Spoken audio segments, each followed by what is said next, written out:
Hello and welcome to Six Pack. Today I'm gonna start a new series. What if Deku had a sugar mommy girlfriend? If you enjoyed this video, please give it a big thumbs up, and to watch more videos like this, subscribe to my channel and turn that bell notification on so you never miss an upload. Now wasting no more time, let's begin. As spring approached, the UA students in classes 1A and B were in the midst of their required work studies, which were meant to prepare them for life in the real world. However, even during uncertain times, people should pause, take stock, and cherish their childhood. The sun had just risen above the horizon, illuminating the morning and offering some warmth in contrast to the brief chill. Izuku Midoriya, hero name. Deku and two other people are currently making their way into town. Eri, the young girl who was rescued from the Yakuza group, Shei Hasaikai, and Momo Yayorozu, hero name. Krieta. Izuku smiles and speaks to Momo, Eri holding their hands between them. Thanks for coming with us, Yayorozu. With everyone busy doing their work study and Mirio visiting his dad, I wasn't sure I'd be able to bring Eri into town today. His face furrows. But won't this disrupt your work study? She looks down at Eri, who is grinning, and says, not at all. Majestic was more than happy to let me join you too. Besides, I enjoy spending time with Eri. With a slightly shocked expression, Midoriya asks, the two of you have spent time together? In response, the two girls nod together. Eri looks up at Izuku and says, MMHMM. Yaomomo's been helping me with my quirk, Mr. Aizawa has been helping me a lot too, but it's hard for me to get what he's talking about. She turns to Yayorozu. She laughs as Yayorozu dismisses the compliments, blushing slightly. But Yaomomo explains it way better, she makes it make sense. She looks at Midoriya and says, it's no big deal. Really, I'm just glad I can help. Mr. Aizawa theorized that our quirks function similarly on a fundamental level. Since both our quirks are stockpile types, he asked me to assist him in that regard. Oh! Midoriya exclaims, pounding his fist against his palm in comprehension. That's brilliant. You provide a perspective that Mr. Aizawa couldn't comprehend. Thus, giving Eri a better sense of how her own quirk works. Exactly, Yayorozu says. Eri tilts her head in confusion, finding it hard to follow the conversation. Eri catches Yayorozu's eye. So, where are we headed anyway? The candy store. What? Yayorozu asks abruptly, her face displaying worry. Is Mr. Aizawa okay with this? I wouldn't think he'd want to handle a sugar-induced child. Midoriya gives her a friendly wink and smiles. Actually, Mr. Aizawa was the one who suggested it. What? Mr. Aizawa stated, she needs to spend time around other kids. Take her to a park or candy store. You have a calming effect on Eri, so I'm trusting her to you. Just bring someone with you. After hearing the tale, Yayorozu blinks in shock. It would seem Mr. Aizawa doesn't really understand much about toddlers. Eri agreed and said, yep, which caused the three of them to burst out laughing. The sound of electricity crackling in the air causes Midoriya to leap in front of Yayorozu and Eri, taking a blast of electricity as his eyes pop open due to a sharp pain that shoots through his head. Ah! Midoriya. Deku. A familiar sound of sinister laughter fills the air as Yayorozu looks at Midoriya. You're a fast one, aren't you, brat? With a frown on her face, Yayorozu says, I know that voice. A taller man with electricity emanating from him was standing in front of them, dressed in a skull-shaped mask and a green compact vest. You got some sharp reflexes, kid. I'll give you that. They won't save you, though. Or the girlies behind you. Yayorozu yells, it's you. One of the villains who attacked the USJ. You threatened to kill Kaminari. Midoriya exclaims as his eyes enlarge and he gets a clear view of the villain. With electricity crackling around his other hand, the villain says, ah, you remember me. Glad to hear it. Unaware that Midoriya had activated One for All, Tesla said, the name's Tesla and I have a score to settle with you and those other two brats. Tell me where they are, and I'll make your friend here have a quick end. The power of One for All was rapidly coursing through his body as he spoke. Eri clings to her clothing as Yayorozu gives Tesla a glare. You must think. I can't do much while Eri is by my side, but Midoriya needs help. How can I? She gets an idea when she sees Midoriya powering up. How are you out of prison so soon? Surely it wasn't for good behavior. Tesla points his other charged hand at her and reminds her, stalling didn't work last time, girlie. What makes you think it will this time? She grins. Because I'm not stalling. I'm distracting. Now, earphone jack. Tesla's eyes widen, and he quickly spins around, retaliating with his free hand, only to discover that no one is there. His grip on Midoriya relaxed during that diversion, Your turn, Deku. Midoriya exclaims, flexing his body to escape the electricity and racing to the building next to them. Tesla directs a stream of electricity at Yaoyorozu and Eri once more. Eri! Creata! Exclaims Midoriya, poised to act. However, Yaoyorozu's hand started to glow before he could even turn his foot. She creates an insulated blanket in time to protect them from the attack by swinging it in front of them. Midoriya smiles while Tesla lets out a frustrated growl. You clever little bye. Midoriya stopped the attack and caught the villain off guard by swinging his arm without thinking and powering it up to 20%. This caused a blast of air to knock his arm away. Leave them alone. Tesla glares up at the student who is charging, his body encircled by green lightning. Come make me, hero. The villain exclaims as he prepares to fight Midoriya by encircling his own body with electricity. He lands and zips beneath Tesla at the last moment, calling forth Black Whip to bind him. Wah! What kind of quirk is this? Creata! Get Eri out of here and call the police. I'll keep him tied up until they get here. Right, is Yaoyorozu's response. She glances worriedly back at her friend while holding her phone. I know I should get Eri to safety, Midoriya. However, she sends a message to Mr. Aizawa and calls the police. She narrows her eyes at the restrained villain and says, I can't leave you alone to fight this villain by yourself. Even though you are strong, this guy still has more experience. Hey. Cute trick, kid. Tesla exercises his power and captures Izuku in his electricity with Black Whip. But that's all it is.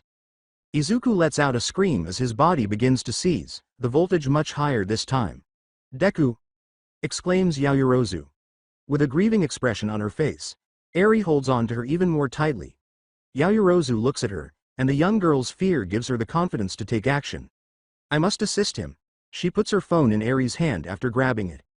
The older girl is the one Eri looks up to. Eri, stay under this blanket. Mr. Aizawa and the police will be here shortly. Where are you going? With a smile, Yaoyorozu puts her hand on Eri's. As she exclaimed, I'm going to help Deku. Eri remembered how Mirio had shielded her from the quirk deleter bullet, which was created using her potent quirk.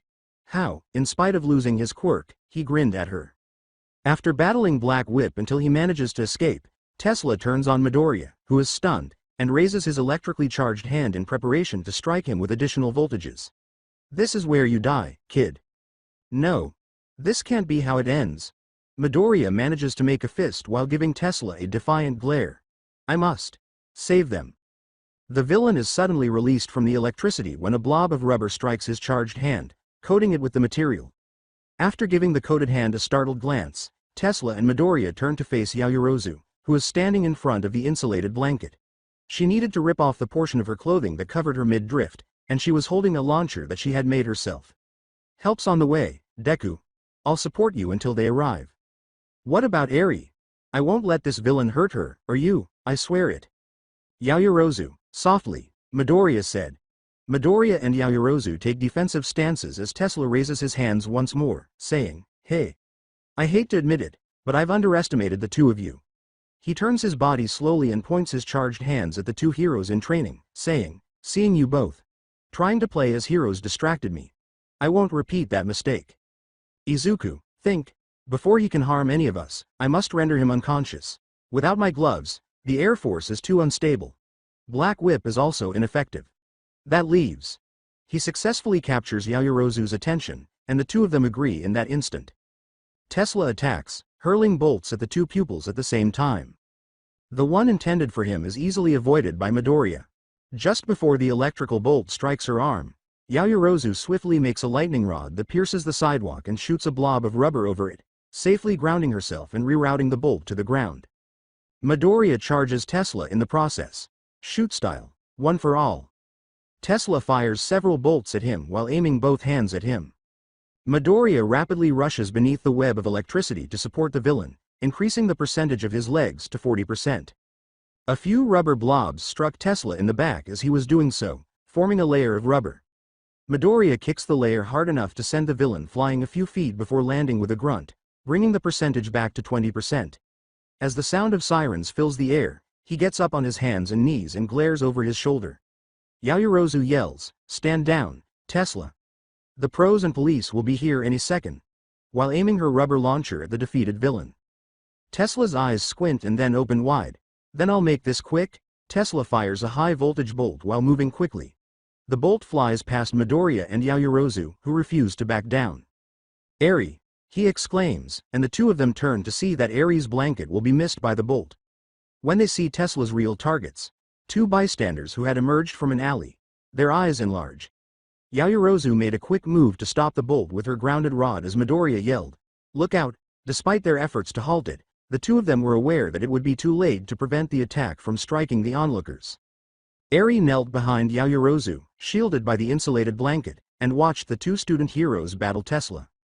She had been watching the bolt zip past her and toward two other people who had arrived when she heard Midoriya call out to her. She recalls how terrified and desperate the heroes appeared during her rescue, but they persisted in their fight. Her horn glows brightly as she extends her hand. Since coming to UA, Mr. Aizawa, Mirio, and Yaoyorozu have been assisting her in managing her quirk.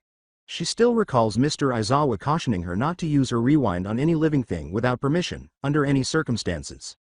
However, a lightning strike isn't a living organism. As one of the onlookers tries to protect the other with their body, anticipating the bolt to strike at any moment, the others scream in horror.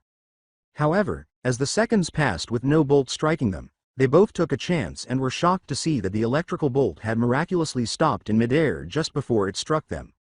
Tesla, Midoriya, and Yaoyorozu watch in shock as Eri uses her quirk to save the onlookers in addition to controlling it. Midoriya's body moves on its own, ducking under the bolt to grab Yaoyorozu by the hips to move her lightning rod in the bolt's path as soon as he hears her struggling. She notices it because of the action, and she blushes a little when the bolt hits the rod. Eri collapses to her hands after stopping her rewind. Midoriya exclaimed, "Creata! The rubber!" Prior to charging Tesla. She is able to focus thanks to the order, ignoring the emotions that unexpectedly surfaced and firing more blobs at Tesla. As they fly by Midoriya, they strike Tesla's face and right shoulder, covering them in rubber and preventing him from escaping the young hero's attack. "I won't go down alone. You're done, Tesla," Midoriya yells as he gets closer, preparing his leg for the fatal blow. St. Louis smash. Midoriya is unaware that Tesla has positioned his charged hand directly at his chest as he twists his body to deliver his kick. Tesla smashed a high-voltage bolt into the young hero's chest just before his kick struck Tesla's coated head, knocking him unconscious. "Deku!" exclaims Yaoyorozu. As Midoriya and Tesla both fall to the ground, she drops the launcher and takes the lightning rod from her arm and rushes to him. She falls to his side as soon as she gets to him and quickly goes through the first aid protocol. When she couldn't feel his heartbeat, she almost froze, but her desire to save Midoriya keeps her going and she starts CPR. The onlookers knelt down next to Eri, who is gasping for air and looks past the blanket that is still covering her. As they watch Yaoyorozu attempt to revive Deku, she begins to cry. Yaoyorozu bends down to perform mouth-to-mouth, her desire to save her friend and the siren's sound giving her hope that she can still save him. "Please, Midoriya, come back to us," she exclaims. "You can't die. I won't let you." Midoriya felt a sudden, powerful surge of power as she compressed his chest. It collected at his heart, producing an electric shock that jolted Yaoyorozu's heart. He takes a gasping breath and then sits up, coughing, and she watches in relief and wonder. "Izuku." Midoriya turns to face Yaoyorozu at the sound of his name, witnessing her happiness at having saved him. "Momo," without intending to, he said. He blushes a deep red as he realizes that she must have given him CPR. Yaoyorozu was able to relax enough to remember how Midoriya felt just before he woke up, now that she was breathing again. She glances briefly at her hand before turning back to face him. "Midoriya." "Deku." "Yao Momo." They both turn to see Eri and the two onlookers sprinting in their direction as the police, ambulance, Mr. Aizawa, and Ms. Midnight show up. As the onlookers thank the three of them, Eri collides with them and holds them both while sobbing. The police restrained Tesla and took him away while one remained to gather statements from everyone while the paramedics and their teachers checked on them. Mr. Aizawa sighed in frustration. "Why is it always you that gets into trouble, Midoriya?" Eri squeezes his hand and Midoriya, wearing an apologetic grimace, looks away. With a great deal of guilt, Yaoyorozu stated, "Actually, sir. It was me the villain was after, not Midoriya." Ms. Midnight asks, "What makes you so sure, Yaoyorozu?" "He was one of the villains from the USJ attack. It seems he was after me, Jiro and Kaminari, as we were the ones who encountered him before Mr. Snipe saved us." Ms. Midnight said, "I see." She smiles kindly at the three of them and says, Vengeance is a far too common motive for villains. As Aizawa sighs, the two of them smile at their teacher and say, "But you two stood your ground, despite that. Well done. Krieta, Deku." Agreed. You two did a good job protecting Eri and the bystanders, while also keeping collateral damage low. Midoriya acknowledges, "We can't take all the credit, sir." Yaoyorozu gives a nod of approval. M's Midnight blinks, perplexed, and Mr. Aizawa narrows his eyes. He smiles as he looks at Eri. Eri was the one who protected the bystanders. She used rewind on the villain's discharged bolt of electricity. "Are you serious?" asks Ms. Midnight in shock as Mr. Aizawa examines the young girl with horns and remarks that they have somewhat shrunk. Once more, Ms. Midnight smiles and says, "Even for a pro, that would be difficult. Your progress is incredible, little Eri. Good job." For a brief moment, Eri smiles back, but when she turns to face Aizawa, it turns into a frown. He puts his hand on her head, stoops to meet her gaze, and gives her a tiny smile. Shortly after, Midoriya and Yaoyorozu gave the officer their accounts, and the paramedics cleared him so he could go back to the dorms instead of the hospital. That must have been a dire moment, for you to use rewind in such a logical manner. 995, 996.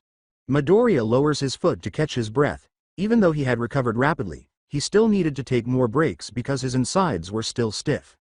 He was assured by Recovery Girl that it would go away in a day. 997, 998. Their classmates surrounded the five of them as soon as they got back to the dorms, demanding information. A discussion about personal conflicts and knowing when to leave them for more suitable heroes was sparked by Jiro and Kaminari's increased frustration at not being able to assist. 999, 1000.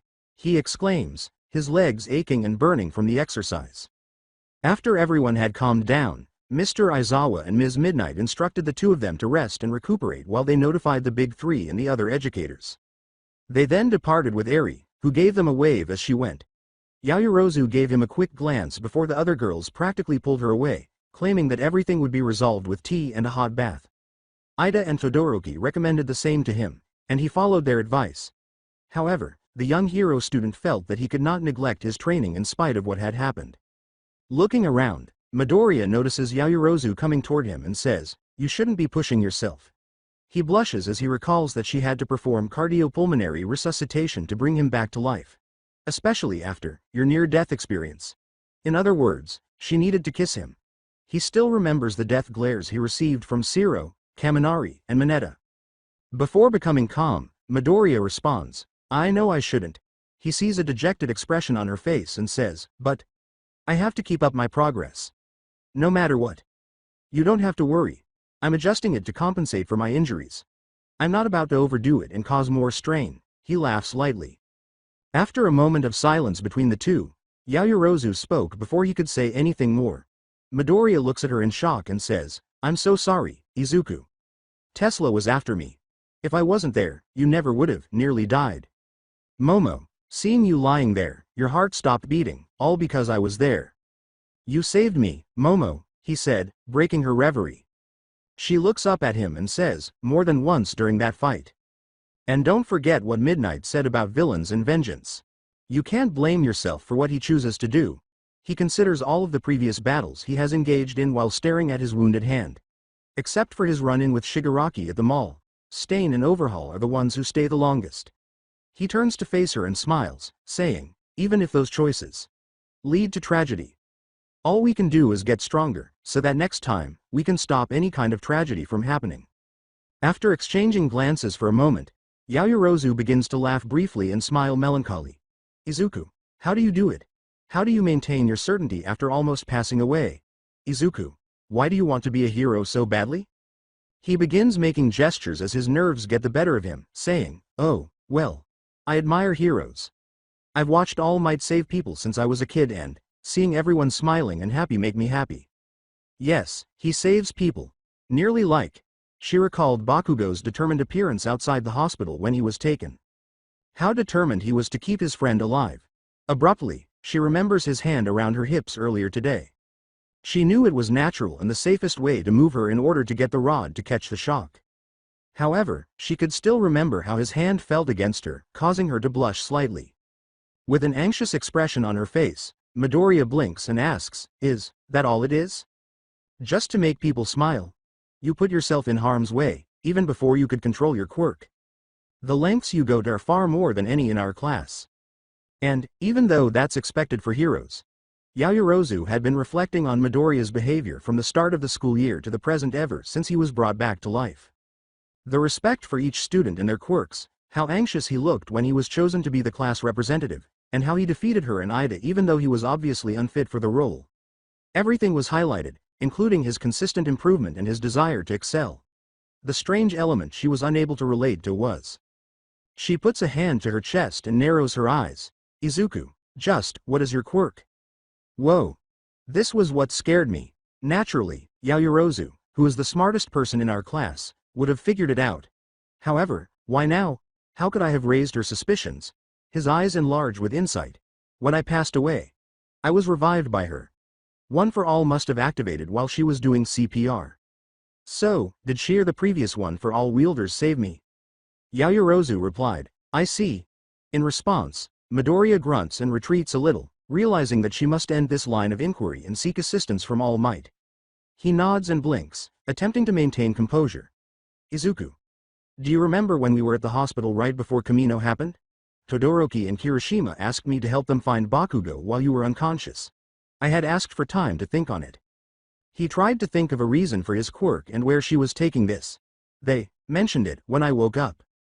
Yaoyorozu turns to face the moon. I had decided not to help them. Why you did?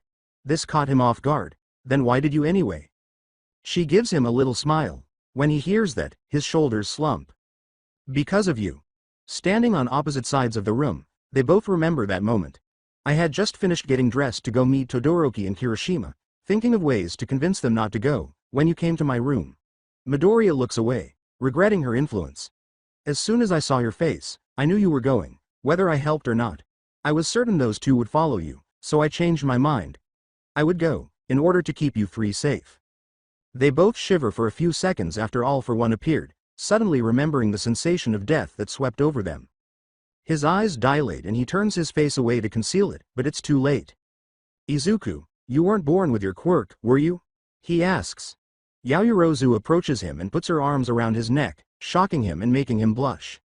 As she goes on, Midoriya gradually calms down and tightens her embrace, saying, I won't push for details. You have your reasons and I trust them. She lets go and takes a step back, noticing the shocked expression on his face. You're an amazing person, Izuku. Not because of your quirk, but despite it. You fight to save people, pushing past your limits to do so. I know you won't ever stop working towards being the best hero you can be. So, she steps back again and makes a staff out of metal. I'll do my best to match you, she exclaims as she assumes a fighting stance while grinning fiercely. I may not be able to match you in sheer power, but I can work hard to match your drive. In complete silence, Midoriya finally said, Momo. Like Bakugo, he anticipated that she would press him for specifics. However, she wasn't like that. She is concerned about her friends and doing the best she can to save lives. However, that hug. Izuku grinned back and assumed his shoot-style stance, turning on One for All to 8%. To be honest, I think you have a better drive than me, Momo. Shall we test that? Yaoyorozu asks as she launches her staff at Midoriya, who dodges the blow by turning his head. Their sparring match begins here, with them exchanging deft blows and astute strategies all along the way. Bakugo was the most skilled fighter in their class, followed closely by Midoriya and Todoroki. Yaoyorozu was more than a match for the three in terms of strategy and tactics, despite her relative lack of strength and skill. She uses her staff and Midoriya's own inertia to knock him to the ground, proving it. As Midoriya continues their match, the two of them make eye contact while grinning broadly. They were unaware that some of their classmates had been observing them from their rooms, unable to understand what they were saying. Bakugo looks at Yaoyorozu, believing she has discovered the truth about Midoriya and his quirk. He takes out his phone and texts All Might about his suspicions, saying, TCH, that idiot. As he watched his two friends spar, Todoroki remarked, that must have been a trying battle. As he turns to go to bed, he notices a strange tug from his chest and says, I'm glad they're okay though. He reaches up to touch his chest and asks, what was that? Strange. This feeling, he recalls his fight with Midoriya at the sports festival, watching All Might with his mother, and seeing Fuyumi smile at dinner after Endeavor's battle in Hosu, when Natsuo was in danger. What is causing my chest to act strangely when I see those two together? I was unaware of how much it affected you, Yaoyorozu. Uraraka looks out the window of the common area with Tsuyu close by watching her friend. As she watches Midoriya and Yaoyorozu sparring, Uraraka couldn't keep her chest from aching at the sight. When the two of them came back, all the girls brought her to the baths to help her calm down and relax. But as she talked with them, Uraraka had noticed her friend was distracted. She suspected it had to do with the fight from earlier and was devastated when Yaoyorozu revealed Midoriya had technically dead for a few seconds. As she continued to say she had successfully revived him, Yaoyorozu went silent for a moment, making Uraraka nervous. What am I supposed to do now? She squeezes her shirt against her chest as her feelings for Midoriya resurface, more intense than before. Ochako. Tsuyu watches her friend struggle while keeping Midoriya and Yaoyorozu in her line of sight. Unable to come up with a plan to assist her friend in navigating this potential love triangle, her thoughts abruptly turn to Himiko Toga, worried about how she would interfere and whether Yaoyorozu could deal with someone as insane as her. Yaoyorozu and Midoriya closed together, holding onto her staff, their smiles unwavering despite their heavy breathing from the exercise. As they gaze into each other's eyes, Midoriya blushes when his eyes dart to her lips, recalling that she had to perform mouth-to-mouth resuscitation before remembering that hug she gave him. His blush makes her blush, bringing back memories of his hand on her hips. At that moment, the two Hero Course students allow their youth to consider the same question. Does Izuku, does Momo, like me? Deku, screw it. How could you have allowed this to occur? First me, then the sophisticated smarty pants? You're terrible at keeping secrets. After his light sparring with Yaoyorozu, Midoriya had barely entered their dorms when his oldest friend grabbed him by the collar and dragged him all the way to the school, where All Might was waiting. When they arrived at their meeting room, Midoriya told the two of them about his conversation with Yaoyorozu, confirming their suspicions that she was aware of his quirk. Hunching over, embarrassed and irritated, Midoriya says, "Give me a break, Kachan." By the time she realized it, I had officially passed away. That's not justification. Give up being so helpless and allowing such things to occur. Young Bakugo, that's sufficient. All Might interrupts, glaring at the irate boy, which was enough to make him back off, at the very least. He turns to face Midoriya more softly and says, "So, you suspect she learned about your quirk while she was resuscitating you, correct?" He summarizes. When he considered her using mouth-to-mouth on him, Midoriya blushed slightly and said, "That's right. At least that's the only instance that comes to mind. One for All must have triggered in some way while she was rescuing me. Have you tried contacting the other wielders about this?" All Might asks, looking to the side, remembering what One for All did when Midoriya was unconscious following the battle with Nine on Naboo Island. Until Momo, I mean Yaoyorozu, confronted me, I didn't think I needed to. Well, after that. He glares at Bakugo and says, "Kachan brought me here." What? You're so pitiful that you're blaming me. No. That is not at all the case. Midoriya shakes his hands in front of him as he speaks. Well, this is as good a time as any. Try it out, young Midoriya, says All Might. Midoriya nods toward his mentor and then closes his eyes, activating One for All as he tries to recall the last time he spoke with the vestige that originally contained Black Whip. All Might and Bakugo silently watch him for about a minute while he focuses, and then he sighs, releasing his quirk. I can't reach them. I apologize. It's not your fault, kid, All Might sighed in disappointment. Even when I had the ability to communicate with them, I was unable to do so. Now what? We can't let Yaoyorozu wander around knowing that Deku's quirk wasn't originally his. Bakugo queries. Eventually, she will make the connection. With the news that All for One can steal quirks, she might even conclude that Deku got One for All directly from Nutsack Face himself. Given that she was present when All for One appeared, All Might and Midoriya gaze at Bakugo with similar concerns.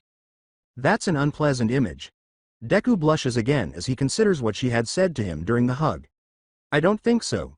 She claimed to trust me, but I doubt she would have if she had any suspicions about my relationship with him. All Might stated, in any case, young Bakugo has raised an important issue. She is aware that you weren't born with your quirk. We must bring young Yaoyorozu into the fold, he says, looking at the two boys in agreement. And given how intelligent and observant she is, it's only a matter of time before she discovers the truth. The following day was just like all the others. The students in Class 1A went about their morning as usual, with the exception of Midoriya and Bakugo glancing at Yaoyorozu every time she spoke. Todoroki, Tsuyu, and Ida were the ones who noticed this most of the time. When the lunch bell rang and everyone started to leave, Mr. Aizawa turned to his students and said, Midoriya, Yaoyorozu. They turned to Bakugo and Aizawa. Would you two go see Eri? She's been worried about the two of you. Hopefully, seeing you again will calm her down. Midoriya nodded in agreement as Yaoyorozu said, absolutely. After meeting Bakugo's frown, Midoriya followed Yaoyorozu out of the classroom and toward the teacher's dorms. Soon after, Bakugo walks away, too preoccupied to notice Todoroki standing next to him. Are you concerned about them, Bakugo? Of course not. Why did you think of that? You've spent the entire morning standing near Midoriya. Throughout, both of you were keeping an eye on Yaoyorozu. Mind your own business, icy hot. Bakugo responds with a grunt as he heads to the cafeteria. As Todoroki watches his friend go, Ida, Tsuyu, and Ochako join him. The four of them exchange worried glances. Considering what they endured together, I don't find it surprising that Midoriya and Yaoyorozu are closer. However, what role does Bakugo play? As the four of them head to the cafeteria, Todoroki asks. He might be anxious. Ida offers, gesturing with his characteristically rigid arms, given his childhood friend was almost killed. You might be right about that. He must have become more protective after learning about what transpired, Tsuyu speculates. Well, I guess that's it. He most likely places some blame on Yaoyorozu as well. Todoroki concludes, because the villain was initially pursuing her. I'm hoping that's not true. Ida turns to Uraraka and asks, what do you think? Feeling suspicious of a classmate can't do you any good. She had been quiet since leaving the classroom. Ida and Todoroki share a look as Tsuyu eyes her friend. Uraraka? He touches her shoulder as he asks again. Oh, what? Looking between her friends, she said abruptly. Are you okay, Uraraka? You appear preoccupied, Todoroki inquires. Oh, do I? I apologize. I find myself questioning whether Deku and Yaomomo are truly alright. They haven't discussed what transpired, and I'm concerned that they're holding it inside. Tsuyu puts her finger to her chin and remarks, Midoriya does tend to do that. Yaoyorozu didn't seem too shook up either. However, in and of itself, that might be a bad sign. Well, during our work studies, I will discuss it with him. Todoroki says, he might also tell me what's been happening with those two. I'll also talk to Yaoyorozu. After all, she is the class vice representative. Ida continues, and before you all embark on that humorize mission, we have things to take care of. Thank you, everyone. As they get closer to the cafeteria, Uraraka says, I appreciate that. Todoroki responds, it's no trouble. I hope those two are okay. If we allowed our friends to suffer, we wouldn't be very good heroes. All right, together, Uraraka and Ida say. Tsuyu looks suspiciously at her friend as they enter the cafeteria. He found it difficult to bring up the invitation as Midoriya and Yaoyorozu stood at the teacher's dorm waiting to be let in, talking only about Eri and their sparring match the previous evening. Nejire smiles brightly as the door swings open, saying, hey, Deku? Yaomomo, I'm glad both of you could attend. Come on in. She leads them to the common room where Mirio was sitting with Eri as she wrote out a letter. Hey Eri, look who's here. A few moments later, she rushes to her friends after turning to face them and grinning. Deku, Yaomomo. Hi, Eri, Midoriya responds, reaching down to give him a hug. How do you feel? Yaoyorozu asks, following suit and getting a hug in return. Deku, I've been concerned about you, and you, Yaomomo. Why? We're both fine, Midoriya remarked. I wanted to go to the candy store, so that bad guy attacked us. Deku wouldn't have been harmed if I. Yaoyorozu puts a soft hand on the young girl's head and says, now hold on, Eri. You shouldn't blame yourself for wanting to try new things. Eventually, that man was going to attack me. If anything, I'm grateful that you and Izuku were there to support me. However, Deku was injured. As bad as hell. Eri, that's on me. Midoriya draws her attention by saying, and the bad guy. Me getting hurt is proof I still have a lot more to learn. However, I'm confident that I'll become a better hero in the near future as long as I have you, Yaoyorozu, and all of our friends. Everyone smiles when Yaoyorozu corrects, we'll all be better heroes. You see, Eri, there was nothing to be concerned about. With a fist thrown into the air, Mirio adds, these two are way too nice to be upset with you. Hey, Nejire says, Eri, why don't you show Deku and Yaomomo how good your writing's got? Oh, that would be wonderful to see, Midoriya says. Yaoyorozu nods and says, I would too. After everything she's been through, it feels like we aren't doing nearly enough to make up for it. Midoriya gives Yaoyorozu a questioning look as she continues. I wish there was more we could do for her. With Eri in a better mood, the five of them gather around the table to help the young girl write out a letter until it was almost the end of their lunch period. The two first years wave goodbye to Eri and their other friends before heading back to the main school. I'm willing to wager that she thinks we're doing more than enough, he says with a smile. She most likely believes that we are doing too much for her, if anything. I think you're correct. With a determined expression, she pumps her fists in front of her, saying, a day at the spa with all expenses covered is exactly what she needs, I have no doubt about it. Isn't that a little excessive? He responds with a humorous look. Oh. After calming down a bit, she remarked, now that I think about it, she reminds me a lot about when you first started out. You trust me, Momo, and I trust you. Midoriya remembered thinking the same thing during his argument with Overhaul. He smiled slightly as he looked at her, remembering their conversation the previous evening, how determined she was to help not only him but also Eri, and their embrace. His eyes briefly turned a deeper shade of red before hardening with confidence. Yaoyorozu smiles at him and says, that's probably why the two of you get along so well. She becomes a little concerned when she notices his stoic expression. Izuku. Mom, is it possible for us to meet outside the school after we return from the Humorize mission? Her heart begins to beat more quickly. Sure, but what for? I'm not ready to tell you yet, but it has to do with my quirk. He then goes on, giving her time to process what he's said. She repeats, your quirk, as she watches him leave, her heart pounding more rapidly than ever before, and she tries to calm herself by thinking back to the time his quirk zapped her and the flashing image of 8 figures. How will she handle the truth behind my quirk? Will she think I'm working for all for one? Will she still, like me? Midoriya, Bakugo, and Todoroki were crouching on a roof overlooking the city with his father, Japan's #1 hero Endeavor. The three of them had been under his tutelage since the work studies began, and they had all improved since then. However, as he looked out at the city, he couldn't help but think about Yaoyorozu. Midoriya. The sound of his name being called and the sensation of a hand on his shoulder startle him out of his reverie, and he turns to see Todoroki standing next to him, looking worried. Oh, I apologize, Todoroki. Did you require anything? Are you well enough to come here? I can speak with Endeavor on your behalf if you require time to heal.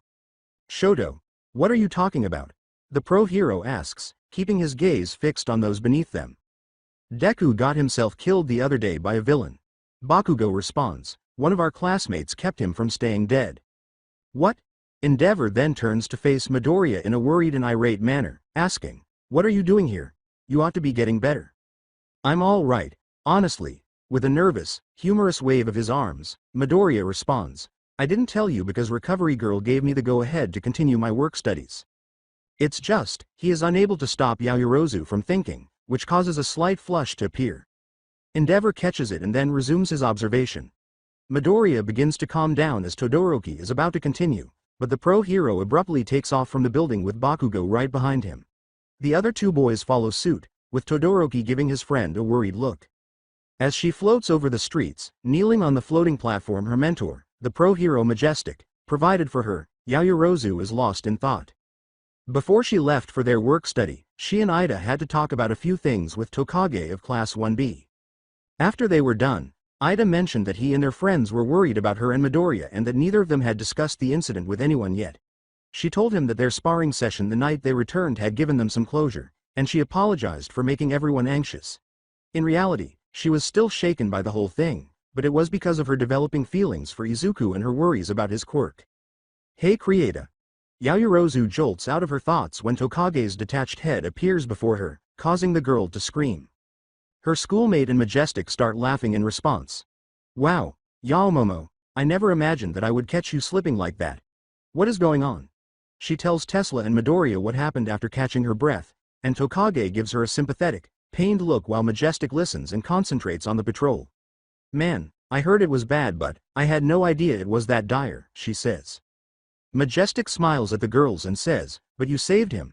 That must have been terrifying, seeing your friend die like that. Momo, take pride in that. Additionally, avoid letting doubts or what-ifs divert your attention from those in need. Yes, sir. Tokage just gives the girl a worried glance as Yaoyorozu speaks with renewed vigor.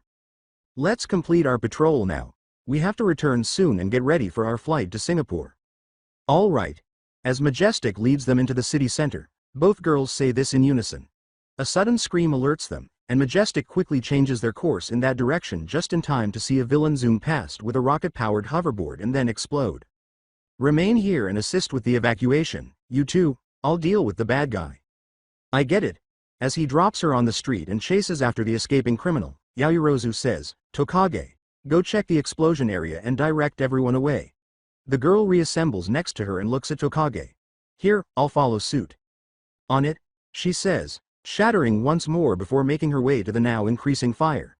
A girl is hidden in a dark alley, watching the mayhem as her pieces fly by. Oh no, what a novice, detonating such a bomb.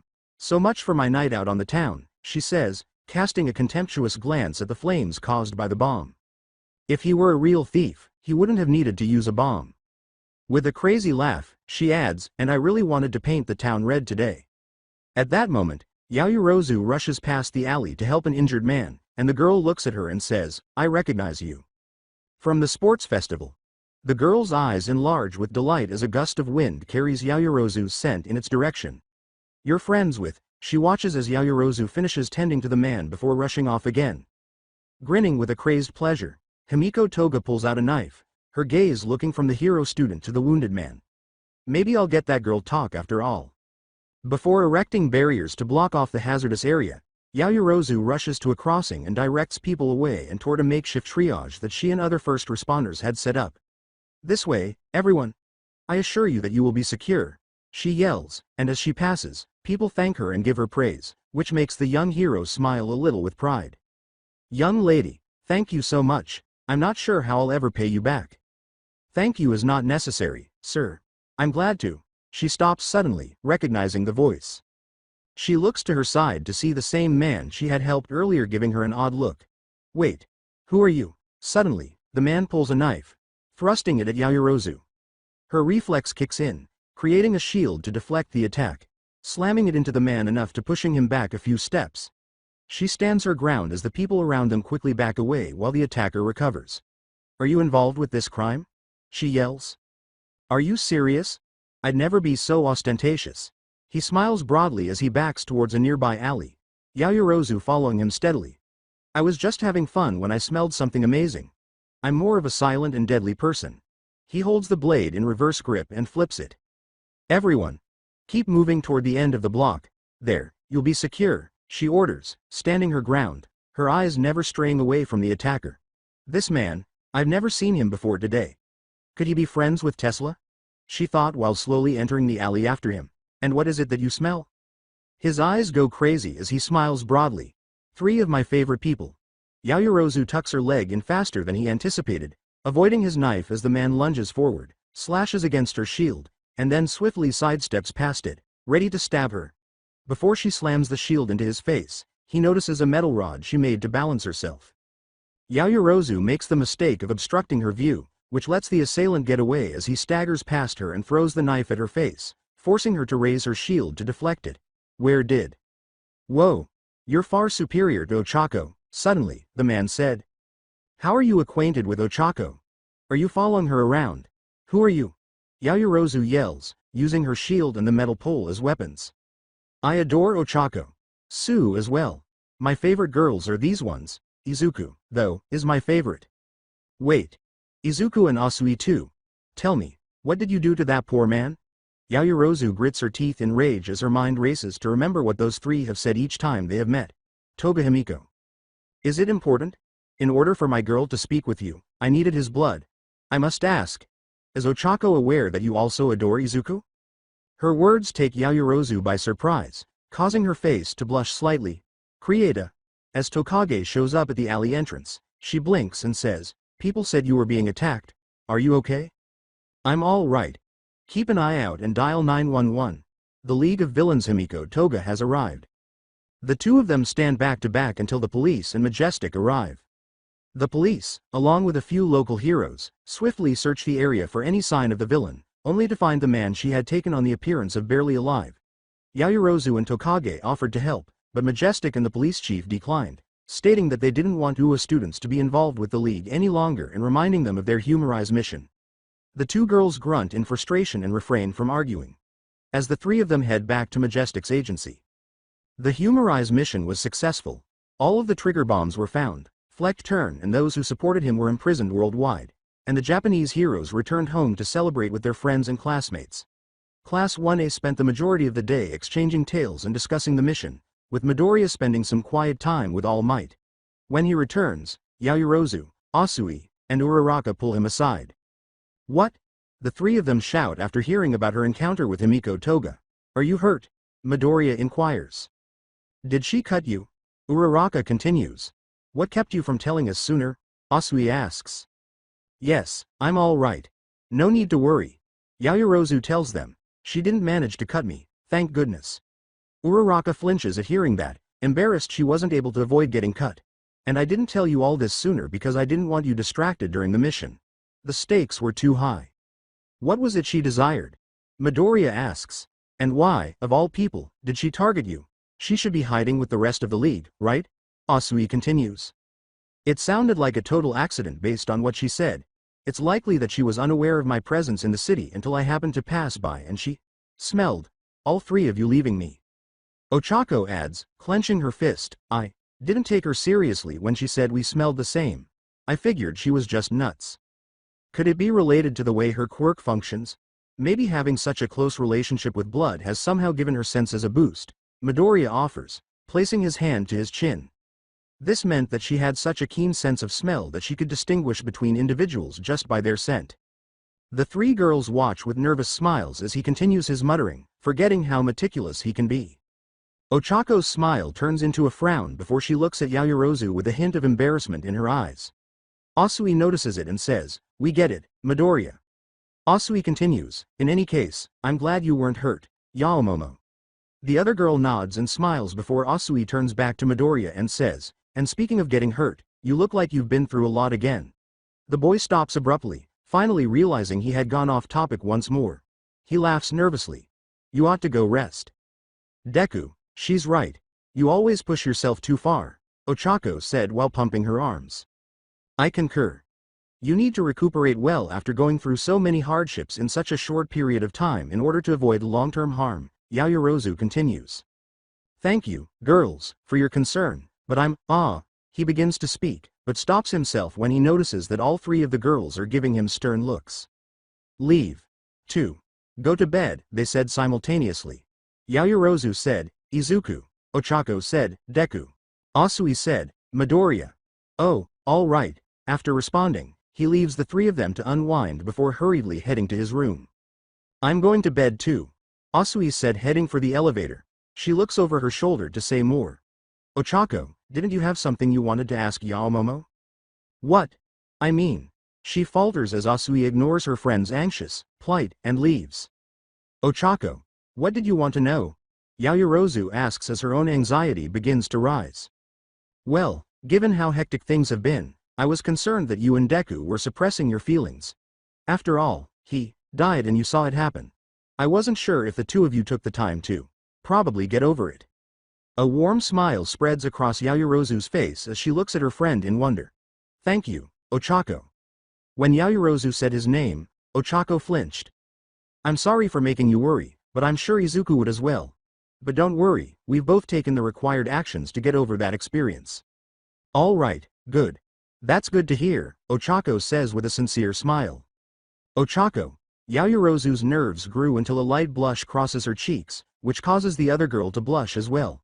She noticed something stirring in her friend's eyes, which made her think of the night she and the other girls were discussing their new super moves and how Ochako had responded to Ashido's teasing about Midoriya. "Well, I'm happy that you're improving, of course, Deku too. Anyway, we should probably go to bed since it's late. I'll speak with you later. Good night." Yaoyorozu is left feeling depressed and anxious as Ochako turns and rushes to her room. Good night. As the day progressed, Yaoyorozu became acutely aware that Ochako was actively avoiding her, even not looking at her, and it was beginning to hurt her, thinking she had lost one of her closest friends because she had done the right thing. Of course, there was more to it than that, but for her, who had never considered romance before, it was a harsh reality check she wasn't ready for. The following morning, the students were informed that they would have the day off from work studies to recuperate from the Humorize mission, with only light work during classes. When the final bell rang, allowing the students to leave for the day, Yaoyorozu walked with Jiro and Kaminari, talking about the assignments for the day and what had happened during the Humorize mission, until they arrived at the front of the school, where she informed them that she had promised someone she would meet them here. Her two friends shrugged and continued with parting words, but she stopped when she locked eyes with Ochako. The two of them stared at each other for a moment before Yaoyorozu's shoulders hunched, the pain she could no longer bear. She straightens up and says, "Yaoyorozu." She then turns to see Bakugo and Midoriya standing in the doorway, the latter grinning at her while the former smiles. She blinks in bewilderment upon seeing Bakugo. "Thank you for waiting," she says, "please follow us." After a few minutes of walking, the two boys lead her into a staff room where All Might is waiting for them on one of the couches. He smiles and says, "Thank you for coming, young Yaoyorozu." She looks at him, trying to understand what all of this means, while Bakugo walks to the empty couch. Midoriya stands next to her, pointing to the one chair they had set up for her. After they are all seated, All Might continues, "I'm sure you have many questions. However, before we discuss them, I would like to clarify a few points regarding the encounter you two had with the USJ villain." She looked questioningly at him and said, "Okay, but I assure you, I left nothing out when I spoke with the police, Mr. Aizawa, or M's Midnight." "I have no doubt of your honesty, young lady," All Might says, raising his hands in a soothing gesture. "All I want to know is what you might think about young Midoriya's peculiarity. She starts, looking at the boy. Meeting his green eyes, the image of the 8 figures flashed through her mind. "Oh, those individuals I observed." With scowling eyes, All Might remarks, "So, you did see the vestiges. What on earth? How on earth was she able to see them? I've been training with Deku for weeks, forcing him to activate his quirk at a moment's notice, and I haven't seen anything yet," Bakugo yells, shocking Yaoyorozu while Midoriya muses over it. "Is it possible that I've been turning it on instead of them? There may not have been a reason for them to activate one for all, given that I was awake during those sessions." Yaoyorozu takes a sharp breath, causing him to recoil with all might as he utters the name. Bakugo gives him a fierce look. "Damn it, nerd. When you're thinking, can't you keep your mouth shut? All for one? Is that what your quirk is called? It sounds similar to," she inquires. "All for one." Her eyes enlarge as All Might completes her thought, and she turns to face him, Bakugo, and Midoriya. "Yes.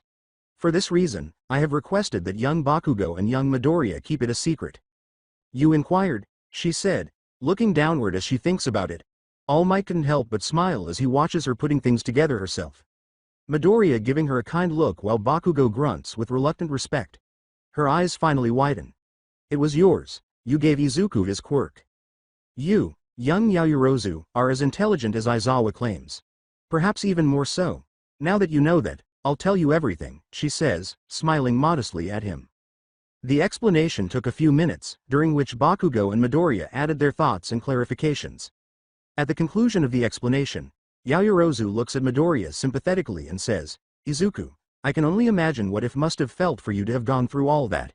He looks away, unable to meet her caring gaze while trying to hide his blush. Yaoyorozu couldn't help but admire him even more for his resolve and determination, which only fueled her growing feelings for him.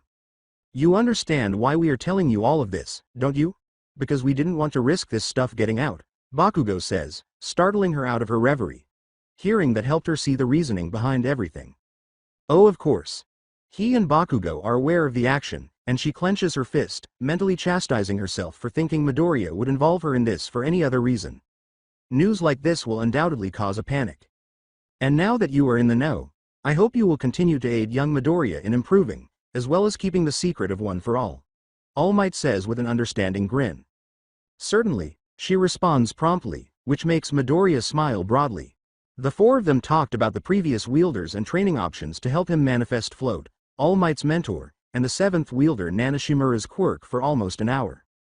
After they were done, the 3 students went back to their dorms, with Bakugo's presence making it hard for Midoriya or Yaoyorozu to express their feelings for each other. Bakugo opened the door and saw Kirishima, Ashido, and Jiro, the red-haired boy, who smiled at them as they entered. "If you're hungry, food is still warm." "I'm obviously hungry," Bakugo yells as he passes them on his way to the kitchen. "Anyway, what were the 3 of you doing?" Ashido queries. When Midoriya looks at Yaoyorozu, he says, "Well, I asked Moa Yaoyorozu to help me understand Black Whip. Kachan has been really helpful with getting the hang of it in a fight, but I needed another perspective to get a better handle on it. I was able to use it during that villain attack, so Yaoyorozu had seen it in action and up close. I assumed she could offer that viewpoint. Yaoyorozu sighed and blushed slightly at the drawn-out explanation.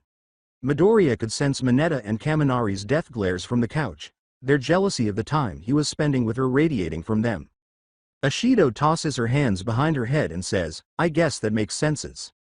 If you say so. Jiro continues, pointing behind her with her earphone jacks. But wouldn't Siro or Sue be better choices? Yaomomo, no offense intended. Midoriya gives a perceptive blink. Oh, you're correct. He puts his hand to his chin and says, maybe Uraraka as well. I should ask them if they could help sometime. Ochako. Yaoyorozu exhales, and Ashido and Jiro notice that her mood returns to how she felt prior to meeting Midoriya when the other girl is mentioned. The other girl clams up as Jiro glares at the pink girl and her earphone jacks appear around her in a menacing manner, just as Ashido is about to call her out on it. Jiro turns to Yaoyorozu with a much softer expression and says, Hey, Yaomomo. Can we have a conversation? Before she can respond, Jiro snatches Yaoyorozu and carries her to the elevators, Ashido trailing behind. Midoriya exchanges a perplexed glance with Kirishima, who ignores the glares that are still coming from the couch. Midoriya. Todoroki approaches him, and the four boys watch. Can I speak to you? As he stands in front of his friends, he asks. Midoriya glances at Kirishima once more and then nods. Todoroki leaves through the front door, followed closely by Midoriya. Is it just me, or do you guys also feel like something's up? Kirishima asks, glancing at Mineta and Kaminari. You mean aside from Yaoyorozu kissing Midoriya? Mineta responds sourly, his envious frown never taking off his face. With a blank expression and a flat tone, Kirishima said, You really need to let that go, man. It wasn't even a real kiss. Kaminari notes, there's been this weird vibe to them ever since Midoriya and Yaomomo fought that Tesla guy from the USJ attack. I mean, he did technically die right in front of her. Thus. Kirishima said, yeah, with regret. The three of them were beginning to feel bad about what that kind of thing could do to someone. Bakugo was eating what was left of the food while glancing at the three of them. He grunted in response before leaving for his room, all the while Ida watching. Ashido followed closely behind Yaoyorozu, who was practically dragged into Jiro's room. All right, spill. Before the other two girls have even taken a seat on her bed, Ashido asks, What's going on between you and Midoriya? With her hands on her hips, she asks. Mina, wow. Too subtle? Jiro lets out a frustrated sigh. It's difficult to explain, Yaoyorozu said, focusing on her hands on her knees. During the fight with Tesla, he attacked two bystanders, she said, unable to contain the blush that spread across her face. Eri used rewind to catch the lightning rod I had made just as I was about to intercept it. Whoa. Really? Astonished and impressed, Ashido remarked. That kid's a mini rocker, doing something as punk rock as that. Yes, it was amazing. The attack was rapidly wearing her down, but she managed to stop it in time. As she squeezes her skirt, her blush deepens even more. Moves my lightning rod in the attack's path, by grabbing me by my hips. So, without even thinking about it, Izuku. He what? Ashido's face begins to flush as she speaks loudly, almost screaming, her eyes bulging out of her head in shock. No way. Jiro continues, her own face getting redder. I didn't think Midoriya had it in him. At the time, he most likely didn't give it much thought. He concentrated on assisting Eri and those onlookers. I am aware of that. Todoroki is the only other boy who's touched me while in the heat of battle, having to shove me to avoid Mr. Izawa's attack, Yaoyorozu says, trying to express her feelings without bringing up One for All. And when that Nomu was about to kill us, Awase had to use his quirk to save me, fusing our arms together and even shielding me with his body. However, whenever I think about Izuku grabbing my hips, I get flushed for some reason. Love is involved. Ashido jumps onto the bed and yells with excitement, making Yaoyorozu redder. Really? Is that your standard response for situations like this? It's probably overcharged emotions and stress from having seen him die right in front of her, Jiro responds, glaring at Ashido and sticking out her tongue. Something as intense as that can't be easy to shake off so soon, Jiro says, grinning sadly at Yaoyorozu. After a brief glance at her friend, Yaoyorozu turns back to her hands and says, maybe. However, that didn't occur until after he grabbed me. She explains with a gentle smile, it's much more pleasant when I think back to that than when he did. That demonstrates it. You're in. Ashido begins to speak, surrounded by a loving aura. Please don't call it love, She is interrupted by Jiro, who can't help but blush. Come on, Jiro. How are you able to say that? Take a look at her, Ishido said. She's totally infatuated with Midoriya. Yaoyorozu covered her face with her hands in embarrassment. Huh? You see? She's behaving exactly like Uraraka. Uraraka? Jiro and Ishido recoil at the sight of Yaoyorozu's drastically altered demeanor, with her hands lowered to her chest and a pained grimace on her face. Jiro glares at the other girl and laughs nervously. What I meant to say was, Jiro suggests, through gritted teeth, Mina, you should probably leave now. Yes, exactly. With the same apprehensive smile, she walks to the door and says, Night. Jiro lets out a deep, irritated sigh as Yaoyorozu puts her hands in her lap. I'll just go to bed then. Isn't she aware? Jiro looks at her dejected friend and asks, is that why she avoided you all day? Her shoulders sink at seeing Yaoyorozu nodding. Man. Jiro. What should I do? I hadn't even considered romance until now, she asks as tears begin to form in her eyes. Not really, anyhow. I also have a friend named Uraraka. No. I'm as ignorant about this kind of thing as you are, but I wish I could help. I mean, Midnight probably would know, but can't you try talking with Ochako again? Jiro nervously responds. You have excellent negotiating skills. I don't think I could say anything to calm her fears. When she was alone with them, she was already anxious about her feelings for him. After a few moments of silence between the two girls, Yaoyorozu looks up from her hands and says, maybe I should talk to Ms. Midnight about this. Now, she's suddenly got me to contend with. Really, wait? I wasn't all that serious about it, Jiro exclaims as Yaoyorozu gets to his feet. Hardcore when it comes to her outlook, she says, blushing as her friend heads for the door. Yaoyorozu chuckles. It's accurate. However, she's our teacher, she says, glancing at Jiro as she reaches for the door handle. Thus, she will be able to assist me in this. Thank you, Jiro, she says, grinning at her friend. I just know it. For hearing. Thank you for that. Jiro sighs again. Love triangles. They wave at one another before Yaoyorozu walks out, shutting the door behind her. No sweat, Yaomomo. That must be awful. You said it. Oh no. Who? Jiro screams, looking to her closet to see two floating gloves, one of which was waving. Hagakuri. How much time have you spent standing there? Since the three of you arrived. When Yaomomo was around, I saw Ochako acting strangely. She would only respond that she needed to figure things out, when I tried to question her about it. When Yaomomo returned, I thought I would ask her, but you pulled her away before I could ask. I didn't want Yaomomo to think we were banding together because Ishido is Ishido. I'm concerned about them, Jiro. One of the gloves clenches into a fist. So, I remained silent. Yeah, so am I. As Todoroki walks to one of the benches near the stairs, Midoriya shuts the door behind him. He then sits next to his silent friend, attempting to read his expression but failing once more. So, what did you want to talk about, Todoroki? Do you recall the day Ida, you, and I had lunch together? When Hasaikai was being investigated? With a frown on his face, Midoriya nods. I can see why you were unable to provide us with any information about it. But now, it seems you're doing the same thing, Midoriya says, glancing at Todoroki, who responds with a neutral expression.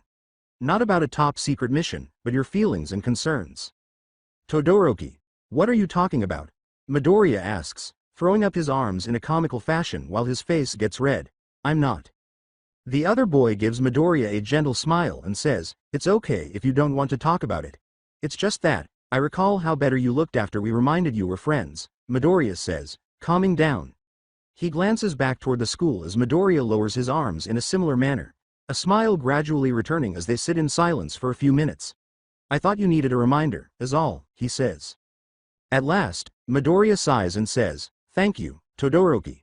The truth is, there is something that's been on my mind for a while now, he says, one hand moving to his chest while the other gently holds his pants. It's almost silly how often I need to be reminded of that. However, I've struggled to find the appropriate words to express it. I see. It's been hard to get through a day without thinking about the villain attack ever since. Todoroki looks at his friend, who is trembling, and says, but at the same time, whenever I do let it slip into my conscious thoughts, my chest tightens and my face gets flush. Todoroki gives him a perplexed look when he sees Midoriya grinning, adding, and every time I see her, I can't help but. Her? Hold on. Are you referring to Yaoyorozu? When Todoroki stops to inquire, Midoriya blinks and turns to face his friend, who is wearing a puzzled expression. Why yes, they say after exchanging long looks. Wait, what did you think I was holding in? Midoriya, you passed away. Anyone would have suffered after going through something like that. I assumed you were suppressing your emotions so we wouldn't be concerned about you. Oh, correct. That, he said, embarrassed to the point of almost confessing his feelings for Yaoyorozu to Todoroki of all people. Oh crap. Is he gonna hate me now too? He asks himself, picturing Mineta, Kaminari, and Shiro glaring at him. Midoriya, are you attracted to Yaoyorozu? Well, as his face turns redder as he tries to think of something to say, the door opens behind them. The sound catches them both off guard, and to their mutual surprise, Yaoyorozu enters the doorway. She stops dead in her tracks when she sees them both, and she blushes slightly. Oh, Todoroki, Izu. That is, Midoriya. Why are the two of you out here? As she shuts the door, she asks. Midoriya's near-death encounter with the villain you two battled worried me. He turns to face Midoriya and is about to say something more when he notices the other boy's nervous expression. I was giving him a chance to vent his emotions and thoughts about it. Oh, how considerate of you, she says, calming down as she descends the stairs. Jiro and Ishido did the same for me. However, it's obvious that I should discuss it with a more knowledgeable person. Concern takes the place of Midoriya's anxieties and humiliation. Are you qualified? Did something else occur during the altercation, I wonder? No, not at all like that. In reference to my response, I simply meant I just want to review it with one of the teachers to see what I could have done differently is all, she says hurriedly, causing Midoriya to blush as well. She jogs past them and towards the teacher dorms, looking over her shoulder at them. I won't be long.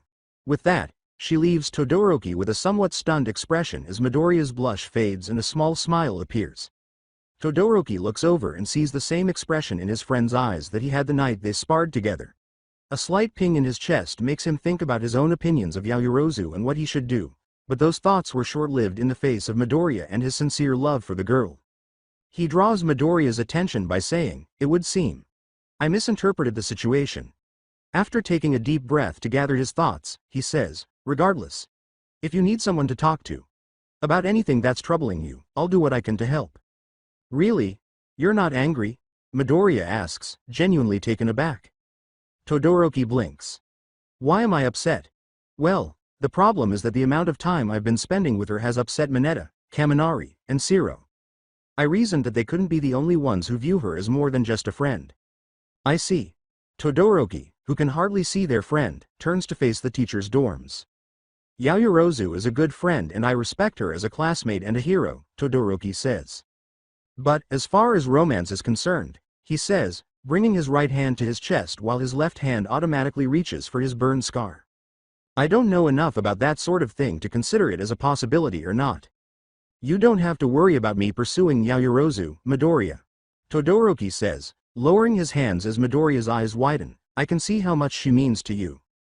You've had a different look in your eyes every time you see her since you two fought that villain, he says, grinning at the other boy. If you believe there's something between you two, then do what you feel is right. He gets up and moves toward the door.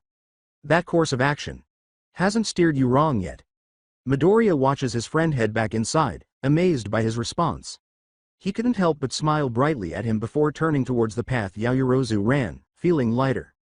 The door opens as Todoroki walks into the building, the ping in his chest fading with each step. He looks at the couches where Kirishima, Kaminari, and Mineta were joined by Shiro, Sato, Shoji, Ojiro, Tokiyami, and Asui. The frog girl looks at him. Meeting his eyes, she can tell right away what the two of them were talking about, confirming her suspicions. She sighs a little and then turns to face the kitchen, where Uraraka is washing dishes with Ida, Kota, and Aoyama. After knocking on the front door of the faculty dorm, Yaoyorozu stands in front of it, trying to think of a way to ask Ms. Midnight about her predicament without disclosing anything about One for All. The door opens to reveal Eri staring up at her, a smile spreading across her face as soon as she sees the older girl. Hello, Yaomomo. She hugs her young friend and says, Hi, Eri, how've you been? Excellent. My quirk has become really good. Would you like to see? Eri continued to smile at her as they parted ways. I wish I could. I just need to talk to someone about. Yaoyorozu. Why are you here at this hour? Mr. Aizawa is standing by the couches when the two girls look up. Is everything okay? I apologize for bothering you at this late hour, Mr. Aizawa. I'm doing fine. She gives Eri a fleeting glance before saying, I just wanted to speak with Ms. Midnight about personal matters. I see, he says, glancing down at Eri. Eri, could you go tell Ms. Midnight that she has a visitor? Okay. The young girl quickly leaves, waving at Yayorozu, and Mr. Aizawa approaches his pupil after she is out of earshot. How are you doing? She smiles sadly at him and says, to put it mildly, it's been more than I anticipated. I'm glad you're reaching out about this, he responds, recalling Kurogiri and the friend he once was. I know what you mean. If only Midoriya would follow suit now. Mr. Aizawa, you need not worry. She chuckles and adds, in their own ways. Her homeroom teacher smiles slightly.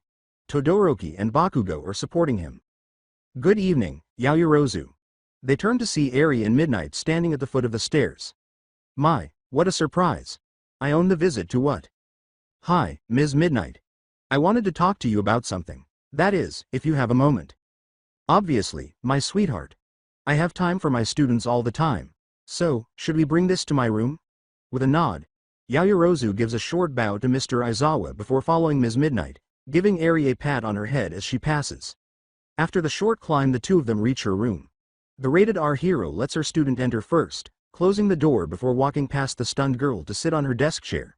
She gives her a knowing smile. Well, what are your thoughts? Yayorozu's face flushed as she surveyed her teacher's room.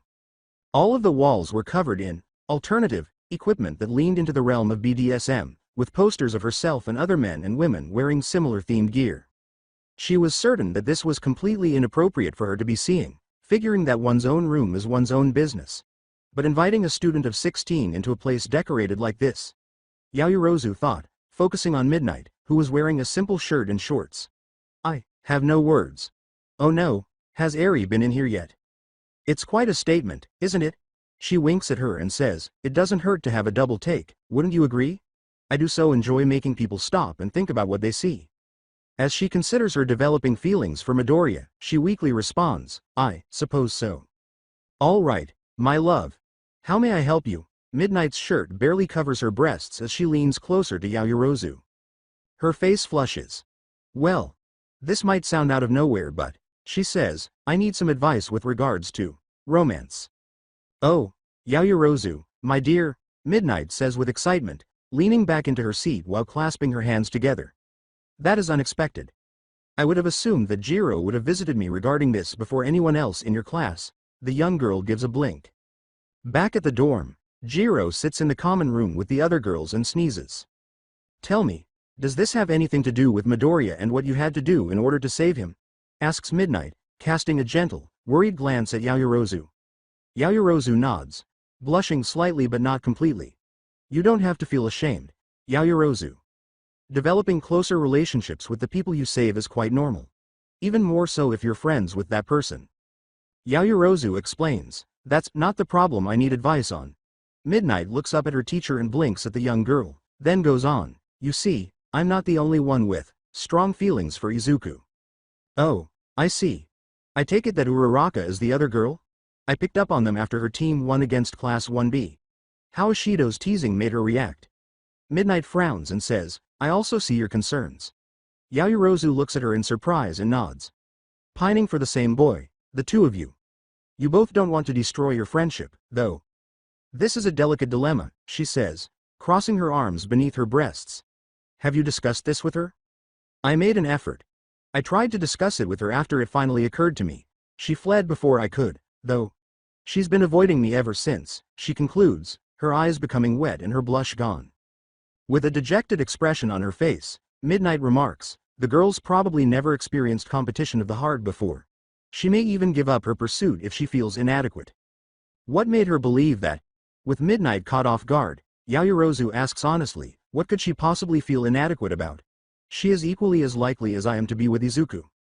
She genuinely believes that, too. What a modestly naive girl you are, Yayorozu. Midnight coughs into her fist before responding. Be that as it may, you now share a harrowing experience with Midoriya that Uraraka hasn't. Midnight looks at the young girl in front of her, stunned, her eye briefly glancing down at the student's chest. Additionally, as I mentioned before, heroes frequently form bonds with the people they save.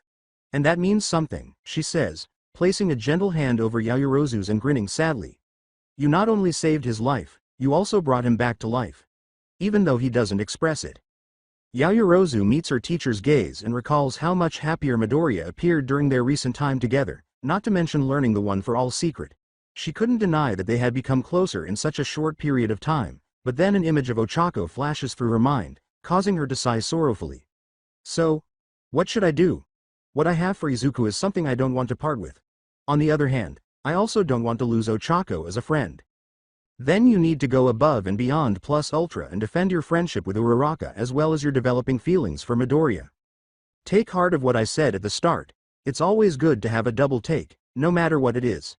She puts her hands on her student's shoulders and says, if the problem you face seems to have no answer, then re-examine it another way.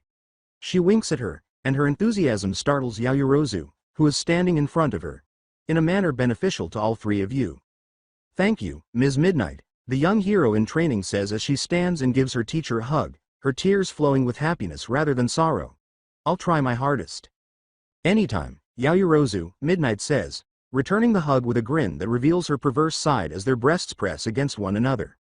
After another moment, the two part ways. Yaoyorozu leads them back to the common area and out of the room, where she assures Eri that she and Midoriya will visit tomorrow to see how well she's progressed with her quirk.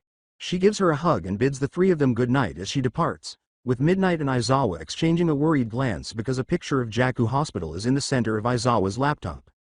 As Yaoyorozu returned to her dorm building, a cool breeze blew across her face. She blinked in surprise to see someone sitting on the bench, and as she got closer, her smile gradually turned into a frown. Uraraka then looked up with her own frown. Ochako? Why are you out here at this late hour? Before she gets up, the other girl gives her a sad smile and says, I could ask you the same thing. Yaoyorozu.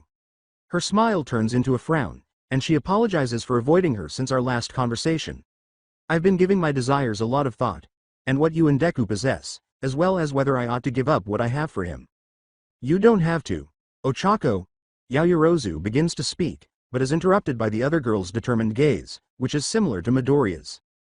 Don't get the wrong idea. You are my friend Yaoyorozu, Ochako declares, assuming a combat stance. Yaoyorozu looks in disbelief. However, I can't deny my affection for Deku. Yaoyorozu could see her trembling, and since you feel the same way about him, that makes us rivals. I challenge you, Momo Yaoyorozu. Yaoyorozu says, standing her ground and matching her friends with a hard, determined glare. To a bout of sparring. The victor gets to tell Deku how they really feel. Asui, Ashido, Jiro, and Hagakure watch from the common area as the two girls square off outside. The four of them are standing close to each other, watching their friends about to fight. Ojiro, Aoyama, Shoji, and Kota stand nearby, barely comprehending what was going on, silently observing, fearing what might happen. You claim that we are still friends, Ochako, but I noticed you stopped calling me Yaomomo, she says, clenching her fist as she meets the other girl's stern gaze, unable to ignore the parallels to Midoriya's previous conflict with Bakugo. But you've made it pretty clear that words won't settle this. Find a way to settle this situation without coming to blows. She raises her arm in front of her and forms a metal rod. Ochako's eyes widen as she watches Yaoyorozu get into her own fighting stance, momentarily taken aback by her rival and her fierce gaze. I accept your challenge, Uraraka Ochako. It's the start of the spring season and almost every hero in Japan is on a perilous operation, including the hero course students of UA's Class 1A and B split into two teams. The one tasked with securing Jaku Hospital and capturing the comatose Shigaraki and Dr. Garaki, the right-hand man of All for One, along with any Nomu they've managed to create is led by the number one hero, Endeavor along with many of the top heroes and UA teachers. Midoriya, Bakugo, Todoroki, Ida, Kota, Asui, Uraraka, and Nejire were a part of the evacuation effort for the civilians living around the hospital. The other side of the operation was led by the number 4 hero, Edgeshot, where most of the pro heroes and students are a part of. Their tasks were to capture the Gunja Villa while the vast majority of the Paranormal Liberation Party had gathered for a meeting and capture them, including the members of the previous League of Villains. Yaoyorozu stands alongside her classmates acting as the rear guard of the operation, tasked with stopping any fleeing villains. As the operation is underway, She reassures Jiro their classmates on the front line would be just fine. Despite her words, she couldn't stop herself from looking out towards the direction of Jaku, where Midoriya was. While assisting in the evacuation of an apartment building, Midoriya pauses to look toward the Gunja villa, thinking about Yaoyorozu. Momo. He exhales, holding onto his chest with a twinge of regret. Hi, Deku. Hurry up. We can't stop now. Uraraka calls out while approaching him. Taking note of the direction he was focusing in, she figures out who he was thinking about. Forcing a smile on her face, she touches his shoulder. I'm sure she's alright. They wouldn't ask her to do anything risky.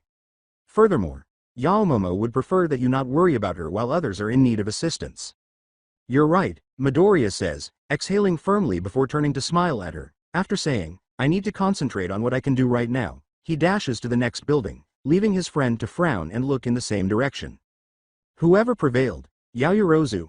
She recalls the night she confronted her rival, and her encounter with Midoriya just before saying that. Months ago, that night.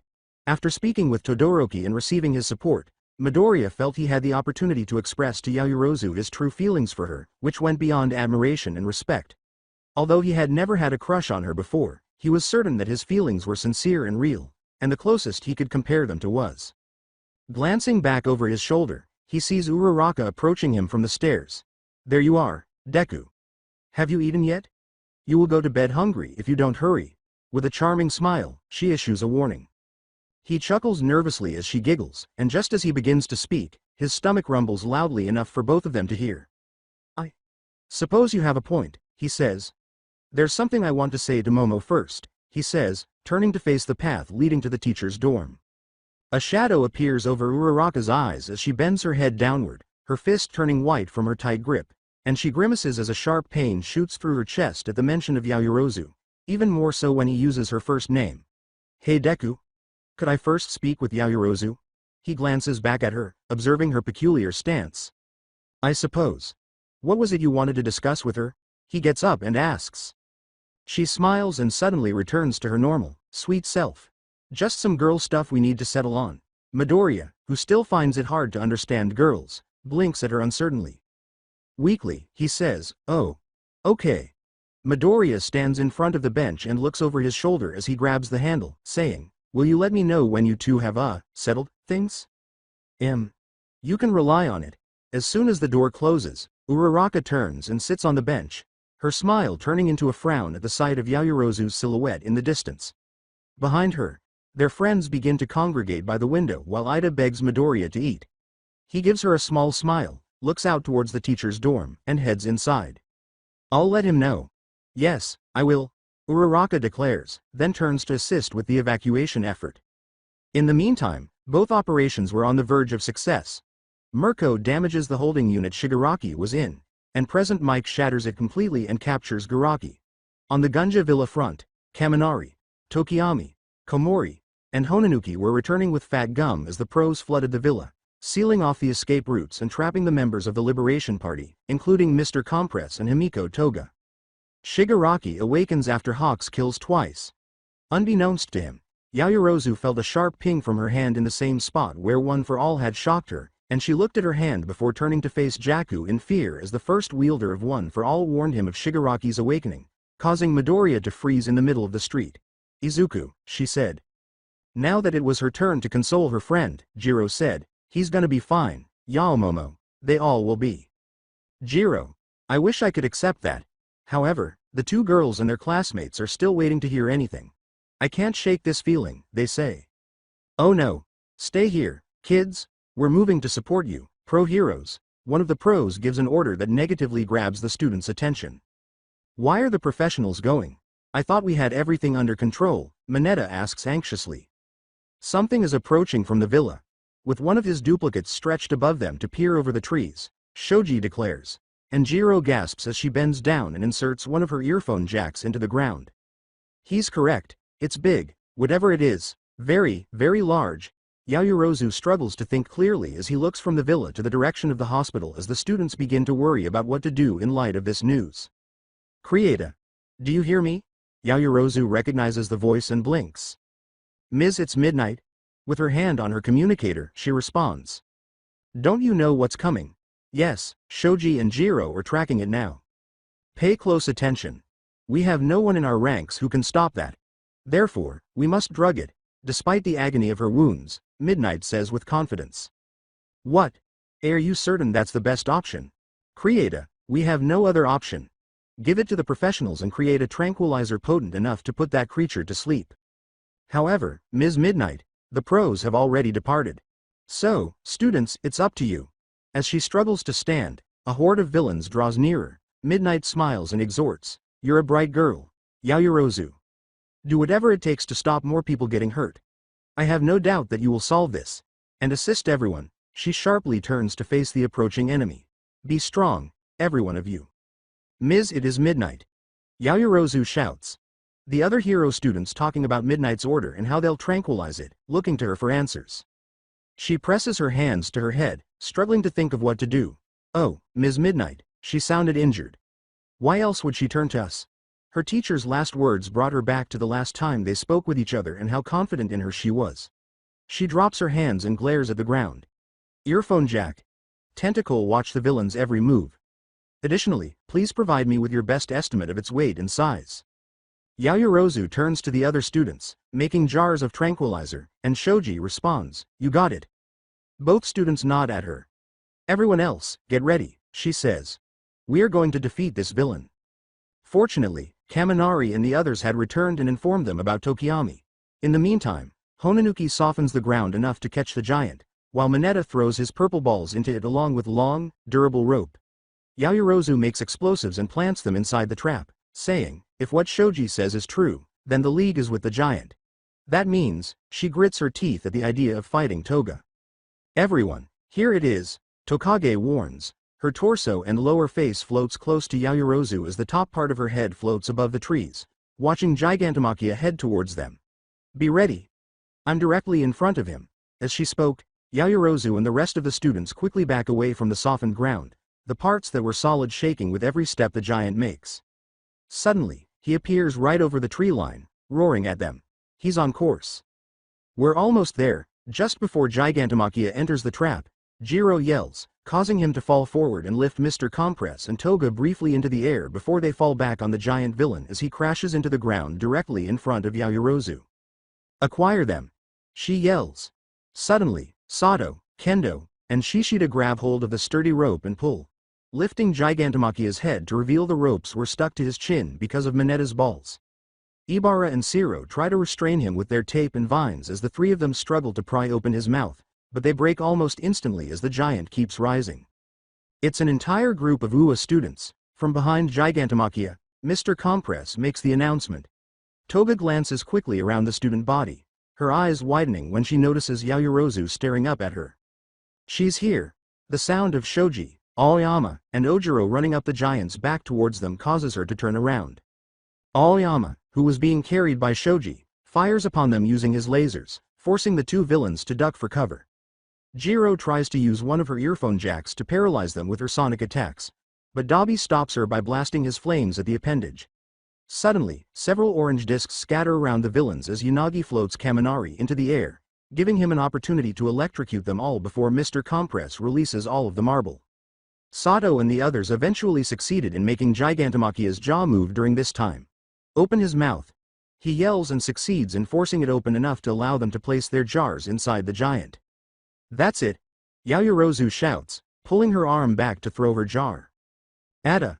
Before she could toss her jar, Toga jumped down from the giant villain's back and landed next to her. The girl tackled Yaoyorozu, knocking the two of them into the thick trees next to the trap. Although she stopped Yaoyorozu, the other students were able to toss their jars, but Gigantomachia blew a big, strong breath of wind, blowing the jars and the students away just before Dabi added his flames to the attack, setting the forest on fire and effectively trapping Yaoyorozu and Himiko Toga alone. She fends the villain off, crouching to observe her surroundings while the crackling fire grew loud behind her. I hoped Su or Ochako would be present. Even better if Izuku was. Toga points to Yaoyorozu as she makes a metal rod and brandishes her knife, saying, but you're trying to be a hero too, aren't you, Yaomomo? If you know that name, then you already know the answer. She glares at the villain as she assumes an improved fighting stance. Her eyes widen for a moment as she realizes that Toga had heard one of her friends call her that during the licensing exams, when Toga was disguised as the Shiketsu student, Kami Utsushimi. The two girls lunge at one another, clashing their weapons together in skillful fashion as Gigantomachia starts to stand up again.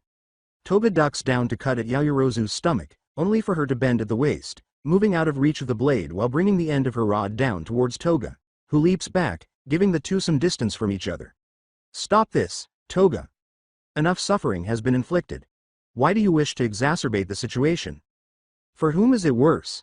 She responds, and as the villain goes on, she hears the other students yelling for Yaoyorozu. "It's difficult for me to live my life in the world we have now. The League is working to simplify and alter that." She screams and darts towards the hero. Their weapons clash once more, but Toga is able to angle her knife so that she can slash at the other girl's arm.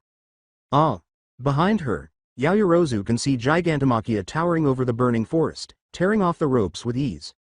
Yaoyorozu gasps from the sudden pain, gripping at the cut as Toga leaps back, looking at the drop of blood she managed to gather with glee. Tokage's hands and torso emerge above the trees as he begins to approach the others, allowing him to finally see the two engaged in combat. "Create a backup plan." Her yells divert Toga's focus from Yaoyorozu as she pulls out her detonator, grinning confidently as she presses the button, causing the explosives she planned to detonate and send the enormous villain back to the ground. As Tokage joins them, glaring at Toga while floating next to Yaoyorozu, Toga whips her head back and sees the detonator and the hero smiling. "We aren't done yet, Himiko Toga." She pockets the detonator. "Creata, you must leave. It won't be long before that giant freak gets up. I'll take care of Toga." As the villain inserts the blood drop into a vial, Tokage uttered those words. "No." Tokage looks at Yaoyorozu. "I apologize, but I have to confront her. This is something I need to do alone," she says, holding onto her staff while Toga pockets the vial and wields her knife. "You're better suited with getting the tranquilizer in him." "Are you certain?" When Tokage hears people attacking Gigantomachia, she turns to look at her friend. "Positive." Tokage gives her friend one final glance, nodding in comprehension before glaring at Toga and leaving. "Oh, nice. I have you all to myself," Toga joyfully sings. "Tell me something. Why do you think it's difficult for you to live in the modern world?" As she applies a bandage to the wound, she asks. "Is there anything to say? People will never accept me for who I am, no matter how hard I try." She lunges at Yaoyorozu, once again clashing their weapons together. As she parries an awkward angled slash, Yaoyorozu sent a thanks to the intense combat training she got while helping Midoriya and Bakugo. "What about you, hero?" Toga doesn't stop attacking. "Do you hate me too? Sufficient to wish me dead? Like Jin was treated by that other hero?" Just as Ashido is leaping through the blue flames, shielded by her amazing acid armor move, Mount Lady crashes onto the giant villain and begins to pry his mouth open.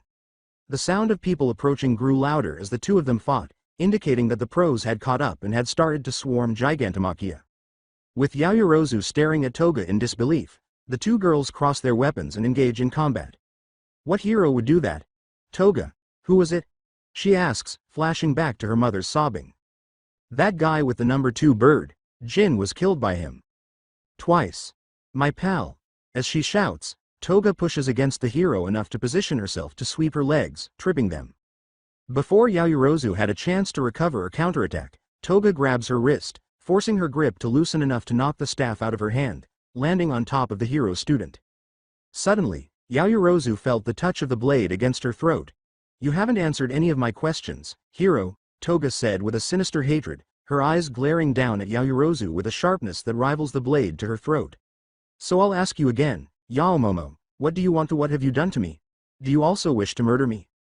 Yaoyorozu glares up at Toga, trying to hide her fear, but then she sees something in the villain's icy eyes. Something that reminded her of the day she knelt over Midoriya, desperate to bring him back to life. And her eyes slowly widen as she realizes what she is seeing.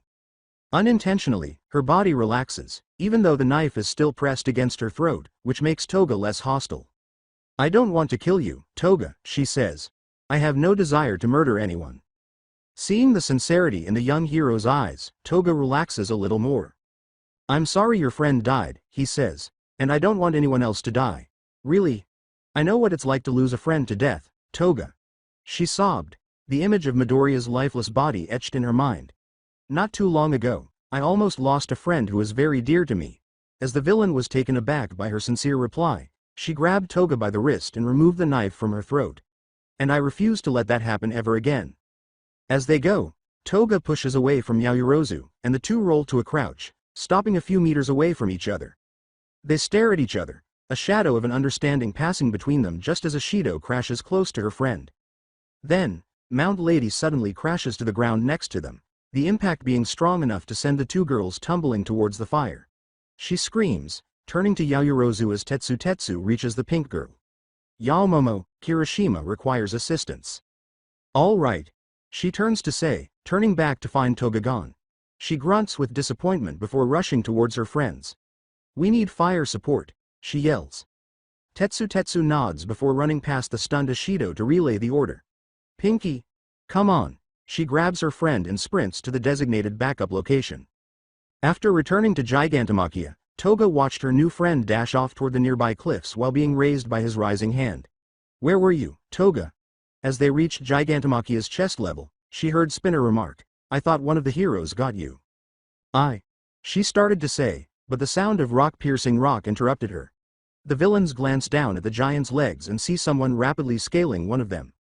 Rethink. Red Riot is who I am. I refuse to allow any more bloodshed. This is where it ends, Kirishima yells as he launches himself up towards Gigantomachia and takes a jar of tranquilizer out of his pocket. Toga sees it and tosses one of her knives, shattering it. Her eyes widen as the hero takes out another jar, Ashido's, and tosses it into the giant's open mouth, smirking as it shatters against one of his teeth and spills into his mouth. Just as he reaches for the airborne hero, he is blasted by a barrage of artillery fire. Toga looks through the smoke and grabs Kirishima, keeping him out of Gigantomachia's reach. The League members turn to see the UA students standing next to 3 anti-aircraft cannons in the area of the forest that was spared from the fire. As they continue to fire at them, Honanuki uses his quirk to sink the burning trees into the softer ground, extinguishing the fires and causing a strong wind gust that reaches a cliff edge and blows off the cloaks that kept Yaoyorozu, Hagakure, Jiro, and Ashido hidden. Toga sees them and manages to meet her new friend's eyes as she speaks into her earpiece. Yaomomo, I don't get it. You understand me. So, why are you happy being a hero, while I'm happy being a villain? Gigantomachia places them on his back just before he begins to transforming his body into a form that obliterates everything and everyone in his path. You idiot. That guy should be as far away from you as possible. Erasure is no longer a reliable option. Is there anyone else who can confront him in midair? Bakugo stands on the destroyed ground that was once Jakku City, arguing with Midoriya, who was using Float and Black Whip to keep the nearly unbeatable Shigaraki off the ground. The other heroes around him either marvel at the boy's display of resolve or feel frustrated as he watches his oldest friend battle the world's most evil villain who is vying for his quirk. Bakugo's frustration was growing, and he couldn't help but think of the numerous times he had trained with Midoriya over the previous 3 months, working just as hard as Midoriya to keep up. The situation became even more difficult when Yaoyorozu joined in shortly after learning about One for All. 1 month prior. Go ahead, clever pants. Black Whip flies past Bakugo as he yells. All right. The defending Midoriya is rushed by Yaoyorozu with her metal staff ready to strike the descending boy. He reflexively fires another tendril at her, but she blocks it with a shield, rolling out of the way and closing the gap between them. She swings, forcing him to jump away and straight into Bakugo, who is waiting with another explosive attack. Midoriya falls to the ground, his hair a smoking afro, battered. Deku, you're terrible at fighting more than one opponent. Black Whip is useless if you can't multitask. Bakugo criticizes, landing close by. Not far away, Yaoyorozu collapses to her knees, still getting used to how intense the two of them train. Bakugo looks at her. And smarty pants. If you feel exhausted after a warm-up like that, you need to improve your endurance. Trying to catch her breath, she responds, I apologize, Bakugo. I haven't had to push myself like this before. Obviously, he responds with a shout, doing a much better job of hiding his own weariness. Don't worry about it, Momo, says Midoriya, sitting up and smiling amiably at Yaoyorozu. You've been really helpful to us and are still able to keep up.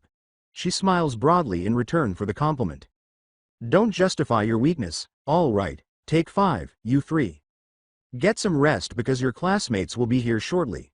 And young Yaoyorozu.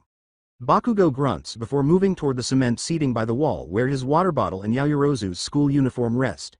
Midoriya stands and walks to Yaoyorozu, helping her to her feet as All Might reaches them. And young Yaoyorozu. The two students turn to him as he stops in front of them. I know you're doing this to help young Midoriya, but I hope you're also taking advantage of this time for your own improvement as well. All Might, I am. Izuku and Bakugo's training has demonstrated to me my potential for strength. She smiles at the two of them and says, I'm grateful for the experience and hope I can help in any way I can as well, not just with my quirk. She keeps staring at Midoriya, who looks away in embarrassment as his face flushes, making her laugh. All Might, hello. We've arrived. When the three of them turn to face the entrance to the training facilities, they see Uraraka, Shiro, and Asui coming in. Yaoyorozu frowns at Uraraka, causing the girl to flinch when she finally sees her. She looks away as Asui gives her friend a pitying look. Yaoyorozu turns to All Might, trying to conceal her annoyance, saying, I'm sorry, All Might, but, could I return to the dorms? I might have overexerted myself during that last fight. Midoriya and All Might both give her a worried look. That should be found. Get some rest. We have another challenging training day tomorrow, he says, turning to greet the students who are approaching, leaving her by herself with the still anxious Midoriya. He casts a worried glance between her and Uraraka before speaking to Yaoyorozu as she is ready to go. Hey Momo, is that the only reason you're heading out? Growing anxious, she turns to face his worried gaze. What do you mean? Simply put, I've noticed that Uraraka and you have been avoiding each other for some time. Ever since she informed me that you two needed to resolve a girl thing. Her eyes narrow into a glare as she turns to face Uraraka after staring at him in disbelief for a moment. Is that what she said? It seems we haven't settled things just yet, she murmurs to herself before turning to face the boy and grinning sadly. I apologize for worrying you about this, Izuku, she says, holding the glare for a moment before letting out a heavy sigh. I swear, once Uraraka and I have settled our differences, I'll tell you everything. All right. She nods in agreement before turning to get her clothes, her sad smile turning into a frown. I hope it's not too serious an issue, he says with a kind smile, totally unaware. Would you mind telling me the nature of your conflict with Pink Cheeks? Bakugo asks as she picks up her clothes and arrives at the cement bench. It's specific to girls. There's nothing to be concerned about, Bakugo. She freezes in place as he goes on, that's crap and you know it.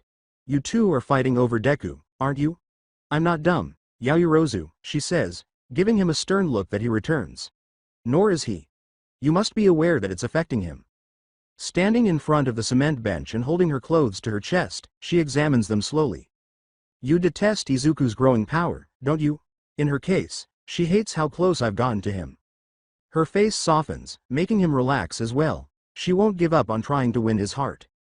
Bakugo fully turns his glare at her, letting a low growl escape his throat. She looks at him with a stern one of her own. Yaoyorozu clutches her clothing and says, I hate that I can't just tell him what's going on or how I feel about him. Bakugo is stunned by this and is forced to consider the life he shared with Midoriya and the resentment it brews. As he watches her turn to go with tears in her eyes, he gives her the most sympathetic look he can manage. But I don't want to lose my friend, either. You can understand that, can't you? The only sound coming from the building is the voices of All Might and their companions as they spend a quiet moment together. Do what you have to do. Vice Representative. As she turns to face him in surprise, a warm smile melts into her face as he turns to look out to the others. As Yaoyorozu leaves, his mind full of questions for All Might and the things he needs to say to Midoriya, he continues to look at Midoriya and All Might as they converse with their classmates.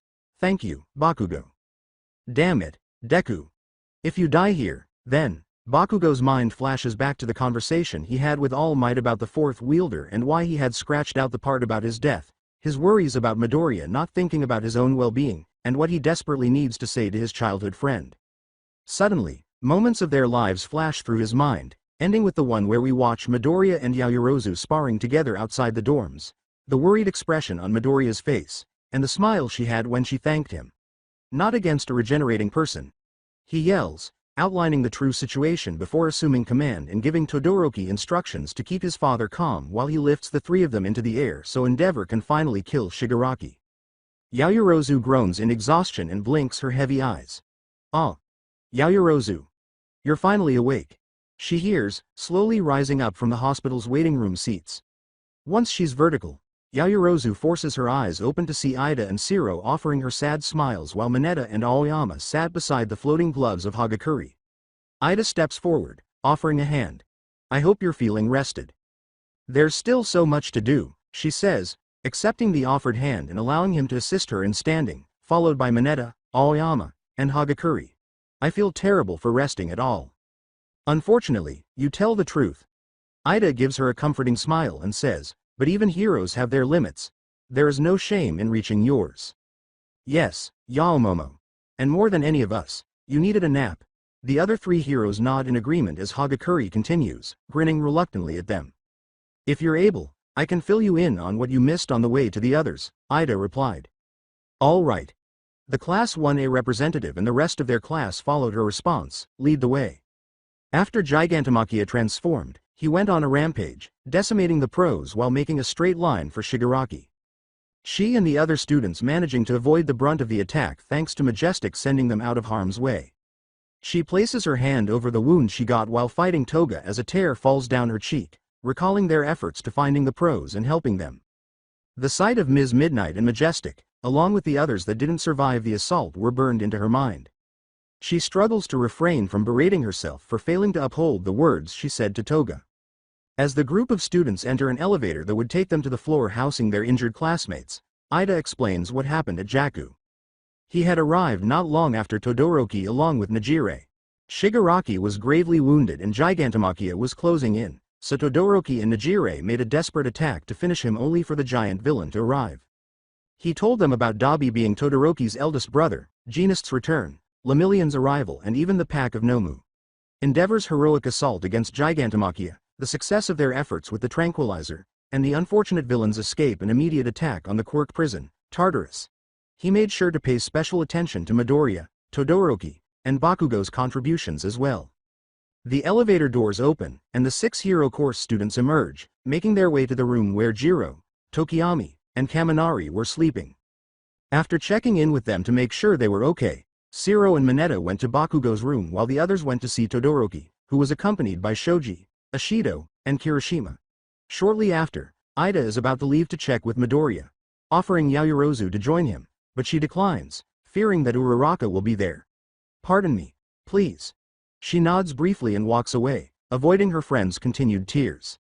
After hearing what happened to the pros at Gunja and how much Yaoyorozu took charge, Todoroki watches her leave, his throat burning and making it impossible for him to speak at the moment.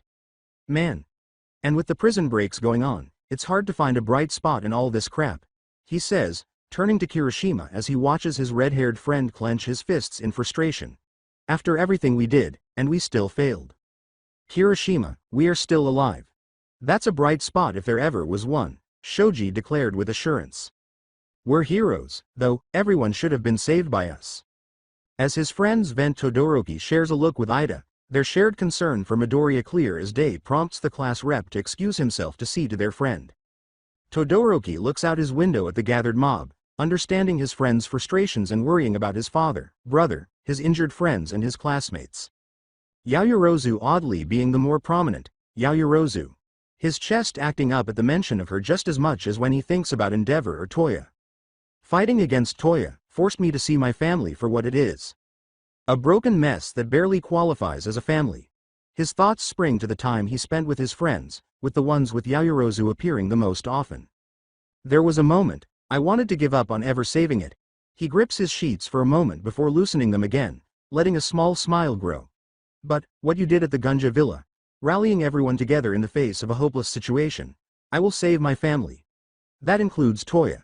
He manages to spot his mother, Fuyumi and Natsuo slowly making their way through the mob. And maybe, by doing so, I'll get a better understanding on romance and what I had towards you. When Yaoyorozu reaches the middle of the roof, she lets go of the door and lets out a wail. All of the emotions she had been holding inside since the beginning of the mission, including the unresolved guilt and love she felt for Midoriya, the anger and borderline contempt she had for Uraraka and her unwillingness to accept her chance, came rushing out with those wails. At that moment, she didn't care about the villains, the mob, or what would happen tomorrow. To her was herself and her cacophony of unspoken emotion. I'm so sorry, Yaomomo, she says, gasping as arms wrap themselves around her in a tight hug while the person presses their head against hers. A flash of brown hair appears in her peripheral vision, which makes her scream even louder as she presses herself against Uraraka, allowing her to grieve with her. The two of them remain like this until the weight of all that burden is finally removed. The two girls sit back to back, again leaning against each other for support and comfort, and without exchanging glances. For midnight, Ms. Magnificent. As Yaoyorozu turns to face her right, she snuffles, and, for Deku, I've been a selfish jerk. I will stop at nothing to keep you two apart by persuading myself that I was correct. I let my feelings for him justify my actions. Just like Toga, she said, her eyes starting to well up again. What? Glancing over her shoulder at the other girl, Yaoyorozu said, gasping. I battled her, just in time to see the enormous villain walk by. She wanted to know what I intended to do to her. She burying her face in her knees, she said she was wrong about me and that only you understood her. And the answer I gave just made her cry. She pulls away from the other girl before turning around and facing her full on, her tear-stained face in full view. First Deku. Toga now. I don't understand them as well as you do. It makes sense that he prefers you to me. I've been hurting both of you while wasting my time. Then, I'm no better. Enough of that, Ochako. As Yaoyorozu puts her arms around her friend, Uraraka is startled out of her reverie by the shout, you are nothing like Toga. You are a fantastic friend and an incredible person. You pursued Izuku without wasting any time. Furthermore, neither of us was harmed by you. She gives the other girl a sincere smile and pulls away, saying, I have admired you for a long time, Ochako. I can promise you that. Even more so when you jumped in to save Izuku when his quirk got out of control. I knew you had an equal chance of being with him as I did because of that. You mean that? Uraraka wipes away her tears and asks. The two of them remember their match as she says, that night you challenged me, I wanted to talk to you about Izuku and come up with a way to let him decide who he wants to be with. Months ago, that night. There's no doubt she's only gotten better thanks to her time with Gunhead and Ryukyu's agencies, Yaoyorozu said, observing how effective her rival is with close quarters, managing to keep Bakugo on the defensive during the sports festival. The second she touches me, it'll be difficult to defend myself, she said, creating the same launcher she used against Tesla, firing blobs of rubber to further keep her opponent at bay. At this rate, she'll win. I need an opening. Uraraka sidesteps another blob, her eyes catching sight of the bench, sparking an idea, and she leaps towards it, avoiding more blobs, rolling to a stop next to the bench. Having used her zero gravity during the roll, she grabs the now weightless bench and throws it at Yaoyorozu, causing it to regain its weight, forcing Yaoyorozu to jump out of its path, leaving her open for the rapidly approaching Uraraka. She swings her staff too late, as Uraraka crouches beneath the swing to reach for her foe, but Yaoyorozu thrusts her launcher between them, forcing Uraraka to touch it instead, giving her the time she needed to reroute her staff, thrusting it between them, and using it to push herself away from her friend, abandoning the launcher in the process. Uraraka releases her quirk's effect on the launcher and brandishes it as well, while Yaoyorozu takes a few steps back and brandishes her staff. The two girls exchange glances and are unable to stop as they catch their breath. You really are amazing, Ochako. Much better than you give yourself credit for. She's not gonna make it easy for me to touch her. Plus, I have no idea what kind of weapons she'll create. She grips the launcher. All I have is this launcher of hers and I don't even know if it's loaded. She narrows her eyes on the metal staff as a thought comes to mind. She's very good with that staff. Could that mean her hand-to-hand isn't as good? But, even if I disarm her, she'll just create another one instantly. She looks past the other girl at a lamppost just behind her.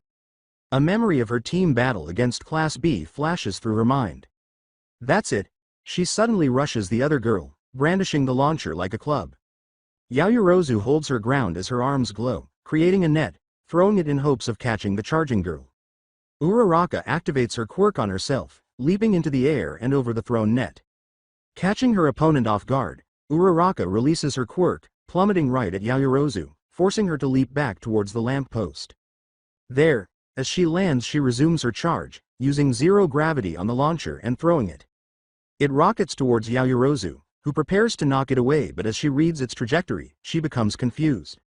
Suddenly, Uraraka releases her quirk's effect, returning the launcher's weight to it, which frightens Yaoyorozu.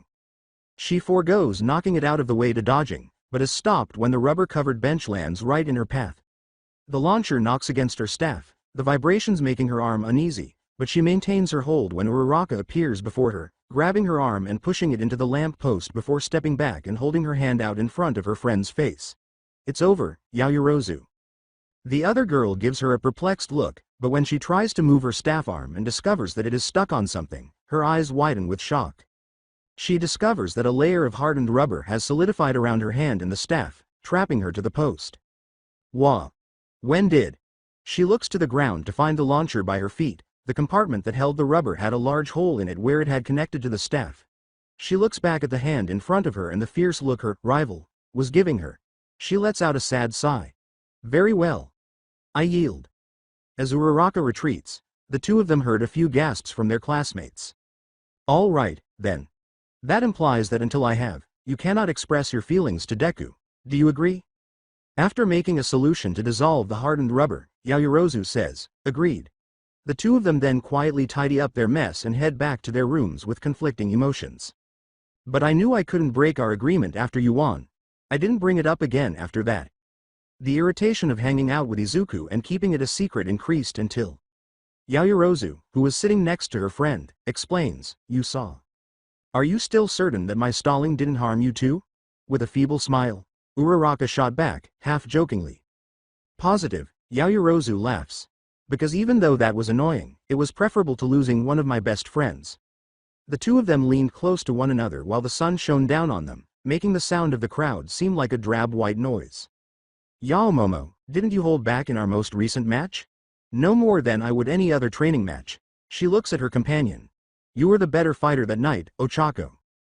"That's good to know. Do you want to play again?" "Absolutely." The two of them stand up and face each other, adopting the same stances from their previous match. Suddenly, Yayorozu rushes Uraraka, who is bracing for the attack when the charging girl tosses her staff at her.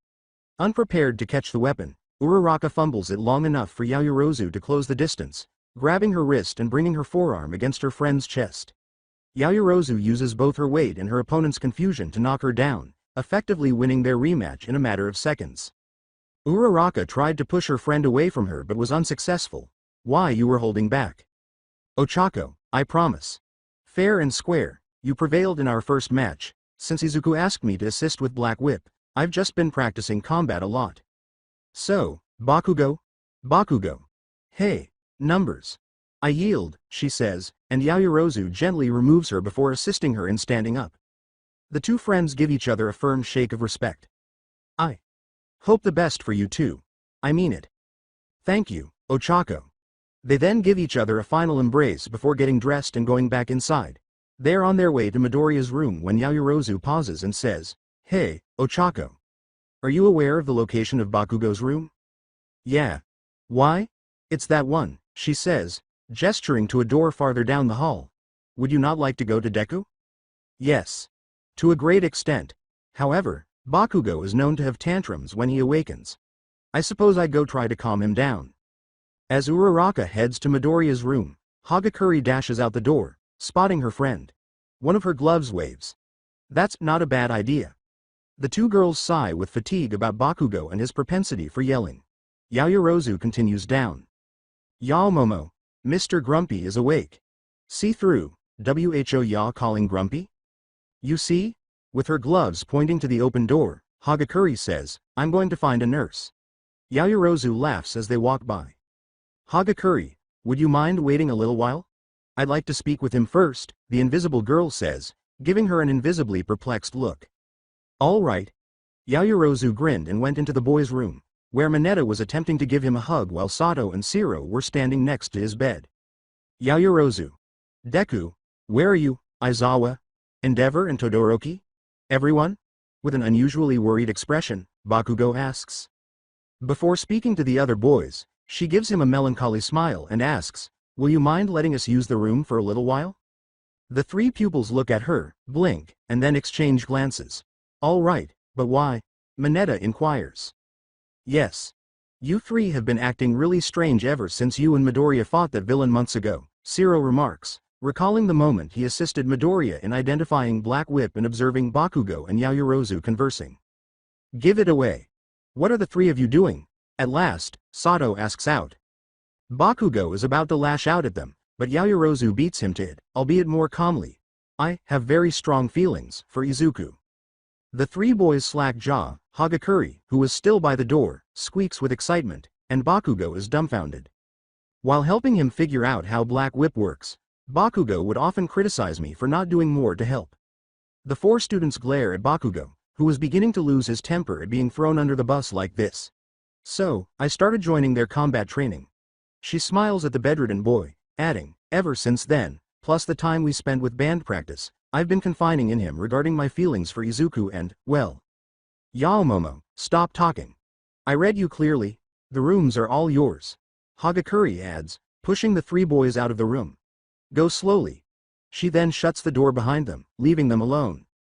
Yaoyorozu. Bakugo clenches his teeth and speaks in a low, angry voice. I apologize, Bakugo. With a nervous expression, she says, it was the only thing I could think to say that they'd buy. Bakugo glares at her, his anger somewhat subdued by her amiable features. You have been a great help to me regarding Izuku. Start talking. Vice Representative, where are we? He replies, crossing his arms and grunting. She nods and then sits on the side of his bed, telling him the same thing Ida told her, putting Midoriya's status last. And where is everyone? She asks. Mr. Gran Torino, Ryukyu, and Aizawa are all getting better, but it will take some time. Mirko and Endeavor are still undergoing surgery. All of our classmates and Todoroki are doing well. Dreading what she was going to say, she looks up into his eyes and says, and Izuku is still unconscious. I think it's related to his quirk. Oh no. That jerk, he yells and flings off the covers. Wait, Bakugo. She tries to stop him from leaving by grabbing him by the shoulders and saying, you must stay here. Get rid of that. I'll use a howitzer to rouse him. No, you won't, smarty pants, don't tell me what to do. I'll ask you then, I'm not interested in what? When she said that, he was on the verge of getting out of bed. He was taken aback by her words and noticed that her eyes were wet as she gazed at him. Bakugo, please. Will you allow me to visit him while you remain in bed to heal? We both know Izuku won't forgive himself if you got hurt because of him, he says, easing up as she presses her head against his chest, causing the boy to blink in confusion and blush because he isn't used to girls acting like this around him. So please. Rest here. And let me handle Izuku. I assure you that he will persevere. Fine, damn it. He growls for a moment before relaxing, but I'll kill him if he dies.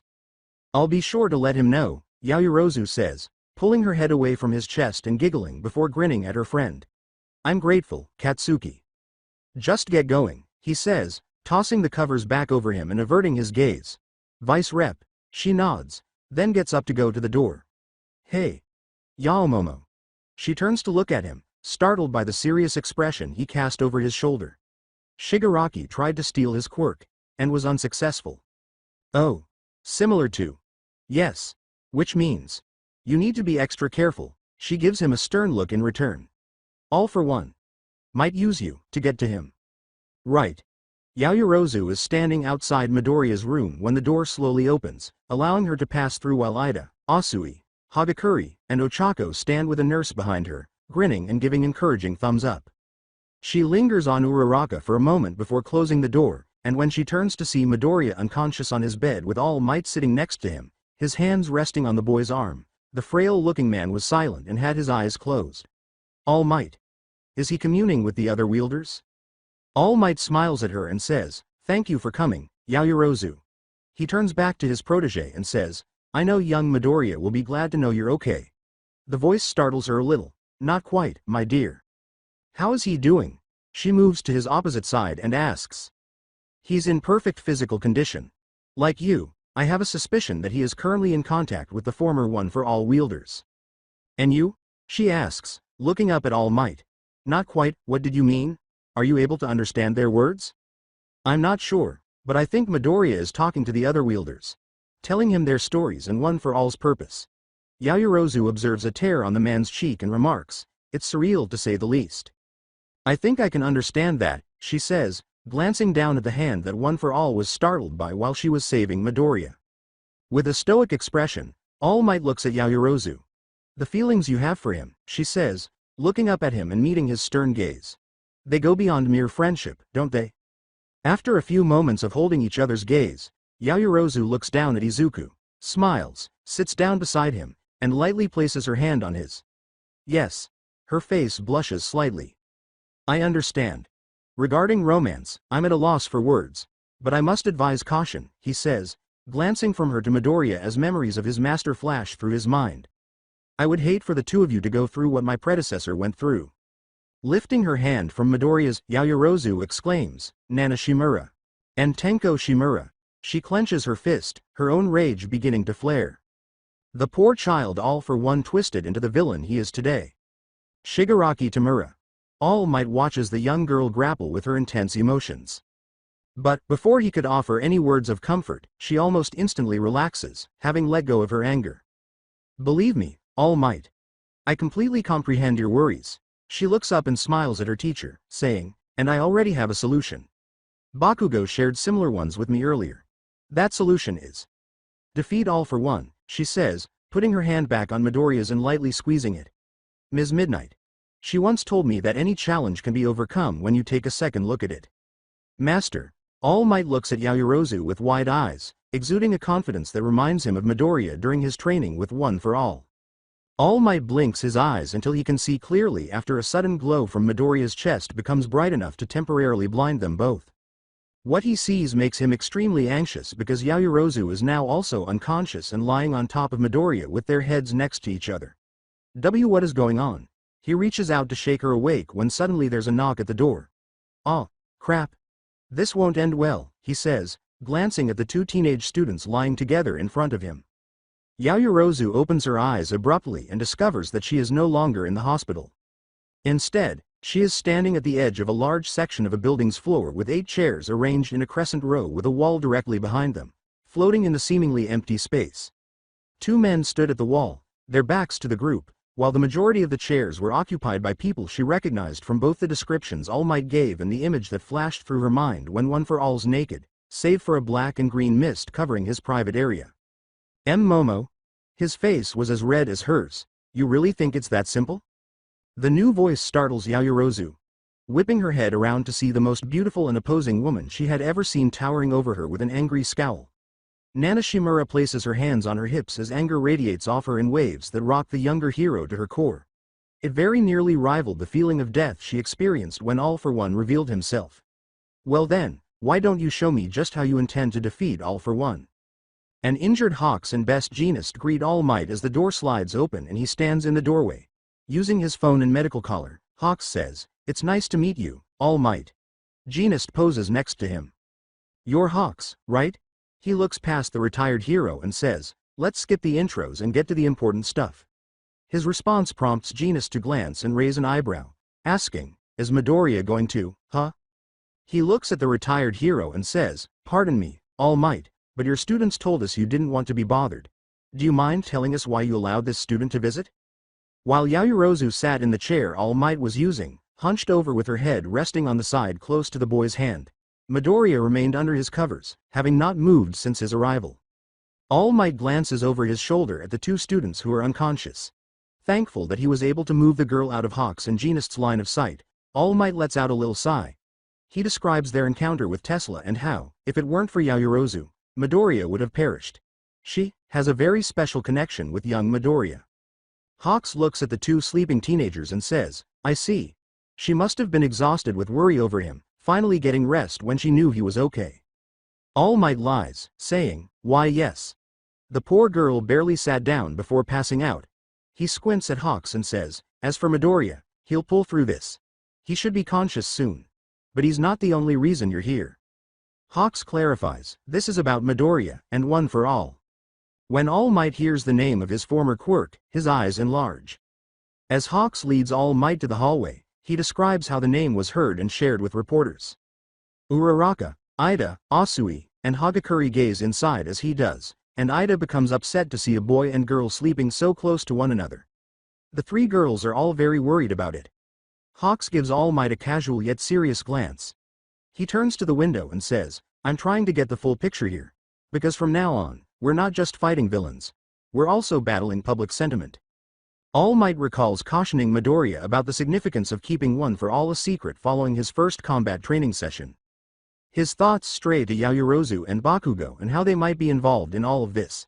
He glances over his shoulder in the direction of Midoriya's room, aware that the period of time for secrets is coming to an end and that he must facilitate the changeover as much as possible for their benefit. He turns to leave. He looks at Genist and Hawks and says, "We should talk somewhere more private. I'll tell you everything." Wah. What's happening? Midoriya is standing in front of the former One for All wielders, who are all as shocked to see Yaoyorozu standing there inside One for All. He was now acutely aware that only a few wisps of green and black smoke, one of which still hindered his ability to speak clearly, covered his nude body. By adopting the appearance of his much younger self, he was able to convey his feelings of saving Shigaraki. However, Nana Shimura had left just as they were all applauding his determination. Then Yaoyorozu shows up a few moments later. His question, barely audible over the smoke, is, how is she here? Yoichi Shigaraki, the first wielder of One for All and younger brother of All for One, approaches the two female heroes with equal astonishment and awe. "I don't know. For as long as I've been here, only my brother and Shigaraki have ever managed to enter." He looks at Midoriya. He turns back to Shimura and Yaoyorozu and says, "Save for that other friend of yours. However, you transferred One for All to him." This sudden appearance caught the attention of the second and third wielders, and Bruce, the third, turned to look with the same look of surprise as the others. This girl managed to find her own way here. Incredible. Kudo, who is the second, merely glances over his shoulder to see Shimura glaring down Yaoyorozu. Shimura said sharply, "Well, let's hear it, girl," which caused Yaoyorozu to back off apprehensively. "I don't know what you mean." Disoriented by this intimidating performance that pales in comparison to what All Might had detailed, she finds it difficult to defend herself against the strong hero in front of her.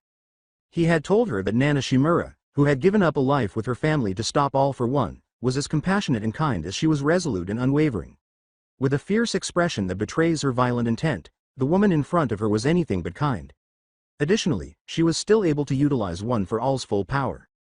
Her striking resemblance to the older hero didn't help either. Shimura abruptly flexes her entire body, creating a shockwave that almost knocks Yaoyorozu off the floating section of building they were standing on. Everyone here has fought that maniac, with most of us dying or sacrificing a great deal as a result. When he was testing Bakugo and Midoriya for their final practical exams, she fought against the force that made her think of All Might. Midoriya yells, "Momo," as the cloud covering his mouth lifts, but the rest prevents him from assisting her. Yaoyorozu looks at him and notices the concern in his eyes, which makes her think of the earlier warnings she received from Bakugo and All Might. Even though Midoriya is a strong man, his primary strength and obvious weakness is prioritizing the lives of others over his own.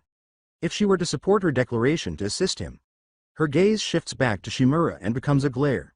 The former wielder's eyes twitch in response to the act of defiance.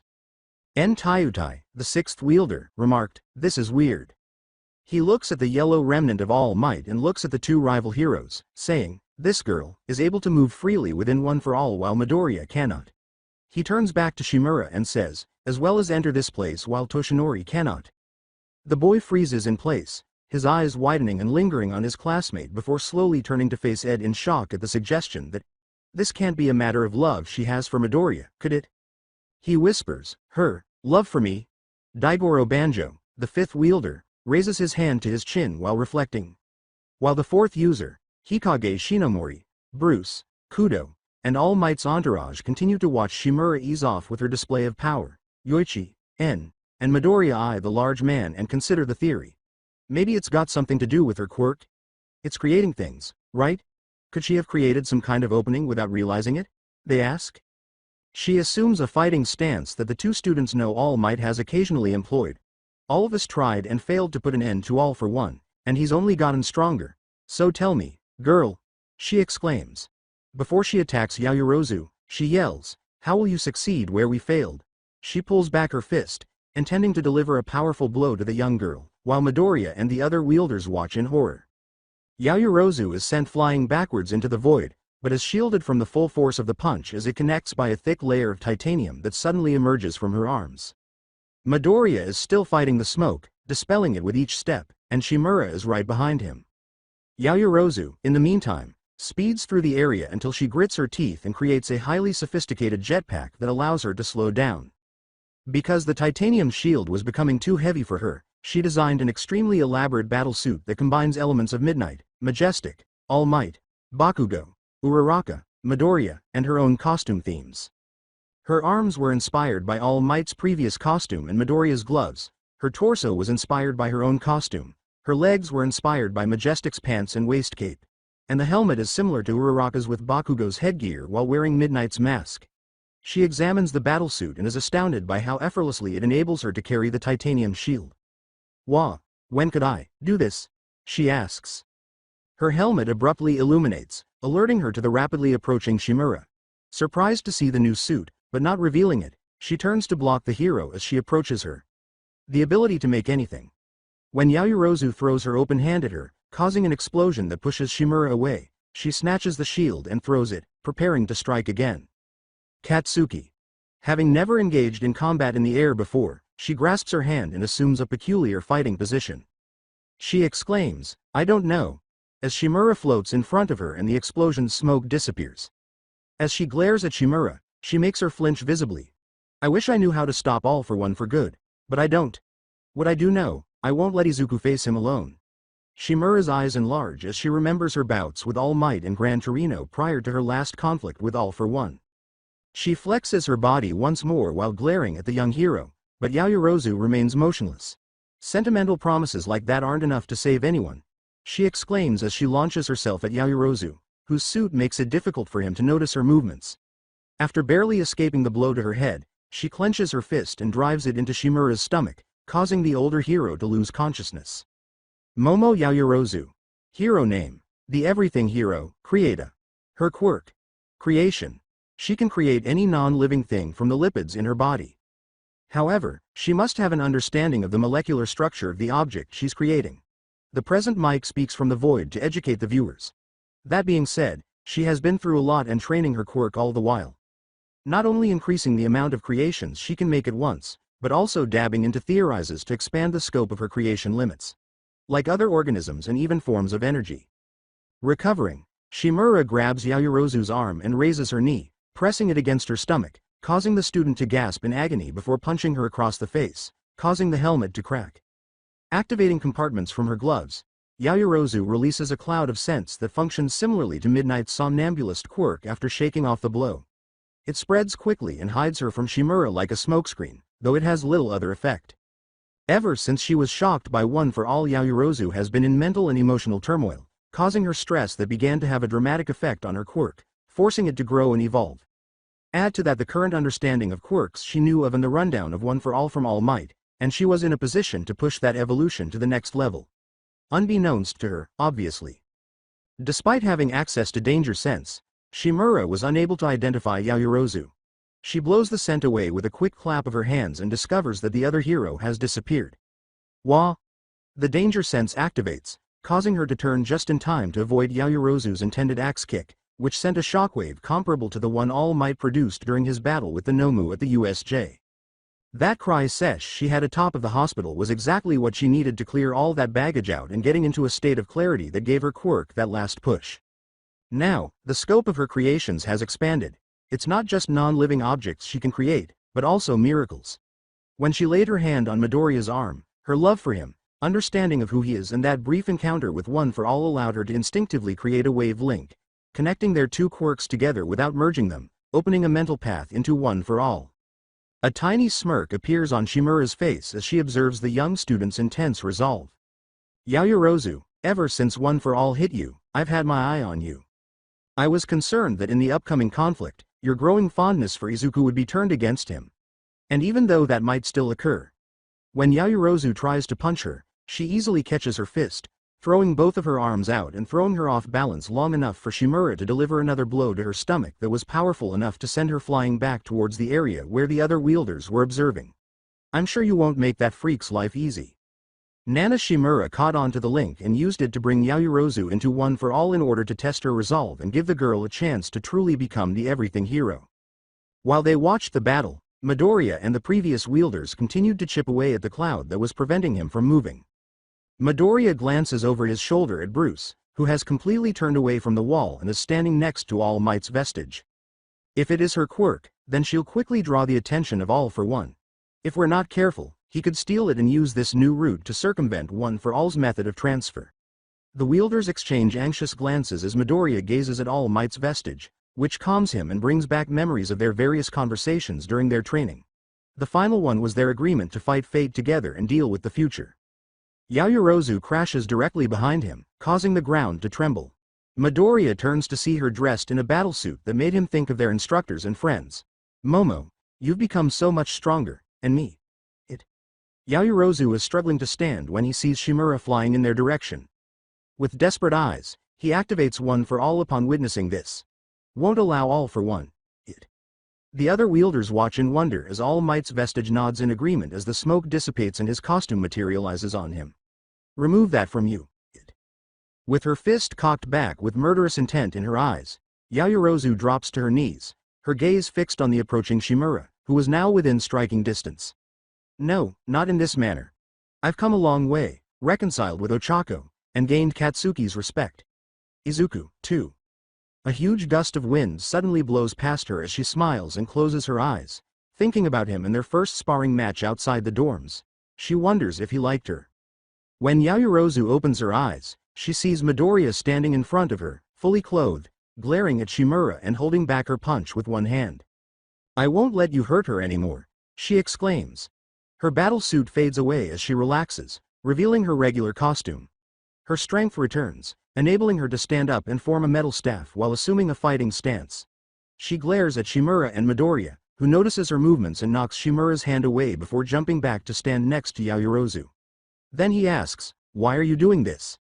After a brief exchange of glares with the two students, Shimura straightens up and her combative attitude disappears. Replaced with sorrowful eyes and a soft smile, the two teenagers stand up straight and look at her bewildered. I wanted to test your resolve, Momo. She clarifies, her expression hardening and becoming irate at the mere mention of him. All for One is not to be taken lightly. She gives Yaoyorozu a pained expression and says, he is a relentless monster, hell-bent on nothing less than world domination. Knowing she was telling the truth, Midoriya clenches his fist and says, he will not hesitate to exploit those closest to Izuku. Although he is confident in the girl's ability to protect herself and others, he still worries about her safety as he looks at her next to him.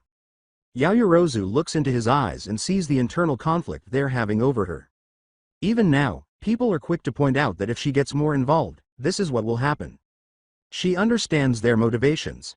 They are speaking from a genuine concern for other people, not from a lack of confidence in her skills. Since she started feeling this way about him, she has doubted herself. His eyes widen with amazement as she smiles warmly at him, instantly putting an end to the mental struggle. They exchange glances for a brief moment before she turns to face Shimura, who responds in the same way. Gripping her staff, she says, I'm fully aware of the risks I'm taking, Nana Shimura. I know full well that I'll likely be used against Izuku before this nightmare ends. Kudo turns to face her over his shoulder.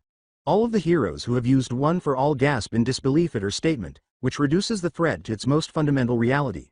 All for One is a villain. However, that is to be expected when you're dealing with villains. And putting an end to villains, regardless of how strong their position. As the two of them recall all the instances in which the League of Villains has attacked their class, she states, All for One and Shigaraki have threatened not just Izuku, but all our friends ever since their attack on the USJ. Shigaraki attempting to use decay on Aizawa and Asui, Tesla threatening Kaminari, and Kurogiri separating them. As the Nomu caused chaos in Hosu, Stain attacked Ida, Todoroki, and Midoriya.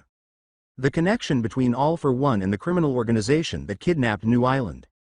Bakugo was abducted as a result of the Vanguard Action Squad's assault on their training camp, and the Kamino incident resulted in numerous fatalities and extensive damage. Himiko Toga's deception of the licensing exam by pretending to be Kami and their connection to the Shi Hasaikai, who had horribly exploited Eri. Yaoyorozu and Midoriya both clench their teeth at that memory. Their role in Nine's assault on Naboo Island.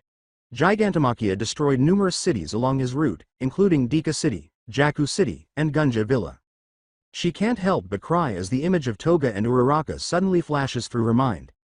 I know the possibility of getting used to hurt Izuku is high, but I won't stand by and let him fight All for One and Shigaraki on his own, she exclaims. I'll stand by his side and do everything in my power to support him, and be there, at the end, when he finally defeats them. The girl's courageous declaration astounds the former wielders, who look at her with respect and admiration. Yaoyorozu blushed a pale pink as the silence began to affect her, and Nanashimura grinned broadly while shedding her own tears. Thank you, Momo. She turns to face Midoriya, who has tears in his eyes but is also filled with gratitude and even letting his feelings for her shine through. Her heart began to race as she blushed at what she saw. The two teenagers are startled out of their reverie by the new voice. I'm glad to hear it, young lady. As the 8 former One for All wielders gathered together, prepared to assist, they both turn to see Kudo and Bruce standing next to Yoichi. Kudo gives them both a determined look that reminds them of Bakugo. It's drive like that, that'll stop villains. And save the world. Ha ha ha. What? You call yourself a hero? And here I thought this would be fun. Shindo Yo. Grand, the hero, gives the villain who has been rumored to be tearing up this area a fierce look. Straight from Tartarus itself, a jailbreaker. Muscular, the mass murderer who was formerly a member of the League of Villains. He appeared to be shielded from his vibrations by the muscle fibers covering his body. He puts his hand against the villain and smirks up at him. Using his quirk, he yells, I'll show you how a hero with fortitude can take on any villain, on him. Ha ha ha. Is that all you got? You think a little massage like that is gonna hurt me? I can't even feel it under all this muscle? Is that so? We'll just see about that. He amplifies his vibrations, potentially rendering himself inoperable. I'm gonna rattle your brains out of your thick skull. With a raised fist, Muscular intends to eliminate the hero. He exclaims, you just lost your chance too. Ah. As a sudden stab to his arm causes it to flinch. He rotates his arm, revealing to them a rod that resembles a drill bit protruding from it. What the? How'd you stick me with this? I didn't. Yo groans. As soon as the rod is turned on, it rapidly pierces his muscles. Muscular releases him and reaches for the hole the drill made. Hey! Get this thing out of. Ah! The villain was stunned by a strong shock that suddenly rushed through his body. As Yo tries to catch his breath, he sees Muscular fly through a building after being struck from behind. Above him, standing on a splintered ledge, the individual was engulfed in purple smoke. Yo's eyes widen as she recognizes the voice and barely sees the boy as the smoke fades and she spots Midoriya without his mask. Sorry we're late. I'll take it from here, Yo says. After giving him a nod, Midoriya turns to face the building where Muscular crashes, hearing his manic laughter and grunts. You? But, you're that first year from UA, she says. He picks up his earphone. Nice shot, Krieta. I'll deal with Muscular. Can you help with evacuation? Of course, he grinned. Thanks. Talk to you in a bit. He puts his arm down and jumps off the building in Muscular's direction. Black whip tendrils protruding as a cloud of smoke shoots out of him. With a grunt and a grip on his side due to the pain of a broken rib, Yo says, Hey wait. You can't take that guy on alone. He turns to face Yaoyorozu as she lands next to him, and the young hero looks at her with curiosity and surprise. No need to worry about him. Deku can handle that villain on his own. Her most recent outfit consisted of a red two-piece, a utility belt, violet gloves that exposed the backs of her hands, and combat boots that matched the color. Wearing a collar and a small red mask, her winter cape flaps behind her, honoring her mentors Majestic and Midnight, who have passed away. With a comforting smile, she extends her hand to him. Let's get you and the bystanders to safety while Deku keeps that villain busy. He takes her offered hand after blinking in bewilderment. Yo stops her from jumping as she turns to face the edge. Wait, what are you doing? At that moment, she throws him over the edge by swinging him around. It's all right. We'll be fine. Trust me. Yaoyorozu activates her shoes as he screams as he falls, and a small hoverboard appears from them, catching the falling Yo before they hit the ground. She just smiles at him, and he gives her a glare. You see? We're all right. He kneels down and grunts in agony once more. All right? You threw me off a building to my death, he says. Before they land directly in front of Tatami, she tells him, speaking to the assembled crowd, you have broken ribs and possibly a concussion. All of you, please evacuate the area and make your way to Ketsubutsu Academy. The ground trembles as Midoriya slams Muscular into a nearby low-running canal. We already told these two, we're not trusting our lives to you heroes anymore. We can. As Tatami removes Yo from her, she acknowledges, I understand your concern. After observing the harm Muscular caused, the audience begins to become doubtful. But you must understand that this villain, and others like him will not hesitate to kill you and those you fight for. The crowd looks at one another for a moment before nodding in agreement. Please. I'm asking you all to leave and let these two escort you to Ketsubutsu Academy. For your own safety and for those who would want you to be safe. Yo and Tatami are in awe of her ability to persuade the same group of people who rejected them. As a few onlookers bring over a stretcher for Yo, Tatami says, "Thank you for the help. I didn't catch your name." "I'm Krieta. The one fighting the villain is Deku." Everyone in the room stares at Yaoyorozu as Yo asks, "You too, you're from that class of UA first years from the licensing exam, aren't you?" She smiles and says, "That's right." With an unconscious muscular in tow, Midoriya suddenly jumps into the air. Yaoyorozu turns to face the floating boy and reaches for her earpiece, saying, "Krieta, muscular's out. I'm taking him to the police." She lowers her hand and says to the two heroes, "Roger that. Just wrapping up here, then I'll follow shortly. Are you two okay with handling the rest?" As Yo is put on the stretcher, Tatami smiles and says, "MMHMM. Our friends will be here shortly. Thanks again, Krieta." Before heading for a piece of debris, she gives them a quick bow, climbs on it, and jumps into the air. She then activates her hoverboard and speeds off after Midoriya. "I'm glad we could be of help. Please, take care," she says. As the two bystanders carry Yo away, Tatami remarks, "Hey. Hard to believe those two are just first years. They act as if they've been doing hero work their whole lives." As their classmates' voices grow louder, they carry Yo away. Yo smiles slightly as he recalls how Midoriya saved his life during the test. Gazing up at Yaoyorozu as he takes off, he says, "I'm not all that surprised." Yaoyorozu remembers a few days ago when she and Midoriya woke up after speaking with the former one for all wielders as she walks to Midoriya, grinning as her red cape flaps behind her. When they both woke up, the room was empty. He was a little taken aback to see her lying so close to him, but she was more worried about how she was seated in the chair All Might was using. Then, with her promise to fight alongside him still fresh in their memories, they exchanged glances. He started to say, "Momo, but the door abruptly swung open. With a look of relief on her face, All Might enters the room with Mrs. Midoriya and his physician. In order to give his mother a seat, Yaoyorozu got up and moved to stand next to All Might while the doctor described what had happened to him. Having sustained comparable wounds during his initial altercation with Muscular, his body was better equipped to withstand the blowback, partly because he had strengthened his arms with Black Whip. The doctor is thanked, and they wait for him to go before Mrs. Midoriya turns to face All Might. A glance is exchanged between All Might and Yaoyorozu. "Will you explain what's going on, please?"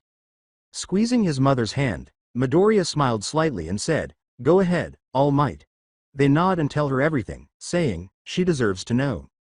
After they have completed the explanation, she asks, "So this power of his, he can control it because he was born quirkless?" Midoriya gives Yaoyorozu a knowing glance and squeezes his hand. "And now," she says, "there are some bad people who are after my son. We're still figuring out the logistics, but he should be safe to stay at the school." Midoriya says, "We're not going back to UA."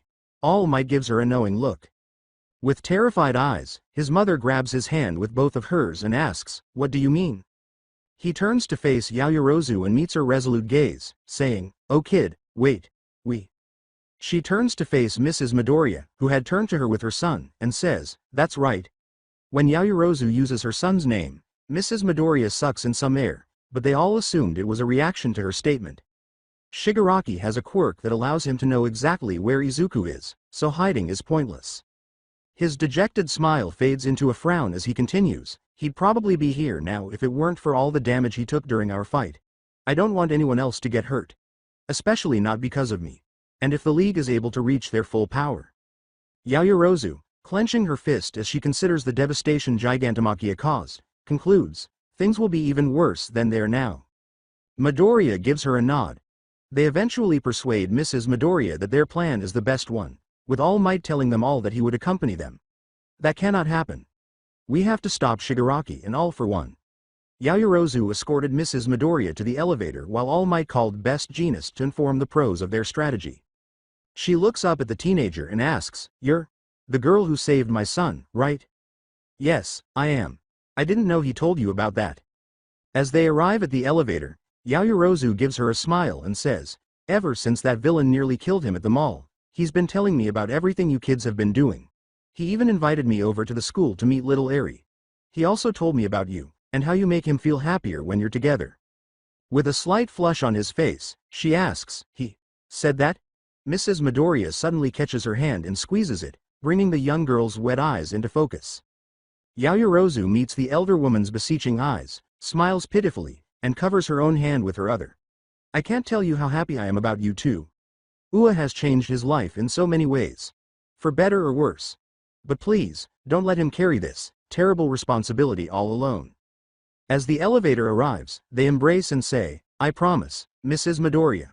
I'll stand by his side and help carry this burden. I won't let him fight those villains alone. As the elevator doors close, she gives her a wave before turning to return, passing the room where Bakugo had been sleeping earlier that day. Bakugo was the most reluctant to leave, and All Might had told them that the rest of Class A had gone back to the dorms. Hawks and Genist had left by the time he had completed his conversation with them regarding One for All.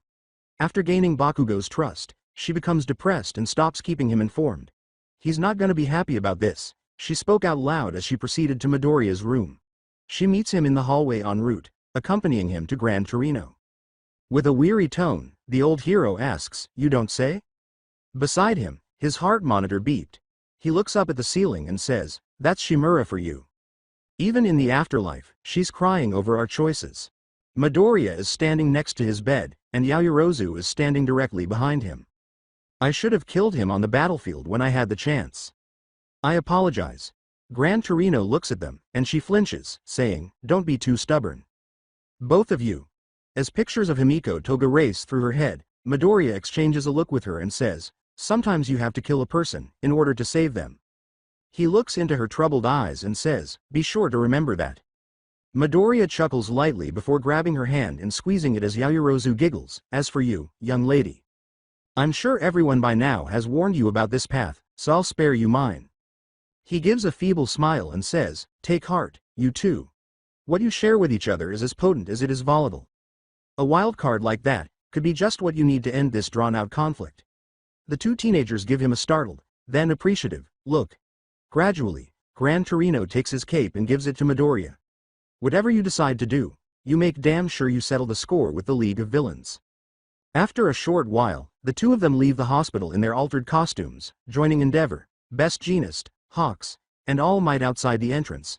When All Might recognizes the mask she was wearing, he gives her a dejected look. Yaoyorozu. She gives him a look. With a sigh, Yaoyorozu removes the mask and holds it in front of her while touching the collar, saying, She'd be proud to see how much you've grown. I wish I had a chance to thank them for teaching me so much, and she squeezes her mask and lets out a few tears. For being there when I needed help. Momo, as she wipes away the tears and replaces the mask, Midoriya leans in to put his shoulder against hers and smile. In their honor, Best Jeanist states, Majestic and Midnight were brave heroes. Resilient in their heroic duty as top-tier denim jeans. A far-off recollection of confronting Midnight when she was still a third year flashes through Endeavor's mind as he looks at Yaoyorozu and her mask. Hawks adds, grabbing everyone's attention, not to spoil the mood, but we should probably get this show on the road, yeah? Right. Answers Midoriya. He smiles at Yaoyorozu before putting on his mask and heading out. She turns to All Might, and he looks at her, blinking in bewilderment, saying, Izuku, wait a second, did you get them? She was a bit put off regarding the lack of an application, but, after opening his car's trunk, All Might gives her a pair of combat boots that go with her outfit. The prospect of fulfilling a challenging request was too good to pass up, her words. Prior to donning them, she says, I'll make it up to her the first chance I get. Thank you, All Might. The three pros watch with patience as Midoriya approaches. She stands with a contented smile on her face and he asks, Was there something wrong with your old boots? No, but with these, I'll be able to travel with you. With me? I thought you'd be traveling with All Might. That was the plan. But, after speaking with your mother, I reached out to Hatsume for a pair of support boots with an added function to them. With his interest piqued, Hawks asks, What kind of function? She extends a hand to Midoriya and smiles at him. He takes her hand and blushes a little. Can you give me a lift, please? He asks. He lifts her several feet into the air with float. She pushes a button while creating a pin out of her toe while examining her boots. Just before the compartments in her heels open and reveal a small hoverboard to assemble beneath her feet, the pin falls out of her shoe. The display has impressed Midoriya, All Might, and the three professionals. She floats to Midoriya's level, releasing his hand. Shall we go?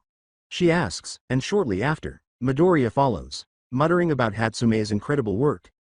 As he and Hawks get into his car, Genist remarks, "It's shameful that we must put such bright and passionate students in harm's way in order to draw out those villains."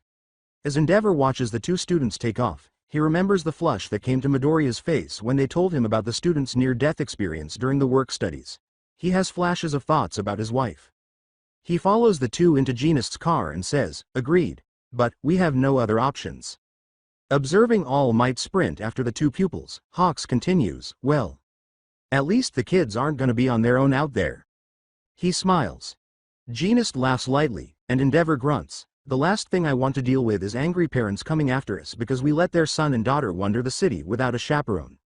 The two student heroes fly overhead while the search is in progress, keeping an eye out for any trouble, citizens in need, or jailbreakers. They come across a lot of the latter, and they use the training they received together to work effectively in capturing criminals, saving lives, and persuading anti-hero groups to go to the closest shelters.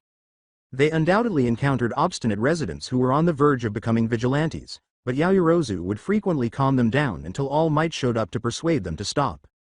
Whenever he did catch up, Yaoyorozu was always quick to suggest they take a break and eat. Midoriya would typically argue against it, pointing out how weak they are each time they take one. However, she would always counter it with the fact that her quirk is fueled and that she might become vulnerable if she doesn't regularly replenish her lipids. All Might was overseeing the evacuation of a nearby mall that night, so they took their meals to the top of an abandoned apartment building to spend some time together alone. Yaoyorozu notices that Midoriya is staring at her as they eat the food that All Might has prepared for them, and she begins to blush a little. "Momo," he says, lowering his food after she had swallowed her bite. "Why yes, Izuku, I really enjoy spending time with you. I feel the same about you." He sets down his food and clenches his fists. "Have you and Uraraka, settle things." She mentally chastises herself for not speaking up sooner as her eyes enlarge. She puts down her food and says, "Oh, Izuku. I'm so sorry about all that." "Yes. Ochako and I have settled our differences and patched things up between us." He sighs. "That's good to hear. I haven't had a chance to talk to her since the fight with Shigaraki, so I wasn't sure." "What do you need to talk to her about? She told me she would let me know when you two settled things." "Does that mean you two made up while I was speaking with the past wielders?" She lets out an annoyed sigh. "Ochako," she gives him a weary smile and says, "I'm beginning to wonder if I let you off too easy for all this." "Yes, that's right." With a lighthearted laugh, he looks at her and asks, "What was it about? This girl thing must have been pretty important if it stopped you two from talking to each other." The sight of her exasperated expression made him flinch and waving his hands nervously. "I mean, if you don't want to tell me, you don't have to. I know I'm not that great when it comes to girls, so I probably wouldn't understand anyway, so." "Izuku," he immediately fell silent at the sound of his name. "That girl thing was about you." His eyes widen with genuine surprise as he lowers his hands. "Ochako and I both have strong feelings for you. She had hers for quite a while when mine began to develop, the day I nearly lost you." Midoriya gazes up at the night sky, recalling all the times Uraraka had appeared strange to him. At last, he understands. "I honestly didn't know." He laughs sadly with a laugh. "I mean, the thought never occurred to me that a girl would want to be with me, romantically." Suddenly, Yaoyorozu crashes against him, throwing her arms around his neck, making him blush from feeling her breasts pressed against his chest. "You were right, Izuku." Her words caused his blush to turn blue with fear and briefly stopped his heart. He inhales sharply as she pulls away, grinning at him. "You don't understand girls." He looks into her eyes, lost in a multitude of ways. "Izuku, I want to spend as much time with you as I possibly can. I want to be by your side as more than just a friend and fellow hero. I want to be with you, romantically." Hatsume, Najire, Uraraka, and even Toga are just a few of the girls he has encountered that have made him blush, but the only romantic moments he experienced were with Uraraka and more recently with Yaoyorozu. Here he was now. Despite Yaoyorozu's declarations of love for him, he was unsure of what he was experiencing. "Izuku, I love you." When he heard those words, his heart seemed to sink into his stomach. His arms unconsciously encircle her back and draw her into his chest, with her head resting on his shoulder and his on hers. From this point on, they could feel each other's heartbeats, which were so rapid that they could practically dance to the beat. Since this was the first time she had ever declared her love to someone outside of her family, Yaoyorozu was growing increasingly frightened the longer he remained silent. Meanwhile, Midoriya concentrated on her heartbeat, which was the only physical sign of her condition. His thoughts suddenly flashed back to his encounter with La Brava and Gentle Criminal, showing the two of them pining to the ground while La Brava declared her love for Gentle, triggering her quirk. Momo. As he went on, he sensed her becoming tense. Her body relaxed as her heart slowed, her grip tightening on him. I know this is an important moment. But I need to speak my mind before I speak with my heart. Okay? He asked. Too scared to say anything, she nods in agreement. He inhales deeply to calm his own heart before gazing out into the moonlit city and saying, "Thank you, Momo." Yaoyorozu gives him a pitying look as he gently squeezes her cape. When I found out I was quirkless, my world fell apart. I wanted to be a hero more than anything. But more than that, I wanted to be useful. In a world where quirks are the norm, not having one felt like I could never be of any use to anyone. Seeing Kacchan be able to do amazing things with his quirk, wondering over and over again about what I would do with a quirk like that, and as much as I hated his bullying, in some way, I saw it as a way of acknowledgement. That I was useful. If only as just a target. Izuku, that's, she pressed her face against his neck and cried uncontrollably. I know, Momo. I know, but at the time, how could I have viewed it any other way? She said, holding him closer. He lets a melancholy grin spread across his face. After All Might gave me one for all, and I was taking the entrance test, I was completely out of my element. Even though I finally had a quirk, it hadn't sunk in yet. So, I was still that quirkless boy in way over his head. Then, one of those giant robots from the sports festival appears. Fighting it was thought to give you 0 points, so none of the people taking the exam took it. Actually, even I was about to run away as well, but then, I heard Uraraka. Yaoyorozu flinches at the sound of her friend's name. When Midoriya realized that, he leaned his head toward her, letting their hair touch. I had first met her outside the school. She had saved me from tripping and falling on my face. She was so kind to me and was actually the first time I spoke to a girl. Even though I didn't say anything back, she smiles as she giggles. That certainly sounds like the two of you, right? He asks, laughing. When I saw her in trouble, all I could think about was saving her. The next thing I knew, I was in the air heading straight for that giant robot. I punched it with everything I had, destroying it along with my arm and legs. As I fell, among the panicking and worry, I was elated. I had done it. I saved someone. I was useful. Before I hit the ground, Uraraka saved me again by slapping me across the face. She giggles once more, enjoying the vibration it sent through them. But as he goes on, his smile fades into a frown. Do you recall the first day of classes? Instead of the entrance ceremony, Mr. Aizawa took us to the field? I remember that you fell for his expulsion lie, along with a few others. He looks up at the moon and says, yeah, well, I found him very convincing. Seeing everyone from our class using their quirks with such ease. Mr. I put in a lot of effort to finish last, but Aizawa made me throw the ball without breaking my body. That didn't really surprise me. He holds her cape tightly, and she looks at him worriedly. And, out of everyone in our class, it was you I was the most jealous of. Her eyes widen as she tightens her hold on his shirt. Even though I had one for all, just like with Kacchan, I imagined what I would do with your quirk. If anything, it confirmed the fact that I was once quirkless and that I had to work even harder to catch up with all of you. How helpful I could be. I made numerous lists, some of which even surpassed the ones I had in mind for one for all. It was difficult for me to accept that I was in the same class as someone whose circumstances were entirely different from mine. He laughs despite himself, which makes her laugh too. Thank you, Momo, he says, tightening his grip on her. The quirkless boy that felt useless and the girl with the world's most useful quirk. And he beats her to become class representative, for allowing me to finish all of this before I deal with, well, the rather big elephant in the room. She laughs. I have mentioned you're at your peak when you voice your thoughts. Hey. Yes, that is correct. Midoriya takes a deep breath and finally speaks to her after outlining the insecurities that have been bothering him the entire time. Remember the school festival, how I was almost late to our performance? I was late because I ran into Gentle Criminal, the man who uploads videos of his crimes online, she says, nodding her head. Actually, I might have overlooked their intention and let them go if it weren't for the pricey tea you shared with us. So, Momo, thank you for giving us access to that Gold Tips Imperial tea. Hey, you're very welcome. When my mother has a chance, I'll ask her to send more. That sounds good.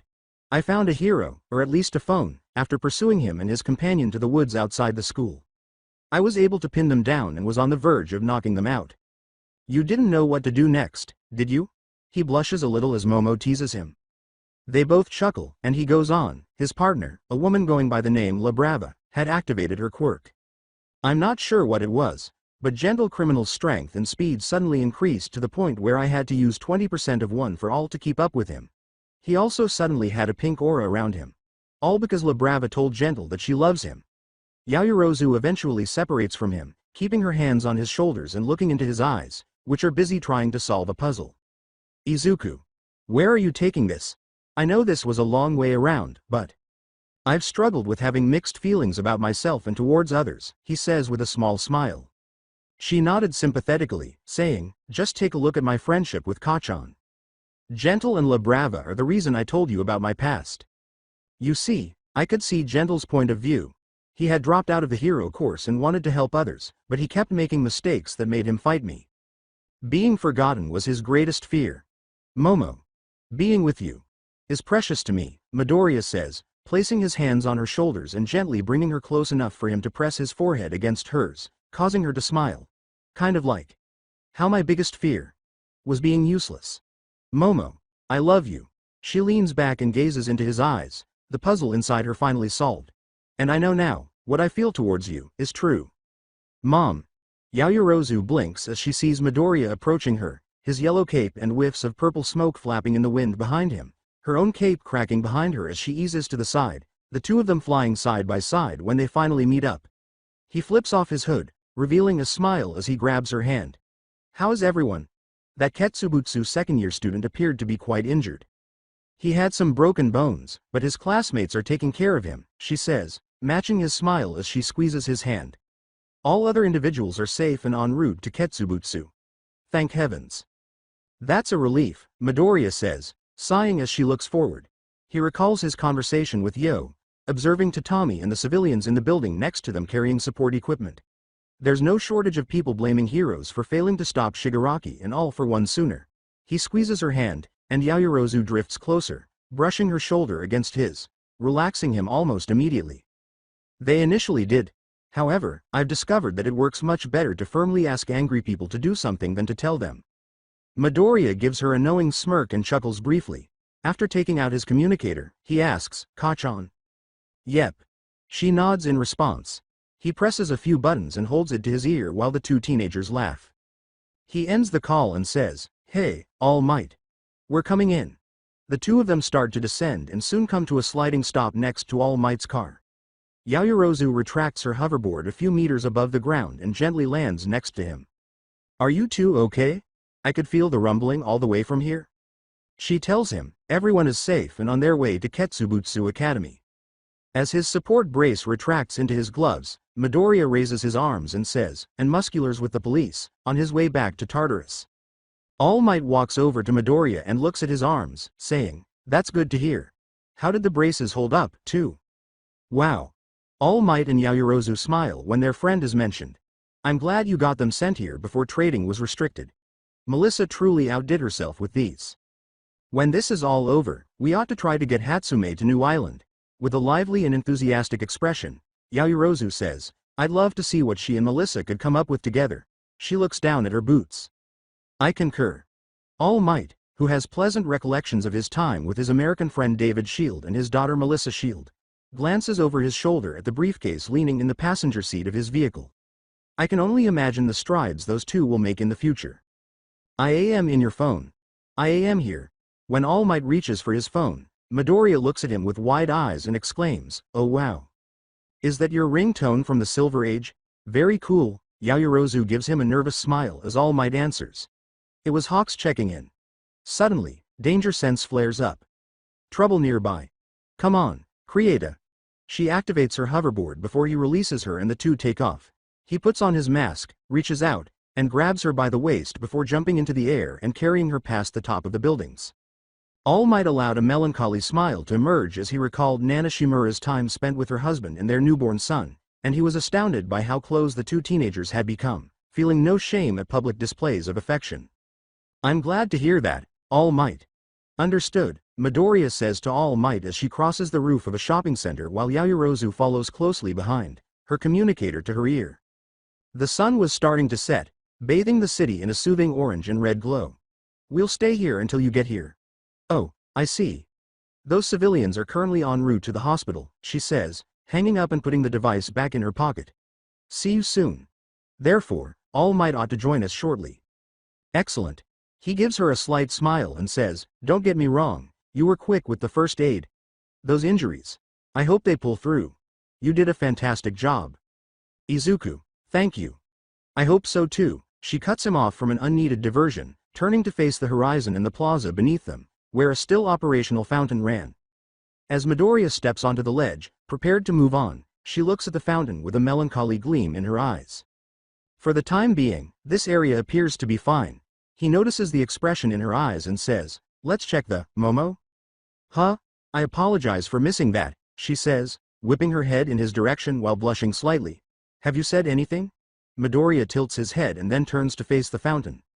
The longer he looks at it, the more flushed she gets, and she starts to fidget while she waits for him to notice.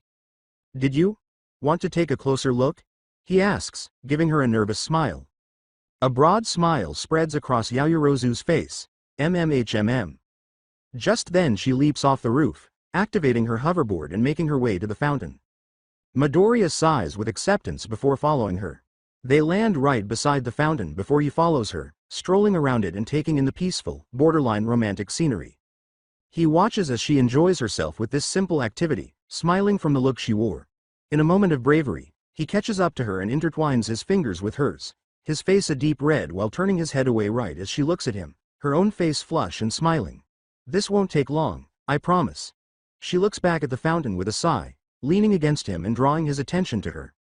I know I'm being selfish, that we should move on. Don't worry, Momo.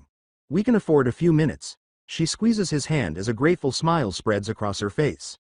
Midoriya looks up at the fountain, noticing how the setting sun's rays illuminates the water in a warm and pretty glow. A wave of joy floods his body as he looks from the fountain to Yaoyorozu and finally on their hands intertwined. He blinks. The apparent situation the two of them were in. His blush grows a darker red while covering his entire face. So, Momo, just so we're clear, would this be considered a DDD date? The sound of the water trickling behind them soothes them both. My mother often tells me about the many times she spent with my father, strolling through our property, simply enjoying each other's company and resting by one of the half-dozen fountains we have throughout. She laughs sweetly and presses herself close enough to him to press her face against his. It certainly feels like one to me. Really, that does sound really nice, he replies, blinking as he remembers her origins and becoming a little anxious. I forget sometimes how wealthy your family is. He looks at her questioningly. Are your parents okay with you being out here with me? He asks. She laughs nervously. I did tell them that I was going to help a friend try and get everything back to normal. She looks away with nervous concern, scratching an imaginary itch on her cheek. I might have left out the detail that friend was a boy, though. Midoriya lets out a heavy sigh, knowing that he would be in a lot of trouble with her parents when they find out. Yaoyorozu giggles as she looks at him, her gaze drifting down to his lips. Her face heats up as she remembers the time she performed mouth-to-mouth CPR on him. She was so focused on saving him that she didn't consider the implications of pressing their lips together at the time. Now, however, would that be considered our first kiss? Her blush brightens. Abruptly, Midoriya snatches her and jumps away, barely avoiding an electrical bolt that would have struck the fountain. Grr! You have such quick reflexes, child. As they land on the street, Midoriya and Yaoyorozu's initial anxiety vanishes as they gaze at their assailant in shock and rage. Tesla? As Midoriya puts her down and glares at the villain, she yells. Girl, don't be so surprised to see me. He glares at the two students through his skull-shaped mask, saying, I still have a score to settle with you and your two friends. All you did last time was add this kid to the list and show me how much of a disadvantage I've been in. He smiles behind the mask and points to the two villains next to him. So, I've decided to bring along some help who aren't amateurs. When Midoriya and Yaoyorozu see Mustard from the Vanguard Action Squad standing next to the villain and Rappa from the Shei Hasaikai raid, they snarl in rage. Hey, now I know who that kid in green is. Overhaul was defeated by him, Rappa said, having decided to wear the plague mask he was made to wear by Chisaki. But this time, it was to protect from Mustard's poison. The big man flexes his arms. I get first crack at him. Get what you want. Wearing a second gas mask to conceal the large bruise from Tetsu's punch, Mustard responds, I'll still get to enjoy watching their self-righteous attitudes crumble all the same. Midoriya increases his percentage to 20% and says, Rappa, he's the villain that nearly killed Fat Gum in Kirishima. As he gets ready to make 2 gas masks for them, Yaoyorozu continues, if I remember correctly, that third villain was responsible for the miasma that hurt Jiro and the others at the training camp. We need to let All Might and the others know before they... kids, how about we keep this between us? Tesla says before looking at Mustard. Do it? The younger villain unleashes a blast of his miasma, which swiftly spreads throughout the plaza. Yaoyorozu makes the masks before it reaches them, and he gives one to Midoriya. We must put an end to. As Midoriya was putting on his mask, he began to say something, but danger sense activated just before Rappa burst through the poison cloud directly in front of them. He began throwing fast punches at him, barely giving Yaoyorozu a chance to dodge as the larger man applied pressure to Midoriya. Deku. A gunshot rings out, forcing her to duck behind her shield as it bounces off, distracting her long enough for Tesla to reach her, his arm coated in electricity.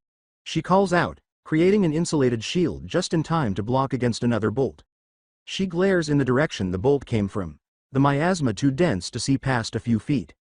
This time, girly, it's 2 against 1 in my favor. She sidesteps away and pulls out her communicator as he punches her, but a second shot rings out, and the bullet whizzes past her leg. She presses the emergency button on her device, alerting All Might and the others that they are in trouble, and she pockets the device while Tesla charges her. She looks at him before charging as well, making a wooden bow staff. Tesla, my name is Creata. She crashes her shield against him, meeting his eyes through the mask while readying her staff. The everything hero. Midoriya was forced to boost his strength from 20% to 30% as she battled the villain. He was strong and quick enough to block both of Rappa's machine gun-like blows. Oh crap, kid. You're much stronger than you appear for a scrawny guy. Rappa begins to vibrate his arms as the two push against one another, making it more difficult for Midoriya to hold him. His danger sense activates, directing his attention to Mustard, who was pointing his gun at the hero. A tendril of black whip emerges from his arm and captures the bullet as it is fired. Midoriya glared at Mustard from behind his own mask, but Mustard responded, so, the rumors are true. The kid all for one is after has multiple quirks, too. Yaoyorozu and Midoriya both narrowed their eyes at the young villain. Does that imply that you 3 are aware of his location? Midoriya asks, lowering his guard just long enough for Rappa to drive a solid knee into the boy's stomach. Winded, his hold on the larger man's hands loosens enough for him to rip his hand free, striking him with 3 quick blows that sent Midoriya flying into the fountain. Deku. After striking Tesla across the face, Yaoyorozu yells, and as Tesla throws an electrically charged punch against her shield that is powerful enough to knock her to the ground near the fountain, another shot echoes, grazing her arm and causing her to drop her bow staff. Tesla approaches the downed girl slowly and remarks, you two have more immediate problems to worry about than him. Heroes, the girl's shield obscured her glowing legs. As Midoriya stands up and places a hand on his head to calm the ringing caused by the blows, Rappa enters the water and strikes his fists together. Come on, kid. Don't pass away on me just yet. Even I haven't warmed up. As Yaoyorozu knelt on the ground in his immediate vicinity, Midoriya fixed his attention on the approaching Rappa. Judging from the bullet's trajectory along with the time it took to reach Black Whip, Mustard should be within 2 meters of me. I could reach him within a second, knocking him out and clearing the gas, he says, gripping his fist. But Tesla could attack from behind before that. Plus, I'd be leaving Momo open for Rappa to rush her, he says, taking a chance to look at her and see the confident gleam in her eye. Ah, she has a plan. She points from behind her shield. Any final remarks, Creata? With his hands crackling with electricity, Tesla asks in jest, from behind her shield, she creates another shield that would end this fight. As the sound of splashing fills the air, she stands up with her knees bent and says, now that you mention it, I do have one thing to say. Now Deku. Tesla fires 2 lightning bolts at her, and she drops her first shield to use her second shield, which is made of thick glass, to divert the bolts toward Rappa. As the bigger man throws his fists, Midoriya charges Mustard and moves quickly enough to avoid the bolts, electrocuting him in the fountain. A shot erupts, and the bullet is headed straight for Yaoyorozu, but is caught by Midoriya's gloved hand just as it exits the barrel, striking the villain with the same fist, destroying his mask and knocking him out, preventing more poison from entering. Midoriya turns around, drops the bullet, then claps his hands together, dissipating the remaining fumes to reveal a startled Tesla, a smirking Yaoyorozu, and a paralyzed Rappa. Before she swings the shield directly into Tesla's face and knocks him down, she says, "You did ask." Midoriya returns to Rappa quickly before the paralysis wears off, bringing his left fist back for a final blow. For Red Riot, this is the Red Gauntlet. He raises his power to 45% and slams his fist into Rappa's stomach, knocking him unconscious and taking the wind out of him. Yaoyorozu, meanwhile, had retrieved her staff and was standing over Tesla, the weapon pointed down at his face. "Give up, Tesla. All three of you are finished. You three will receive a lighter sentence if you tell us what you know about All for One." As he carries Rappa out of the fountain, he laughs deeply, attracting Midoriya's attention. What a generous offer. Unfortunately, it has no value. There won't be any prisons after All for One prevails in this conflict. Just before he can grab her bare legs, his hands suddenly become coated in electricity, releasing everything he possessed. "Momo!" Midoriya yells, having just put Rappa down. His anxiety is replaced with relief when he sees that she is still standing over the villain, totally unaffected by the surprise attack. What? What on earth? He examines her legs and finds nothing that would shield her from his quirk. As he is about to inquire as to why she was unaffected, Yaoyorozu strikes him in the head with enough force to render him unconscious. Insulated, extremely thin fabric. Inspired by Ms. Midnight, she remarks, moving away from him and in Midoriya's direction. "How are you doing?" "Just a goose egg," he says, rubbing the area of his head where Rappa hit him. "I'll be all right," they say with a brief smile before putting the three villains under control. Shortly afterward, Endeavor lands next to All Might, Hawks, and Genist as they drive in with a police squad. "Are you two hurt?" As the others exit their vehicles, the Flame Hero asks. "Thank goodness, nothing major. Just a few bumps and scrapes," she responds, giving All Might her creations to dispose of. Endeavor looks at her sadly, remembering his wife Ray, more especially, the time she and their kids came to see him in the hospital, and the drive in her eyes. "They said there were rumors going around that I was being sought after by All for One." As the police escort the three villains into transports, Midoriya tells Hawks, "It's small, but there might be a chance they have more intelligence regarding him or Shigaraki."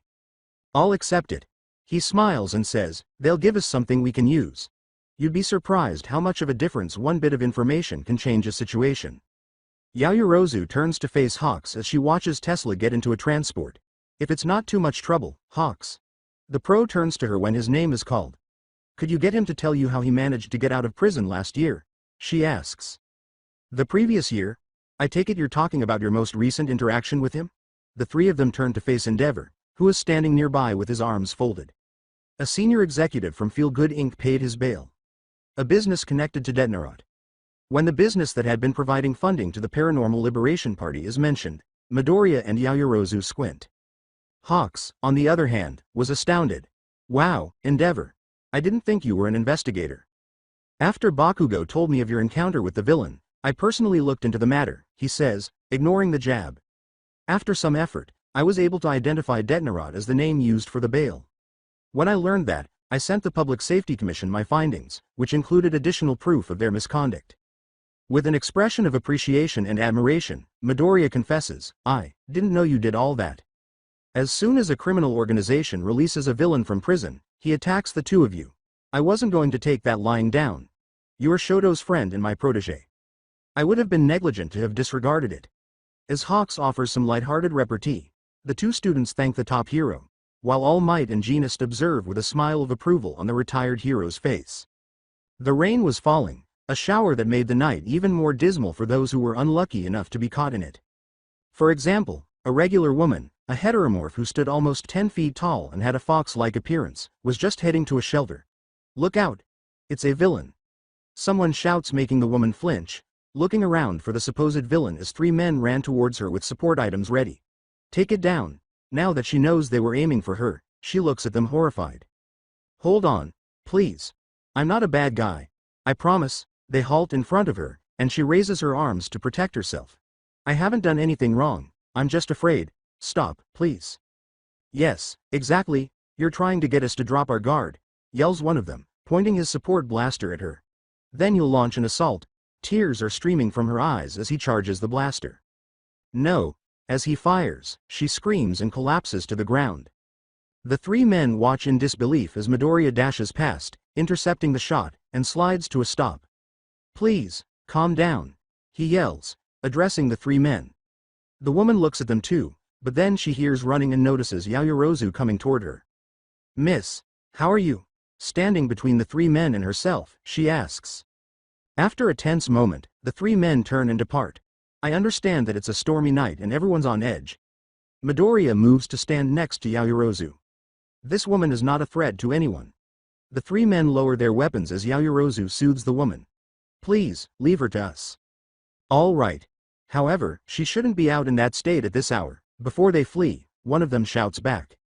The woman looks between the two of them and tells them that she had decided to stay at home, thinking this whole thing would blow over, but as things got worse in the area, she realized she made a mistake and was on her way to a shelter when the rain started to fall. Yaoyorozu makes an umbrella while glaring at the escaping men, holding it over them before turning to face the woman. "You're safe now, miss." All Might shows up while they are conversing. "Are you three okay?" As he exits his vehicle, he asks. Midoriya responds, "We're fine, All Might." "All Might, wait?" the woman inquires. "Is it possible to transport her to the closest shelter? It would be much safer and drier than my hoverboard," inquires Yaoyorozu. "All right." He gives each of the two heroes a box lunch and says, "Take these before you go. Pork cutlets to keep you energy up." "Whoa, All Might. This has a wonderful scent. I'm grateful." Yaoyorozu nods in agreement as Midoriya says, and they nod quickly before departing once more, leaving All Might and the regular woman alone. Before they eat, they locate a skyscraper overlooking the area. Widespread devastation. It's almost as if we've traveled back in time. Behind Midoriya, the spectral figure of the fifth user, Banjo, emerges. "We tried our best to blend in during my day. Because we survived by hiding from bad guys. That's also how quirks initially emerged. Everything for one. Shigaraki. Dabi." Midoriya enumerates those Nomu. At the mention of the girl, Yaoyorozu grips her box and adds, "We still don't know where any of them are. Himiko Toga and the rest of the league." Before he bites his cutlet, Midoriya adds, "The authorities are too busy with the jailbreakers and don't have any available resources to track them down." Yes. The world is an easy target for criminals.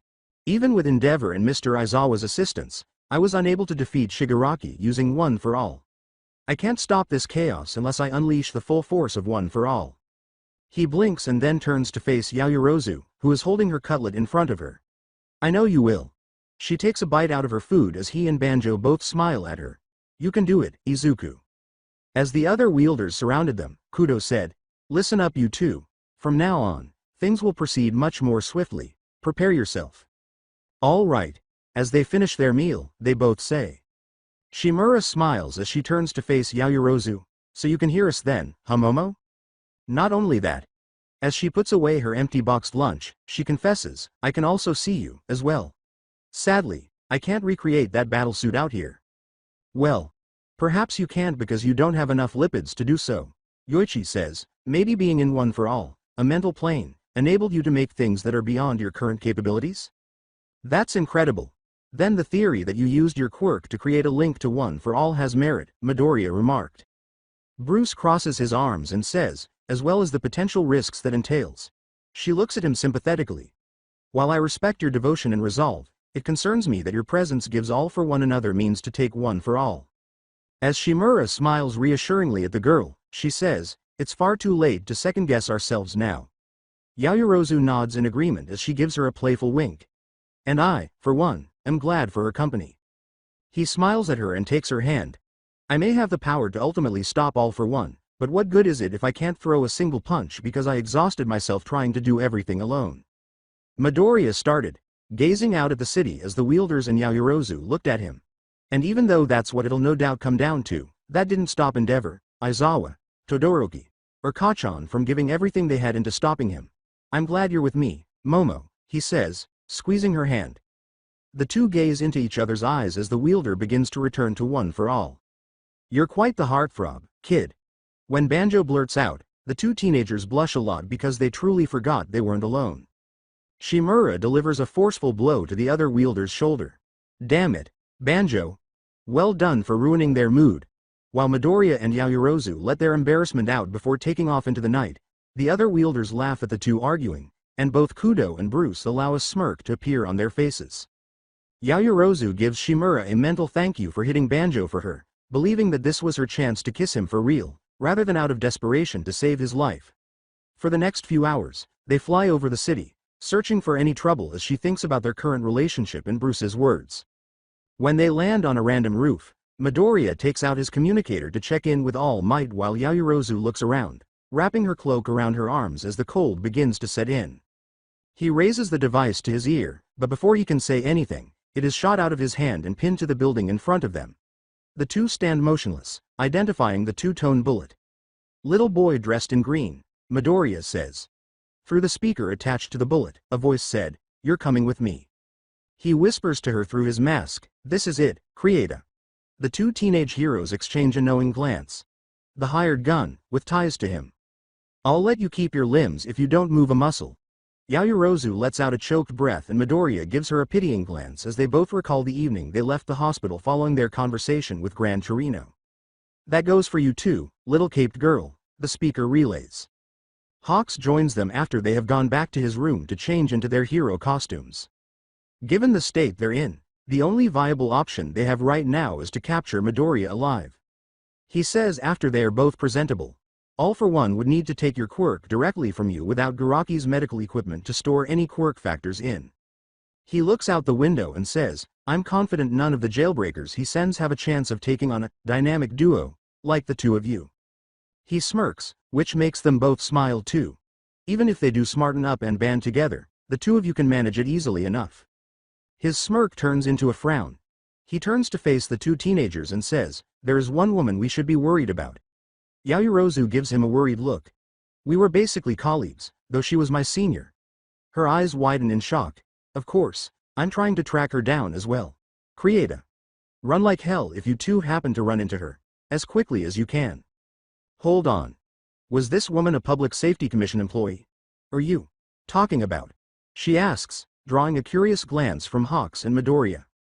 Indigo and pink strands twisted together were used to make the bullets. "Without a doubt. It's," Yaoyorozu says, her fist gripping tightly beneath her cloak as she looks over her shoulder. "Lady Nagant." He picks up Yaoyorozu, avoiding the bullet just before it hits her, and uses Black Whip to retrieve the damaged communicator as she maneuvers to his back. "I said don't move." Midoriya's danger sense flares up as a shot rings out. Another bullet screams toward them. "Call the Hawks, Krieta. Tell him she discovered us." "Right on," she replies, still shook. It really is her.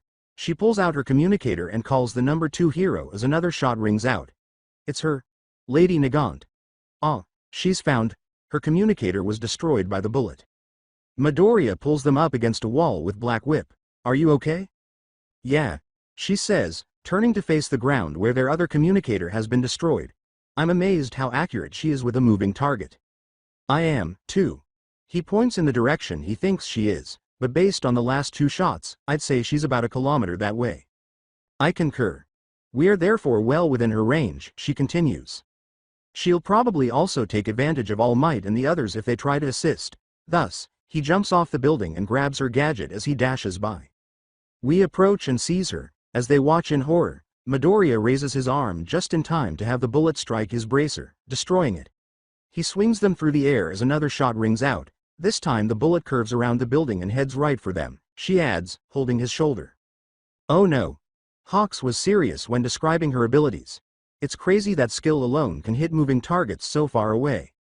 Even so, she has some knowledge of All for One. She must be caught. When he turns to face her, she uses her invention to make a high-tech visor for her and another gauntlet for him. As he puts on the new gauntlet, he begins, "Momo, are you sure you want to?" "I'm sure."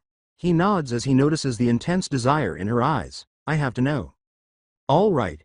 In an effort to make it harder for her to beat them, he rushes them down the street, swinging through the streets, zipping across buildings, and shooting through open windows. The visor she wore over her mask gives Yaoyorozu a clear view of their surroundings and a variety of sensors that are designed to function similarly to his danger sense. As the bullet swiftly got closer to them, another shot rang out, activating her visor and danger sense.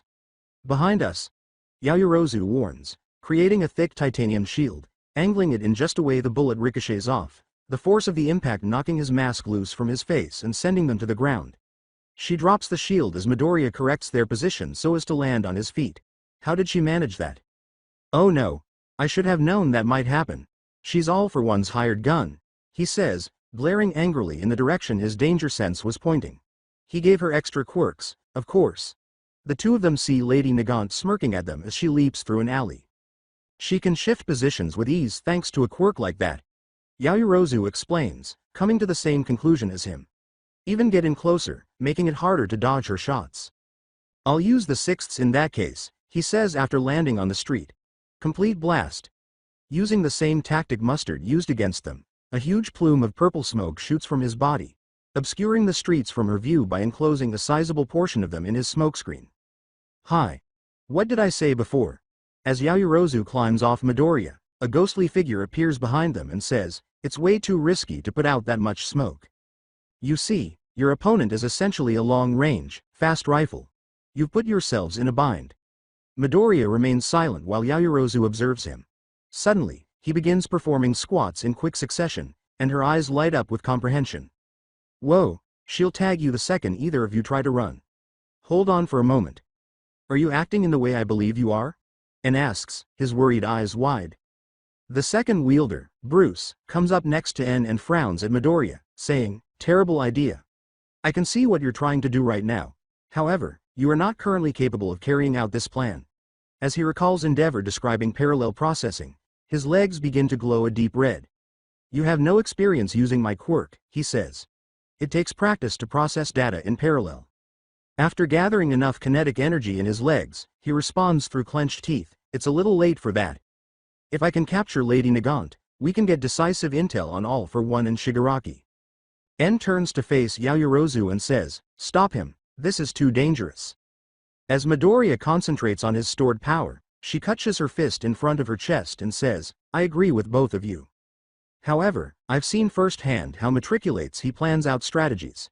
As the two spectral wielders look on in disapproval, her visor shows the location of Lady Nagant and a heat signature that appears on a nearby roof. Deku, according to my visor, Lady Nagant is 30 stories above us, she says, catching the slight smile that appears on Midoriya's face. Additionally, there is another person present. What? Where? A few blocks away, on a roof. Her heart skips a beat as she recalls her thoughts at the fountain. I can't tell if they're a civilian or another jailbreaker, though. She looks back down at him and sees the same determined expression on his face that he had when they planned their final stand against Nine and his two allies, rescued Bakugo, and cooperated to fight and defeat Tesla for the first time. All right, then. When I engage Nagant, you go secure them. Yaoyorozu, not wanting to miss another chance, bends down beside him as Black Whip grabs 4 pieces of their gear. Just as he's about to put his plan into action, Yaoyorozu leans in and plants a kiss against his cheek. Both Bruce and N look away as a blush covers his entire face, the sudden show of affection nearly making him release his hold on the stored power in his legs. As she pulls away, Midoriya looks right at her. What was that for? This was the first kiss she had ever given him, excluding the CPR, he asks, his voice trembling with anxiety. For good fortune. He grins confidently and extends his arm in front of her, allowing her to use it to jump high enough to activate her hoverboard. Go save her, Izuku. His embarrassment vanishes. Thanks, Momo. He returns his attention to his strategy, holding onto his cape as he prepares Black Whip. Krieta, get ready to move. Deku, on your mark. As Bruce and N fade away, she responds. Third, he says, placing his hand on the ground, F.A. Jin. That should keep her focused on the smoke. He sends out 4 tendrils, each with pieces of his costume and equipment at the end, and allows Nagant to shoot at them as he moves to the closest building.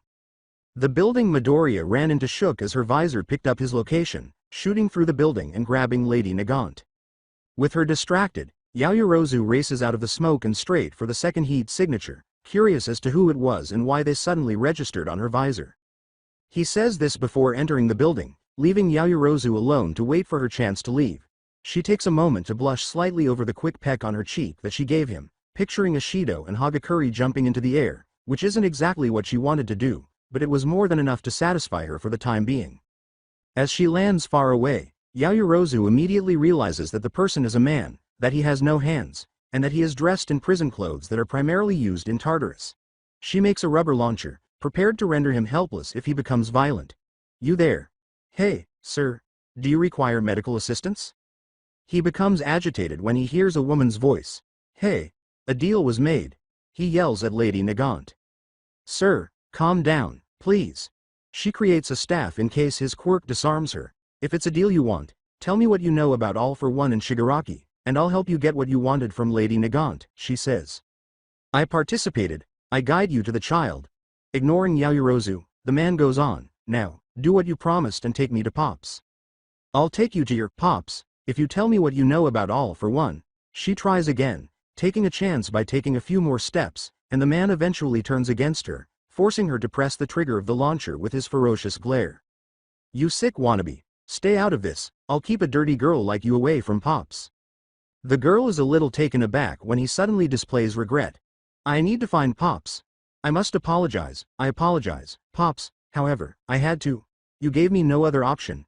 You were forced into that coma by me. He keeps raving, but Yaoyorozu has stopped listening. When she hears him admit his guilt, the world goes silent, and she is reminded of the time she was told about Chisaki and Eri's grandfather. Her eyes widen. All right, Eri. Using your hands, focus your rewind on the lizard's tail while monitoring the energy leaving your horn. I'll try. The little horned girl raises her hands and points them at the lizard's tail stub in a pet tank on a dining table in front of her. Yaoyorozu is kneeling next to her, giving her advice and instructions about her quirk while Mr. Aizawa sits behind them on a couch in the teacher's dorms and Mirio stands behind them and watches. After a few seconds, her horn lights up, the same energy covering the lizard's tail stub. The three observers wait as a bead of sweat rolls down her cheek. At last, Yaoyorozu and Mirio grin broadly as the lizard's tail starts to grow much more quickly than usual. Eri, you're succeeding. Yaoyorozu claps in celebration as Mirio cheers. Eri, that's fantastic, she continues, I knew you'd catch on. Eri turns to her with a proud smile on her face after pausing rewind to catch her breath. We should celebrate this. Like a juicy, pleasant apple.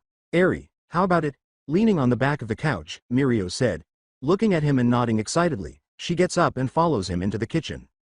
Both Yaoyorozu and Aizawa stand up and stay by the couch. Thank you for your assistance, Yaoyorozu.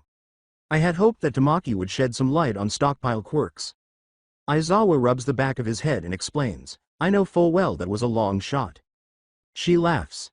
Mr. Aizawa, I get it, and there is absolutely no trouble. I'm more than happy to help Eri learn about her quirk, she says, clenching her fist as her smile turns into a frown. Her lack of an education, not to mention the horribly way she was treated, it's infuriating that this is all I can do for her. With a proud full smile on her face, she looks out at Eri and Mirio as they grab some apples from the refrigerator. Add to that, having no family. Drawing her attention, Aizawa responds, she does have a living family member. Her grandfather is the elderly head of the Shi Hasaikai. However, he is currently in a coma. Consequently, I am unable to care for her. That is awful. How did he end up? He looks at Eri as she bites into an apple as they head back to them. She doesn't know about her grandfather, she says, almost loudly enough to catch Eri and Mirio's attention. From what they told me, he was convinced his plan to use Eri would prove the Shi Hasaikai's power and gain the respect he believes they lost. According to what the police could make out from his verbal outbursts, Chisaki used his quirk, Overhaul, on him. We intend to tell her when she's older. His student nods in comprehension and gives the younger girl a dejected expression before turning it into a happy smile when Eri turns to face her. Yaoyorozu stood motionless as Chisaki continued to rave in front of her, despite the rain falling hard and cold around them. Her launcher begins to lower as the hero looks wide-eyed at the man responsible for. You're Kai Chisaki, aren't you? Chisaki closes his mouth when he hears his name, then glares at her while gritting his teeth. Close your mouth. Pops is the only one who can call me by that name. You have no right to use that name as a filthy wannabe hero. The rage and hatred Yaoyorozu felt at the moment was similar to the grief and sadness she carried from Midoriya's death, and it was enough to even slightly calm Chisaki's temper. Her eyes furrow into an angry scowl, and she grips her weapons so tightly that they make her fists pale. Is he the only one you're worried about? What is the only thing you regret doing to someone else? Tears leak through her fury and mix with the rain drops gently rolling down her cheeks. What about Eri? Eri, blinks Chisaki in recognition. How about her? His eyes widen as an idea had appeared in his head. Wait, Eri, I still have time to finish my plan and save Pops. I can. With rewind. You monster. Can't you hear yourself? Yaoyorozu yells, grabbing his attention once more. How could you possibly consider using her for personal gain? Do you not regret all the suffering you caused her? With his sleeves flapping in the fierce wind, he looks at her blankly for a moment before asking, "What are you talking about?" Yaoyorozu was so horrified by that statement that she let her launcher run loose and let it splash onto the roof while she stared at the object in front of her. Any pain she felt from my experiments vanishes every time I disassemble her, reassembling her as she was before, free of pain. Yaoyorozu, who hardly thinks of him as human, steps closer to him and tightens her hold. Disassembled her? Put it back together? Not in pain? You're a heartless villain? She exclaims, pulling her staff back and charging at Chisaki while sobbing uncontrollably. Momo. The two of them look out over the ledge and see Lady Nagant standing in the middle of the sky, aiming her powered-up rifle directly at them. Her pupils dilate as the rifle fires, and her visor quickly reads the incoming bullet and predicts its trajectory. Yaoyorozu saw that the shot would have missed Chisaki had he not taken a step back due to her charging him. Midoriya cries out her name as she approaches Chisaki. He's in the path of the bullet, because of me. The thought of allowing Nagant's shot to kill the crippled villain quickly fades away, and she drops her staff and creates two poles that shoot out of her thighs, giving her the momentum she needed to knock Chisaki out of the bullet's path, and end up in it herself. Time slows down to a crawl, and her visor makes the pink and indigo spiral bullet vividly clear. Her life flashes before her eyes, and she feels a flicker of joy for saving Chisaki. Even if that life was that of a heartless villain, she could die knowing she saved a life. Eri. I'm glad to have helped you with your quirk. Izuku. I'm sorry. For not being there. At the end.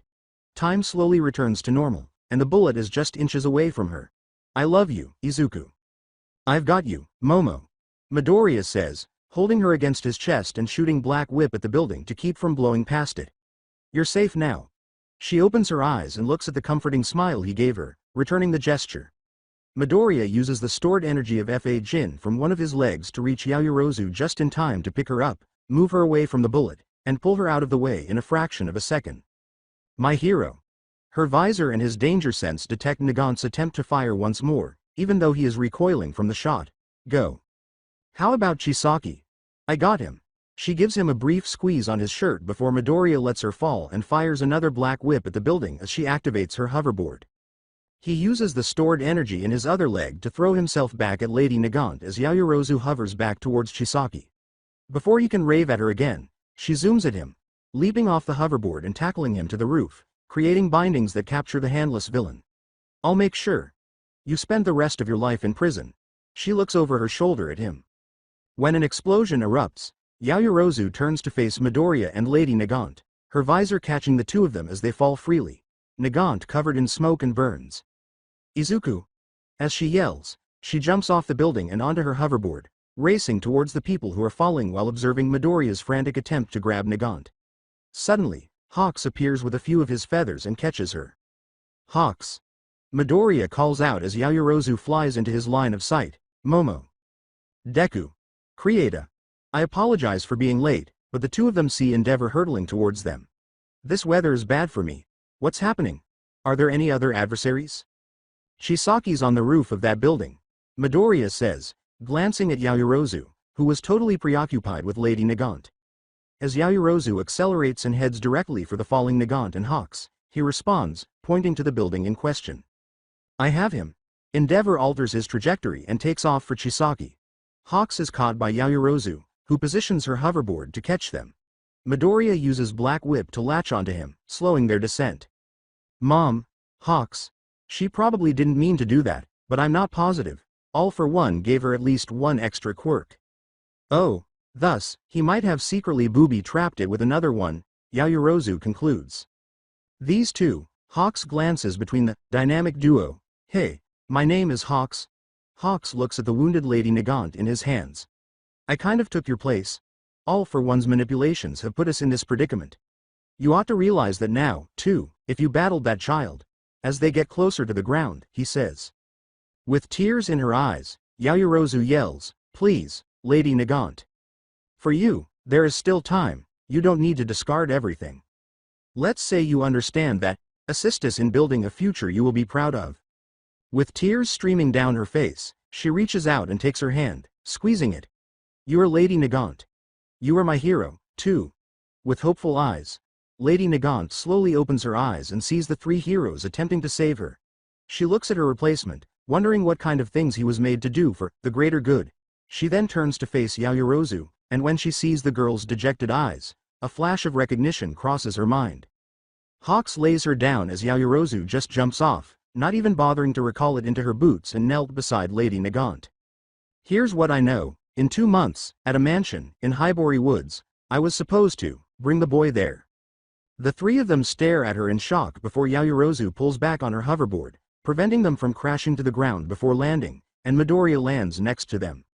As Yaoyorozu covers the older woman's burned hand, she looks at the action and then back at Hawks, saying, "Hey, replacement. He sent other hunters after the target too." I broke down.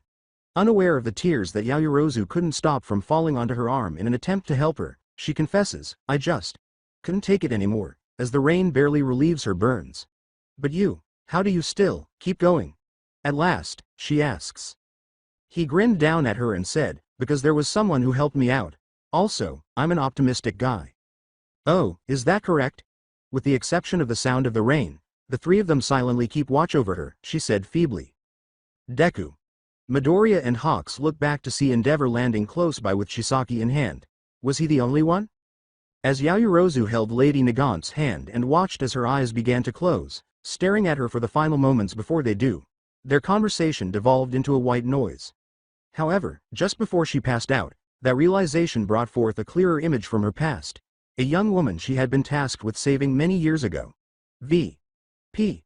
She manages to say before passing out. "You do remember," Yaoyorozu says, slowly flipping her frown as happy tears start to fall instead of sad ones. "Oh, Lady Nagant," she says, tightening her grip on her hand. "At the hospital earlier." "Hold on, how are you aware of Lady Nagant?" Hawks, who is shocked that a student would be aware of the former sniper hero, inquires. "She was arrested before you were even in grade school." "That is accurate. She was someone I never met, however, I wouldn't be here today if it weren't for her."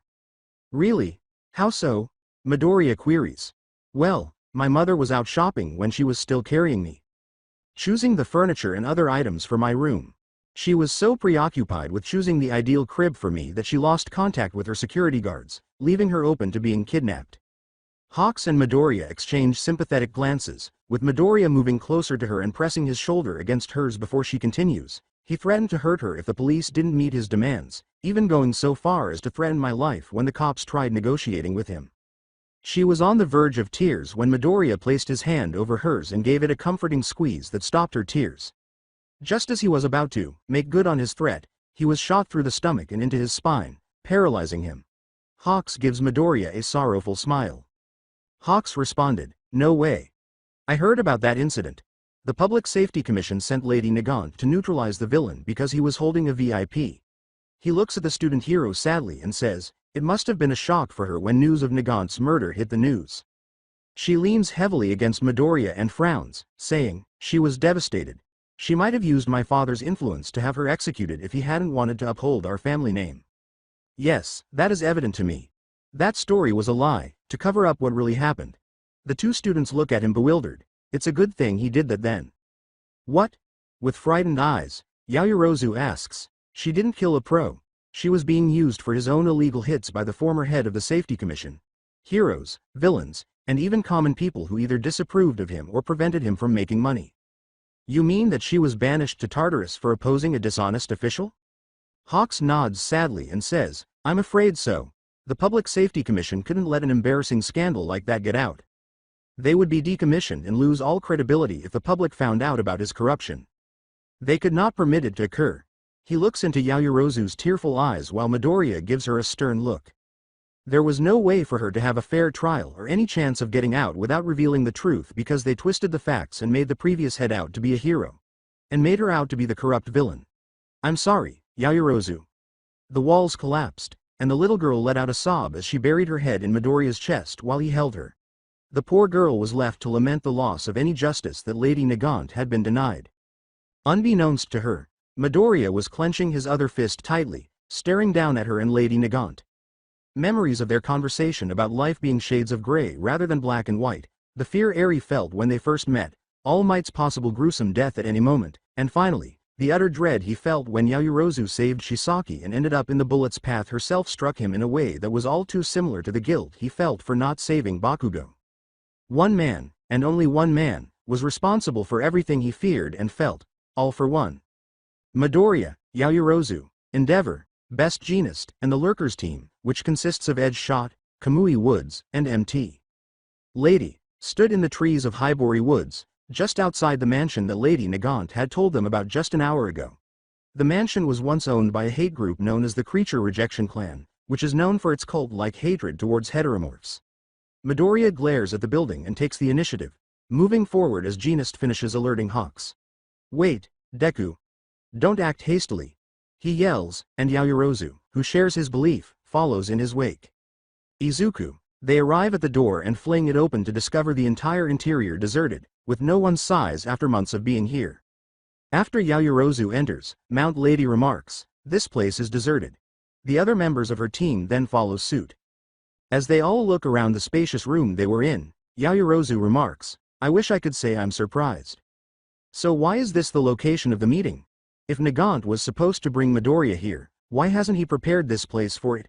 Inquires Kamui Woods. I am aware that it was supposed to happen in 2 months, but still. Seeing a dust-free disc on the fireplace shelf, Endeavor remarked, because this place isn't meant for that. Just as the disc turns on and projects a screen of all for one grinning and cheering at them, he ends with a growl. Midoriya Izuku. I sincerely hope your heart-to-heart with the beautiful Lady Nagant was enjoyable. He stops clapping as everyone looks at the protected screen and continues to talk about how Lady Nagant was called a villain, how society praised individualism, and how there were many obvious contradictions in every political position, making everyone there glare at the monologue villain. Yaoyorozu, however, approaches Midoriya and takes his hand, temporarily allaying his ire. The path you've chosen is a thorny one, he says. All for One leans closer to the screen as the two of them exchange stern glares. I spent countless hours thinking about you while I was in prison, All for One says. Every fight will wear at you until there's nothing left. Regretfully, I have lost interest in All Might. The two student heroes clutch their hands and stare at the screen, ready to scream at it as his grin gets bigger. And as for you, my dear Momo Yaoyorozu, their eyes widen, and the other pros and the listening vestiges do the same. I am well aware of your lovely quirk, and the extent of its reach. Midoriya turns away from the screen and holds the girl as she takes an uncontrollable step back, his own body trembling with fear. You can be sure that going forward, the Hunters of Scent will also be eager to bring you to me as well. He gestures to the screen and says, I must congratulate you both for falling into the same trap that ensnared Nanashimura and All Might all those years ago, which means now, it's your turn. Her visor and his danger sense flare up, allowing them all to leave the building before the projector exploded, destroying the mansion. Yaoyorozu stood next to All Might as they watched anxiously as Midoriya quickly eliminates another hired gunman who had tried to apprehend her and use it as leverage against him. As she was ready to defend herself, Midoriya zips in, causing her to stumble backward and carry him into an abandoned building, instantly restraining him. All Might gave her a pitying glance as Midoriya interrogates the villain, saying, Young lady. They turn to see Midoriya approaching them, with Yaoyorozu reaching out to him, but the boy avoids her and keeps going. He had no useful information. He might explode as well, they say. Take care. He jumps off. Hold on a minute. Please, Izuku, she practically begs as she approaches him, yelling at him to stop. We should slow down and take a break. We must use our strength sparingly. Reaching her side with 2 boxed meals, All Might says, She right, kid. Let's sit in my car and have something. Pay attention. Yaoyorozu clenches his fists and gasps, I'll handle All for One alone. Midoriya growls, startling the 2 people behind him.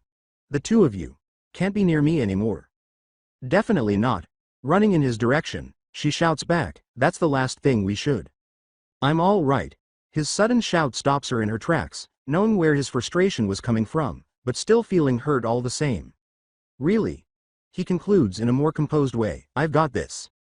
After forcing himself to speak, All Might finally says, now hold on just a minute. I'm fighting at a level that's equal to yours right now, All Might, without any negative reaction, you two don't see? At the same time, All Might and Yaoyorozu thought, you're trying to protect us. When All Might asked Midoriya to declare, I am here, to the world at the sports festival, he was unable to maintain the moment. To keep me from getting caught up in your fated mission as my successor. To prevent me from being captured by All for One and having my quirk stolen. Yaoyorozu clutches her cape, recalling the time on Naboo Island when their entire class, led by Midoriya and Bakugo, battled valiantly to prevent Nine from stealing Katsuma's cell activation quirk. According to Nana Shimura and Yoichi Shigaraki, they even transferred one for all to Bakugo to prevent Nine from doing so.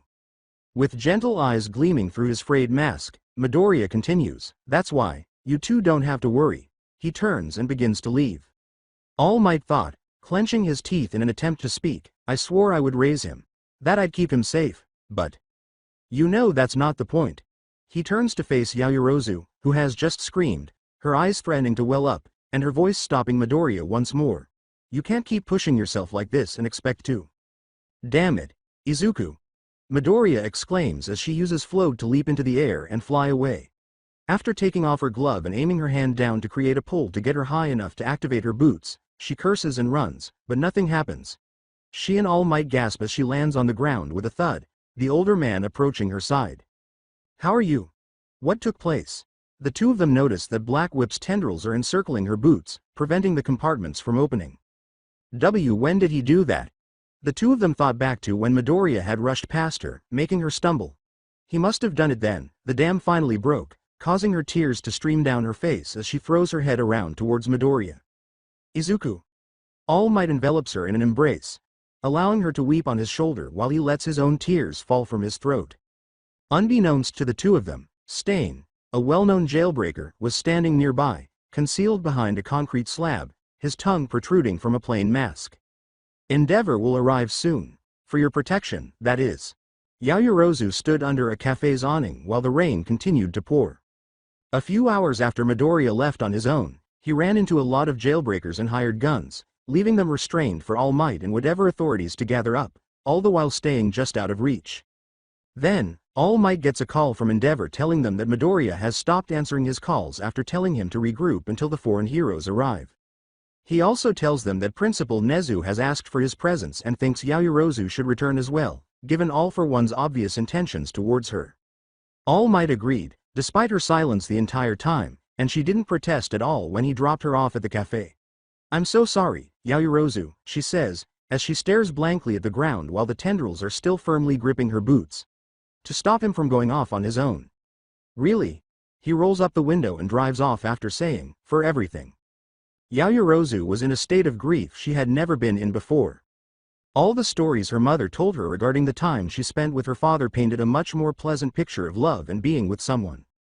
It's only now she began to consider that they were hiding their rough patches from her in order to keep their daughter hopeful and happy regarding romance and relationships. But thinking back to the time she spent with Midoriya, all she feels now is a crushing guilt that her love for him and his love for her was making him desperate to put an end to the threat of All for One, ensuring he wouldn't go after her. Pushing him forward towards that goal while simultaneously pushing her away in order to protect her. The irony of it brought a small smile to her face, which began a trip through her memories of them flying over the city together, stopping villains and helping citizens.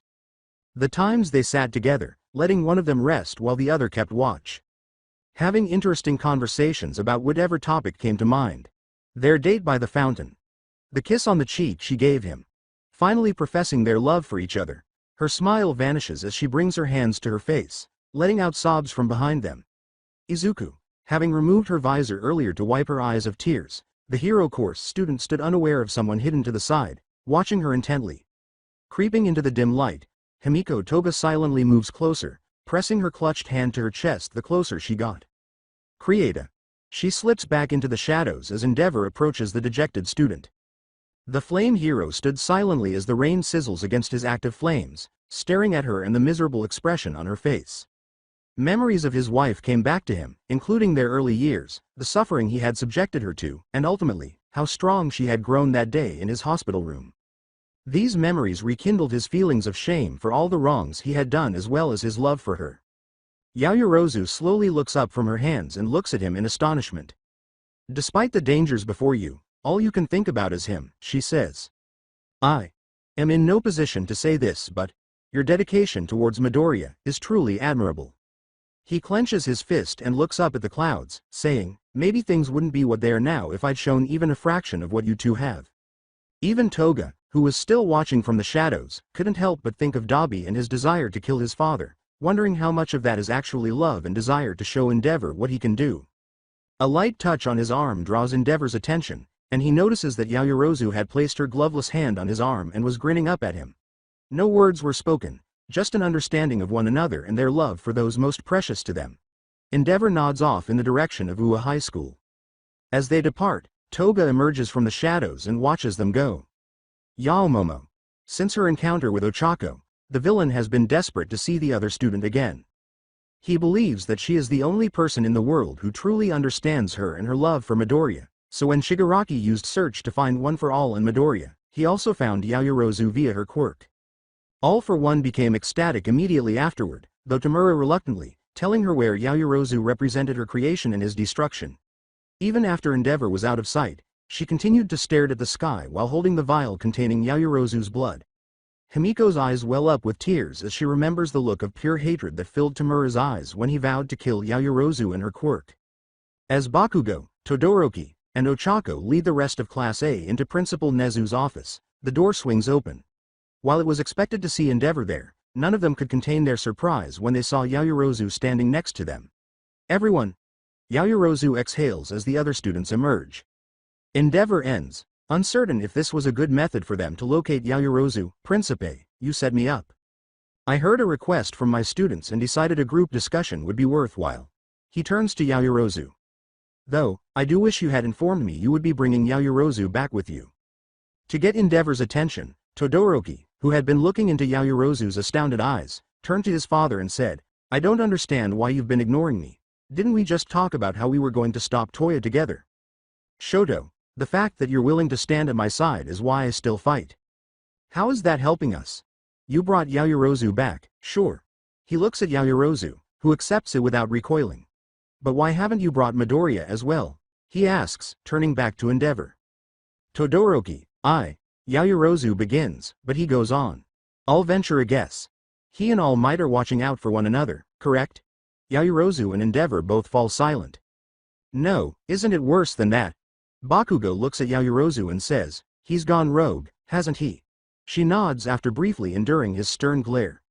Yayorozu, that's what I was afraid of from the beginning. She recoils as he barks out, so spill. Why don't you join him right now? What took place? For a long time, the only sound in the room was the rain outside. I was certain he would leave. I was aware that I couldn't stop him and that he wouldn't go back to UA. It was going well, she says with a feeble smile.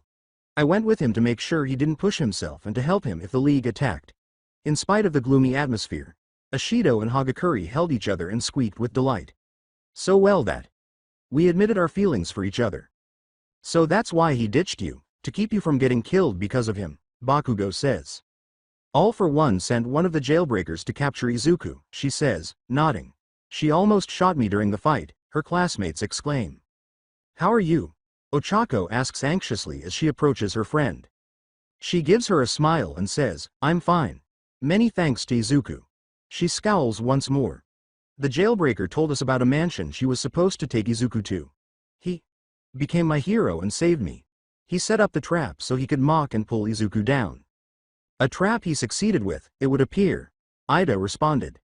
Bakugo narrows his eyes at her as she turns to face him directly and says, in more ways than one. At the end of his recorded monologue, he mentioned me now being on his capture list. Why you in particular? If he wanted to catch someone to use as bait, why not his mother or any of us? Asui asks. Bakugo responds, because he doesn't need to. Deku has always prioritized others over himself. Everyone in the room agrees that All for One could dangle a puppy in front of the nerd, and he'd rush in without thinking. He would only want you because of your quirk, she confirms with a nod. But why? You can only create non-living things, right? Kaminari queries. With something like that, what would All for One want? Stealing your quirk seems counterintuitive, doesn't it? Not to mention Shigaraki's whole thing is destroying everything. Shiro continues. Bakugo met Yayorozu's serious gaze and said, Unless, of course, my quirk changed. Katsuki, I created a way, into One for All. A feeling of dread permeates the students, and even Endeavor and Nezu were terrified of the potential her quirk now possesses. What? The entire class yells, leaving Bakugo dumbfounded. Wait. When did this occur? Mineta fumbles her words. At the medical facility. You mean when you were unconscious next to Midoriya? The other students start asking questions, which prompts Yaoyorozu and even Nezu to explain the basics of consciousness and quirk factors as well as how One for All itself works. Hagakure responds, bringing back memories of Ida, Asui, and Ochako as well. When her friend leans slightly against Ochako, she says, Yaomomo, while holding her. So, that explains why Midoriya is on his own. Ida responds. If All for One manages to get a hold of Yaoyorozu's quirk, not only would it give him another avenue to steal One for All, but also allow him to create almost anything. The room falls silent as Todoroki says, and with Shigaraki's regeneration, he wouldn't have the same limits as Yaoyorozu. At last, Todoroki activates Endeavor. That still leaves the main issue at hand. Midoriya is vulnerable and alone in the world. We can't afford to let either Midoriya or Yaoyorozu face that monster alone because the stakes are even higher now. Yaoyorozu smiles appreciatively at him. Ida says, he's right. Class 1A stays together, she says. We are going to find him and support him. We are aware that Midoriya has a terrible responsibility as a result of One for All. All along, Yaoyorozu had the right idea. He is also a friend of ours. He turns to face Yaoyorozu and asks, will you be joining us? Knowing that someone we care about is walking a treacherous path means we can look to the future with a smile. She looks him in the eyes, her classmates' encouragement boosting her motivation and dispelling any sense of despair that had started to creep in. He holds her fist. And I won't break it, she says firmly. I promised his mother I wouldn't let him carry this responsibility alone. Midoriya slowly made his way forward. He doesn't care where he was going, following the pull of danger sense wherever it led him. For days now he's been moving from one incident to another, making quick work of the jailbreakers and receiving no new information regarding All for One or Shigaraki. Sadly, his current appearance made the citizens he was saving think he was a villain himself, even going so far as to believe he was working for All for One. The only thing that kept his mind alert and active was All for One's threats and his interest in Yaoyorozu. After hours of thinking about it, he came to a single conclusion. Search. The quirk he stole from Ragdoll. He must have discovered her quirk's evolution with that. His danger sense flares up, sending him rushing for the source. Momo, I was terrified when you first appeared in One for All. It guaranteed you'd draw his attention. But, at the same time, I was thrilled, because it meant I wouldn't have to face this threat alone. He reaches the spot and easily captures the jailbreaker, getting nothing out of him. Now I see how selfish I was to think that. I shouldn't have brought you with me. Shigaraki wouldn't have noticed you and never have learned about your quirk. With her spectral form floating behind him, Nana Shimura remarked, it's not selfish to want to be happy, Midoriya. Besides, it was her decision too. A choice made as a result of me. My desires persuaded her to accompany me, just like the last time, and because of that, she's now on All for One's radar. He recalls the two of them in the hospital prior to the Camino incident, the memory of that moment stoking his rage. Before he touches her, I must stop him. He jumps away before she can say anything more. As she went back to her seat in One for All, she lamented, the thought of her that once fueled his drive to save people, now drives him to self-destruction. In a chilly tone, Bruce met Shimura's sorrowful gaze and stated, it was a mistake to allow the girl to get involved. Stop that right now. Banjo says, this kid, he can't help but blame himself, since it was his desire to help people that got him One for All in the first place. It's not entirely her fault here. And that same desire has put the person he loves most in danger, and concludes. That's right. The fact that she has a quirk only makes it worse. He's hurting. And he's saving lives by utilizing that suffering. Kudo adds, leaning against his chair, an honorable use for it. You give your approval? Bruce looks at him and asks. He cannot watch helplessly as All for One strikes first. Of course not in these conditions. And when applied properly, the anguish of love can be a potent weapon. However, I think, there is one thing Izuku Midoriya needs more than anything else right now, he says, looking over his shoulder at them all. Her ability to get around the transfer rule is ultimately irrelevant, given his current strategy with Tamura's hatred, and he has always been a foreboding threat with the amount of quirks at his disposal.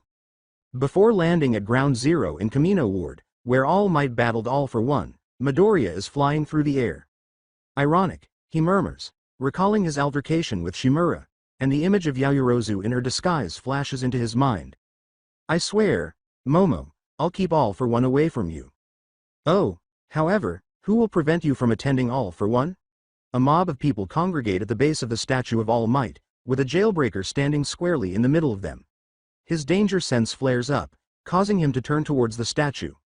So full of pain and anger, worry and anxiety. You're tired and want to fight alone. Like he said you would be. Dictator. Midoriya snarls, remembering that the villain's quirk was despot, which allows him to control those around him like a puppet. Where is he? All for one. Is where? Oh, you still have a fight in you, don't you? How enjoyable. He makes people stand between him and Midoriya by waving his hands around. But first, hero, you must overcome these naive fools. Midoriya braces himself, but he is so exhausted that he can hardly keep his eyes open. Such a shame that girl he wants isn't with you. Midoriya's eyes widen, fully awake. I wanted to bring the two of you to All for One and...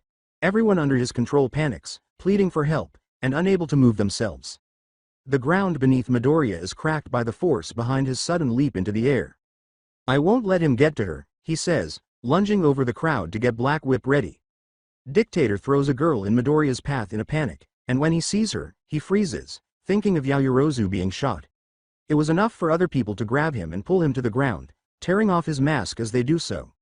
The controlled people pile on top of him, holding him down long enough for his fatigue to set in and his eyes to begin to close. Oh no! He hears the crackles of small explosions and a voice, armor-piercing shot.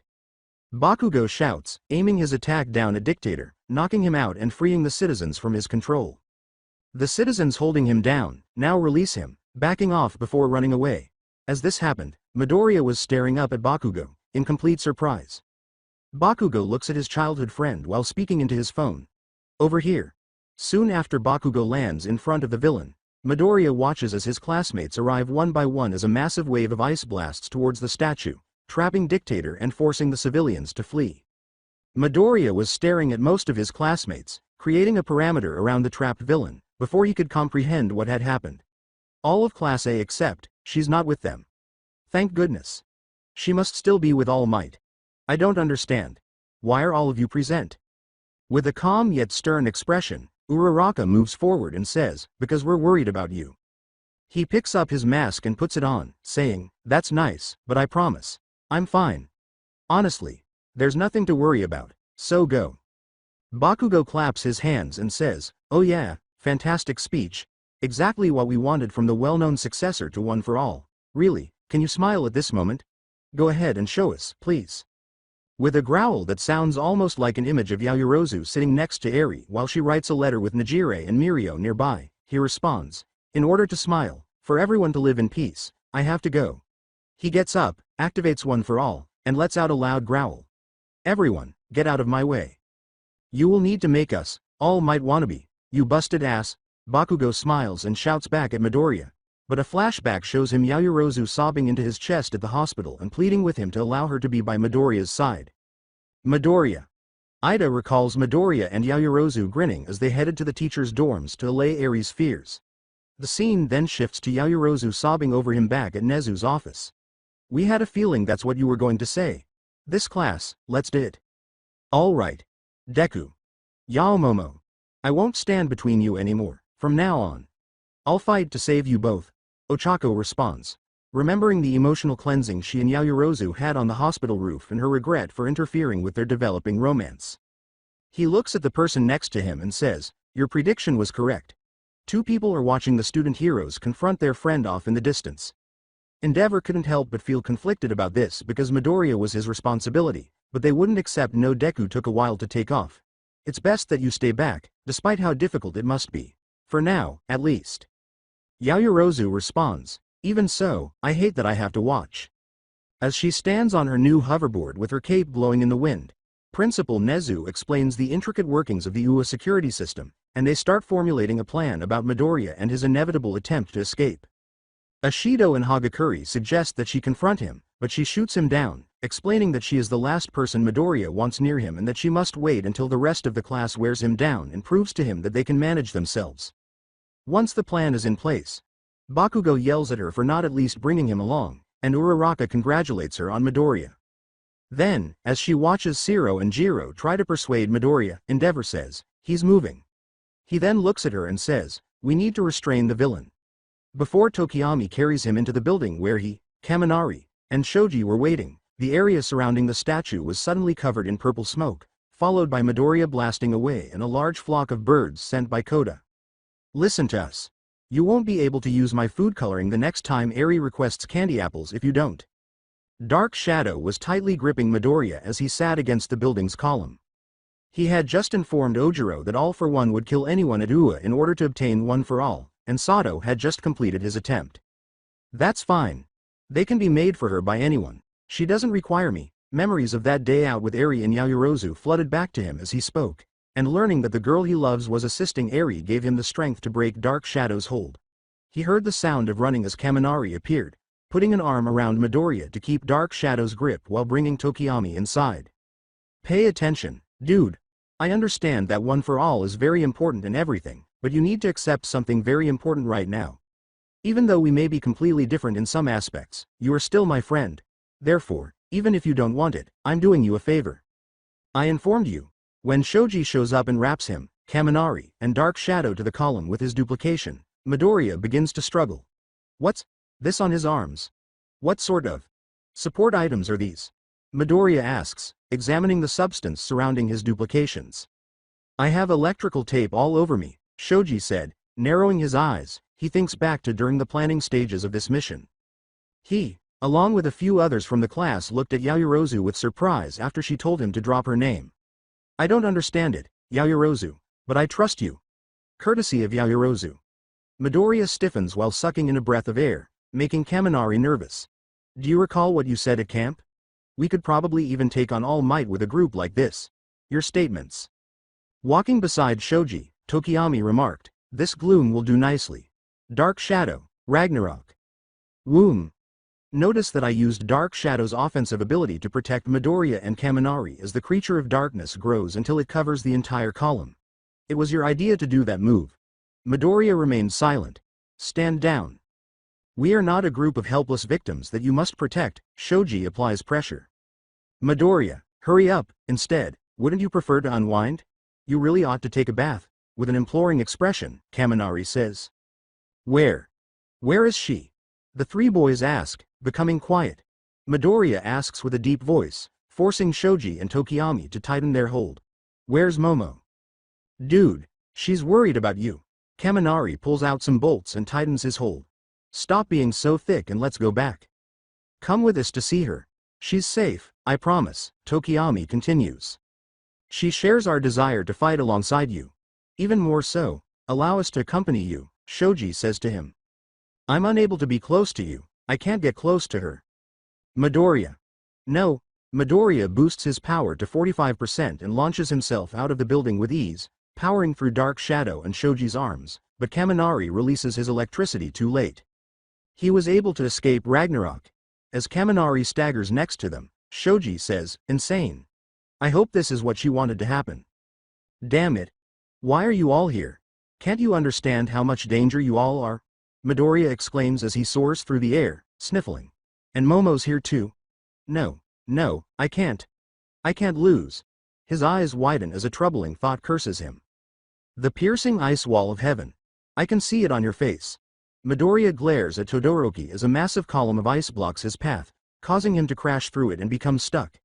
You want to cry, but your burden won't allow you to. Midoriya turns to face his ragged friend and recalls their conversation on the back of their dorms. We're friends, remember? They look into each other's eyes as that unsettling thought lingers. I'll help whenever you need me, whether you ask for it or not. Midoriya. Asui was clinging to a wall in the nearby building when he said, I won't let you go. I watched as Yaomomo and Ochako quarreled over you. I knew you were headed towards something special, regardless of One for All, Midoriya says, flinching once more and sending a crack up the ice. I will therefore see to it that you have time to enjoy her company.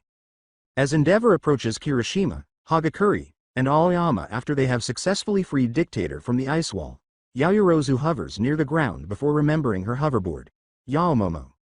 As Hagakure jumps Yaoyorozu, Kirishima says, Bakugo and Todoroki captured this villain.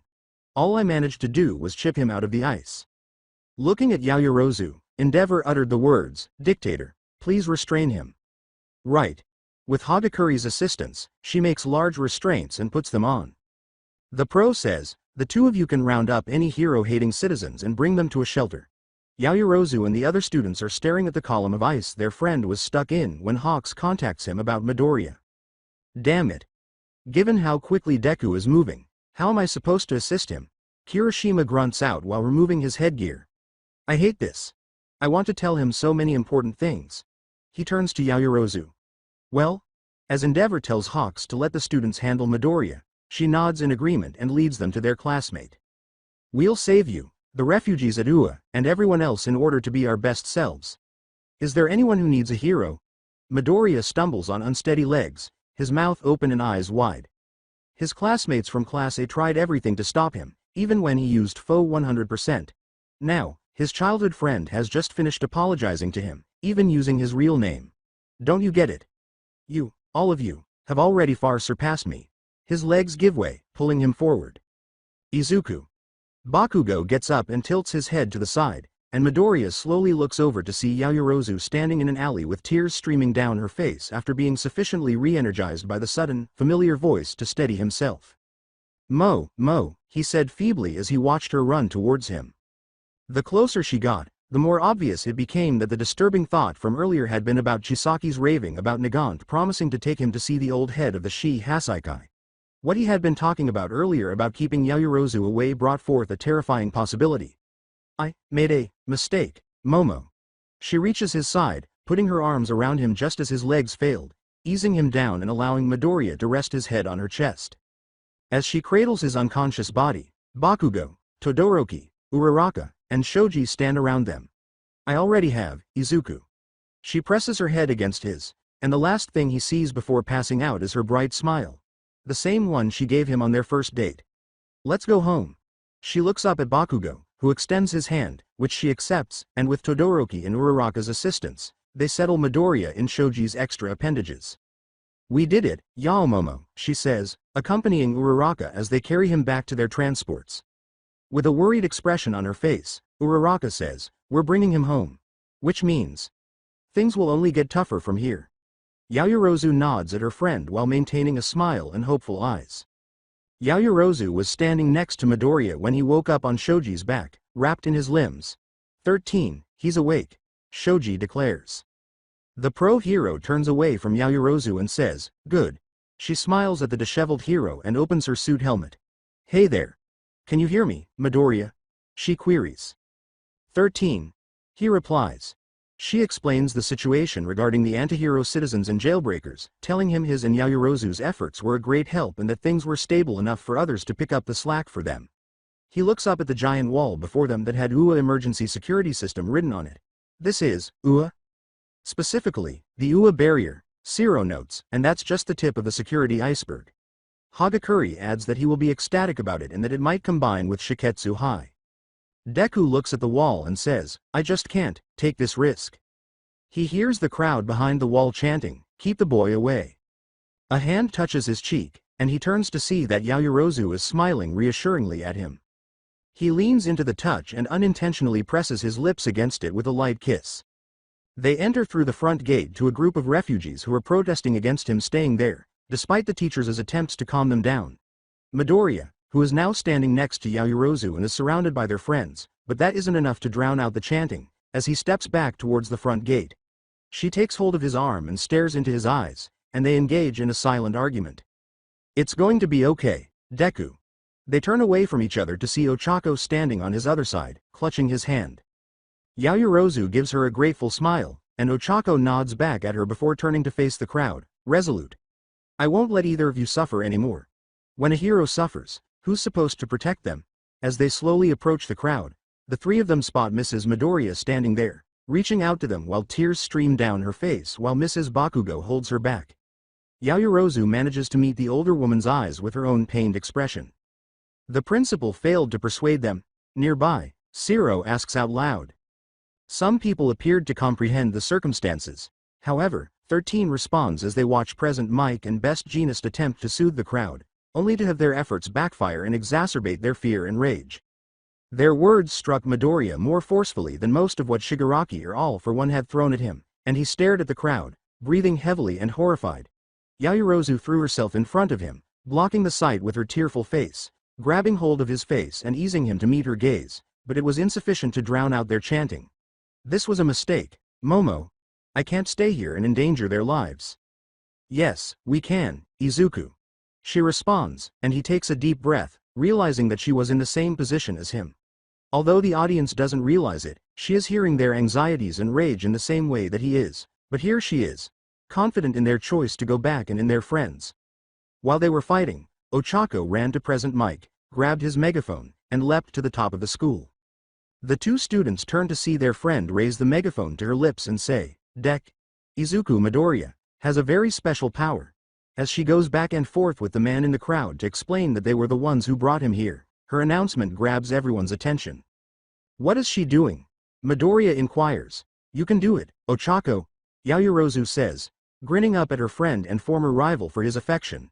She intertwines her fingers with Midoriya's and cheers on. He has a unique ability that was developed to defeat All for One. The villains are pursuing him because of this. Why has he been fighting all this time? And until recently, when they began threatening her, he was doing it with his partner. They departed to keep us all safe. Now, though, I want you to look at them. As Ochako continues, a few members of the crowd nearest the assembled students turn to face the two heroes, who are standing together with their hands intertwined. They want to change our situation more than anybody. And in order to do it, they have put themselves in danger. Can you see how that has affected them? Further within the crowd, Mrs. Midoriya and Mrs. Bakugo look on at their children, terrified for them. Suddenly, a gentle hand rests on her shoulder opposite of Mrs. Bakugo. This draws their attention to a married couple with the same worrying looks on their faces they had. The man had the same silver eyes that his daughter has, while the woman bears the striking resemblance to her.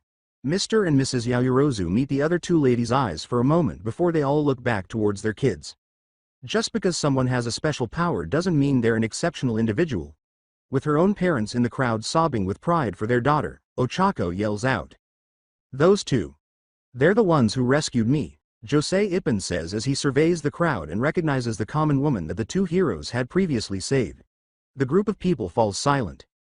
Standing next to Yaoyorozu, Bakugo remarks, even with the fancy system up and running, these idiots are still terrified. As more people turn to observe them, they remark on his tattered appearance and the desperation she was displaying. Josei called attention to herself by saying, those two went out of their way to save me. They must have kept fighting.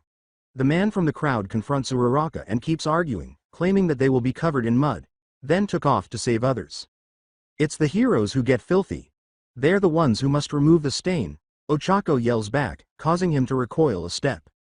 Asui approaches Ashido and watches as her friend gives it her all for their friend's sack. Ochako.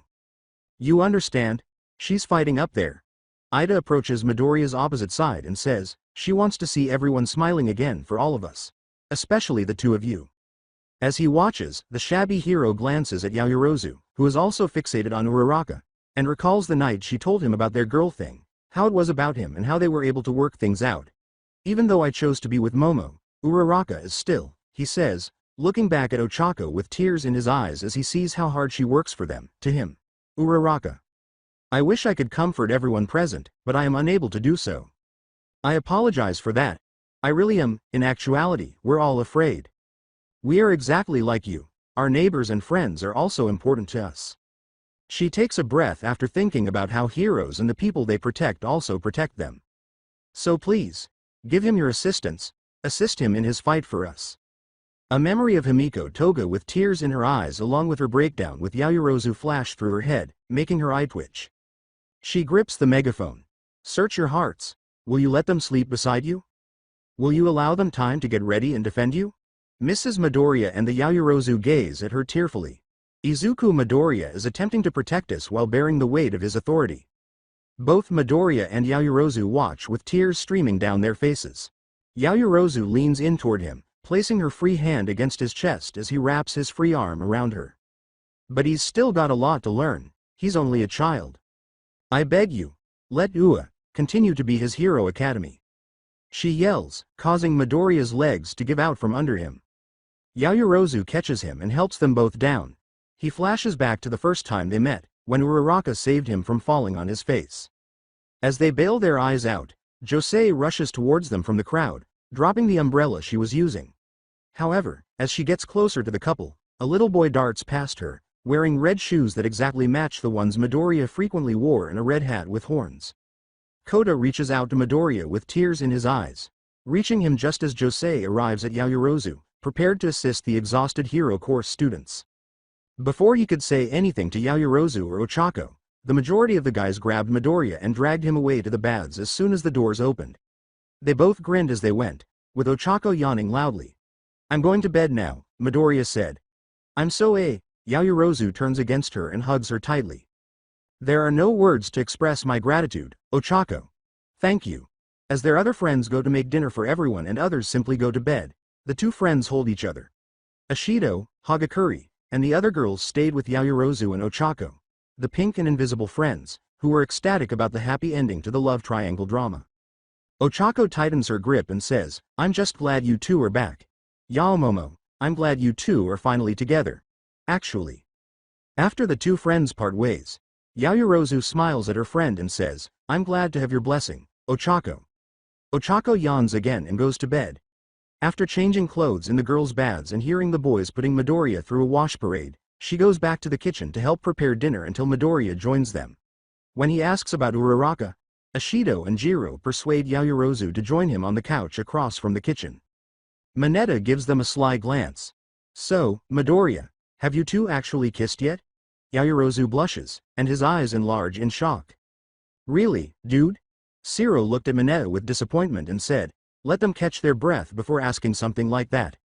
"Come on, Ashido adds, leaning against the back of the couch and sticking her head between the two embarrassed teenagers. "We're all friends here, so spill.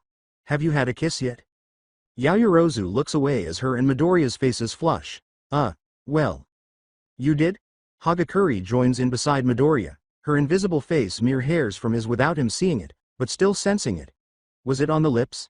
Tell us, tell us." As he entered the room to dry his hair, Todoroki remarked, "Ease up on them already. Their relationship is none of our business.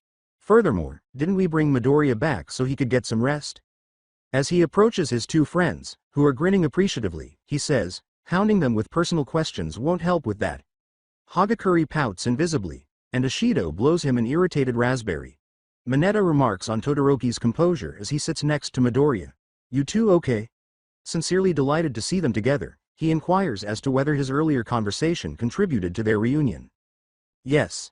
Todoroki gives Midoriya a worried look as she acknowledges, "For the most part, I still need to apologize to All Might for abandoning him as well." Todoroki slowly gestures to the window across from him, where All Might was leaning against it and observing them, saying, "But I can't seem to get a hold of him. What's he doing out there?" With a humorous question, he rises from the couch with Yaoyorozu and makes his way to the front door, followed by Ashido and a few others. All Might storms in, bows, and stands in front of the two of them as the door swings open. "I am here to express regret for being useless. Midoriya, young. Yaoyorozu, young." What are you talking about?" they both exclaim. "You were really helpful to us out there," Midoriya says hastily. "You'd better ask for our forgiveness as well if you're going to apologize for something shady you did." Still irritated that Yaoyorozu hasn't given her a clear response regarding kissing Midoriya, Ashido interrupts, "You can't just take our friends away and ghost us." All Might straightens up and his face becomes more serious as he says, "The day of the final battle will soon be here." The students surrounding him become tense as he says, "I'm sorry that I caused everyone to worry." He informs them of the new information Stain gave him and that more information will be provided in the days ahead, urging everyone to get ready and assuring them that he will try his best to assist, despite his weakness. After All Might was done, Midoriya said, "All Might. The food you provided us with was fantastic and kept us strong. I lost my way because I distanced myself from the two of you," he says, glancing between himself and Yaoyorozu. "So from now on." He intertwines his fingers with Yaoyorozu and looks at him. The action making both Ashido and Hagakure squeak with excitement. "We fight next to each other. Yes. We'll defend the world together," she continues, squeezing his hand and putting her free hand to her chest as she recalls how awful he appeared when he apologized after dropping her off for Endeavor to retrieve. All Might gives them a grateful smile and says, "Thank you all." As he walks away, Yaoyorozu senses that Midoriya is beginning to relax and that his fatigue is taking over. She leads him back to the couch while Ashido, Sato, and Tokiyami bid All Might farewell, and as soon as she sits him down, Midoriya falls asleep against the back of the couch. "Which means now, it's your turn," Ah! He's breathing heavily when he's startled awake, and his hand shoots out in front of him with tendrils of black whip extending from it. That's right, we're back, home. He looks to his side, expecting to see Yaoyorozu, but instead he sees an empty couch and the darkness of the night beyond the windows. Without another thought, he remembers Black Whip, throws the blanket aside, and quietly makes his way to Yaoyorozu's room. Only when he stands in front of it, ready to open the door blatantly, does his exhausted mind finally piece together what he was about to do.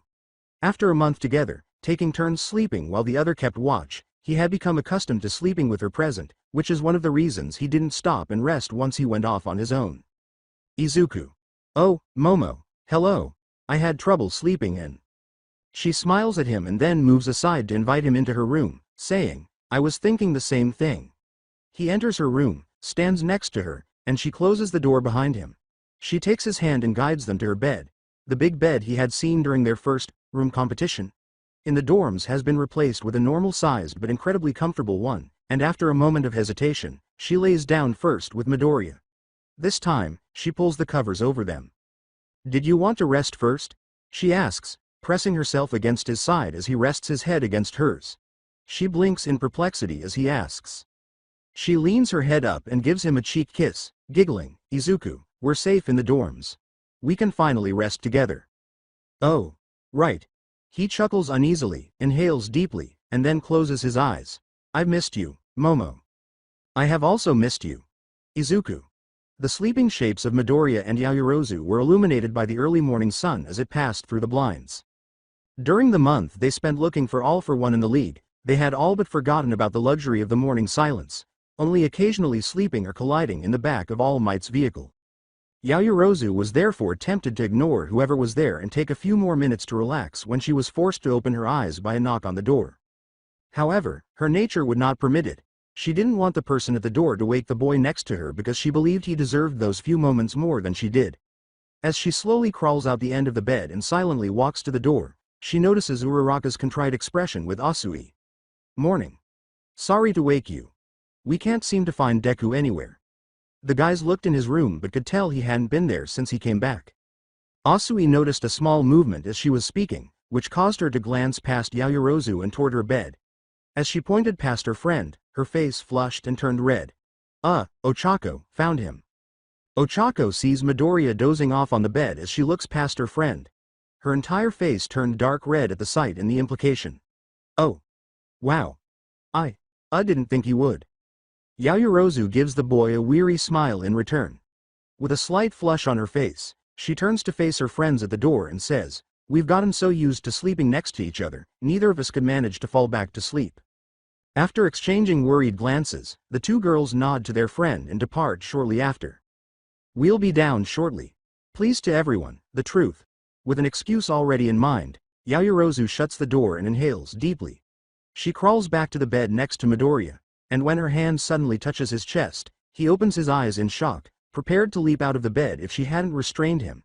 He looks at her, calms down, and puts his arm back around her, saying, It's me, Izuku. It's okay. Sorry, I didn't mean to wake you just yet. She leans her head against his chest with a satisfied smile on her face, and he looks at the door. It's okay. We should probably be getting up anyway. Was there someone at the door? MMHMM. Ochako and Sue, they were worried about you. With a blush starting to appear on his face as he looks at her, he asks, They didn't see me, sleeping, in your bed. He's where? Steam appears to be evaporating from the boy's ears as his head whips back towards the door, his face flushed red. The voices of Ishido, Hagakure, Mineta, Jiro, Kaminari, Shiro, and even Ida were all familiar to him from that yell. Still grinning, Yaoyorozu leans closer to him as her own blush returns. Yes. They did. Now completely awake, the two of them reluctantly get out of bed and present themselves. He did this in order to avoid having to defend himself in front of their friends or, worse, their teachers. She also wanted to spend more time cuddling with Midoriya. Midoriya hides on the staircase as they finally join their class in the common area, leaving Yaoyorozu to deal with the overly expected expressions of Ishido, Jiro, Mineta, and Kaminari as well as the invisible one of Hagakure. She just gives her friends a smile. The five friends pout, completely dissatisfied with her response, as she leaves for the kitchen to assist in preparing breakfast for everyone. Nothing happened, everyone. We simply laid beside each other in my bed. The ears of Ishido and Mineta twitch. They turn their heads sharply in the direction of the staircase and meet the eyes of the deathly nervous Midoriya, who had erred by peeking around the corner of the stairs. Midoriya! As they exclaim. All four of them suddenly surrounded him, and Jiro and the other students just stared at him. What was it like sleeping in a girl's bed? Did you guys make out? Did you two go all the way? Did Yaomomo take your V-card? The questions kept coming, almost overwhelming Midoriya with a surge of jealousy and ferocious hormones. He is able to cast a beseeching glance at the other students gathered, urging the eerily silent Ida to intervene. You four? Cease this childish behavior at once, he commanded stoically, freezing the five of them. As he gets closer, Ishido and the others dart to the side and watch in horror as he makes his way slowly in Midoriya's direction. The boy with green hair catches his breath. Thanks Ida. They were getting, He recoils when he sees the class representative's gloomy, menacing expression. Given the circumstances surrounding the two of you, as class rep, I'll overlook this blatant disregard for the rules regarding sleeping arrangements. However, he pushes against the wall, directly in front of Midoriya's face. If this should happen again, I will not hesitate to personally drag you in front of Mr. Aizawa and Principal Nezu. Am I understood? Midoriya nods quickly, frightened by the serious threat. The other four flinch as Ida leans away from the other boy and whips it in the direction of Yaoyorozu, who was setting the table during this time. That goes for you as well, Yaoyorozu. As vice class rep, you should know better than to allow such a thing to occur. Yaoyorozu keeps working on her assignment while Ida gives her a glare. The majority of the students in attendance were amazed at how carefree she was. Especially when it comes to something as important as letting a boy share her bed. She meets his still rigid glare with a light smile and says, "It's as you say, Ida. Our circumstances are different from the norm, which is why I didn't want to keep last night a secret." Her choice of words caused Mineta and Kaminari to recoil and give Midoriya glares, but Ida turned his stern gaze on them and calmed them down. I knew Izuku wouldn't try anything inappropriate, so I didn't see a reason not to allow him to sleep with me. Midoriya, on the other hand, was looking at her with a slight smile and a slight flush. Scratching a fictitious itch on her cheek, she returns to the kitchen, her face slightly flushed. Aside from that, I really missed sleeping next to him. As Mineta and Kaminari continue to harass Midoriya while Ida tries to calm them down, Ishido and Hagakure swoon at that.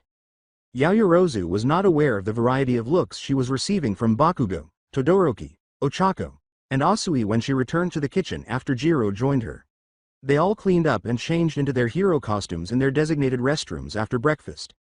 You're really rocking that mask, Yaomomo.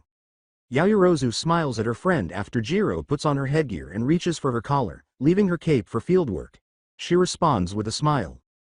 When Ishido sees the tribute to their teacher who died, she clutches her vest. She recalls asking Bakugo and Todoroki about their training a few weeks prior and asks, "Do you guys think Ms. Midnight would be proud of our progress?" Requesting guidance on how to utilize her acid quirk more effectively. As she is reminded of their teacher's absences, her eyes well up with tears, and the other girls feel the same way. Absolutely. The pink girl smiles confidently as she watches Yaoyorozu attach her collar to her suit. I'm positive she'd be celebrating our growth, just like she did when we were picking our hero names.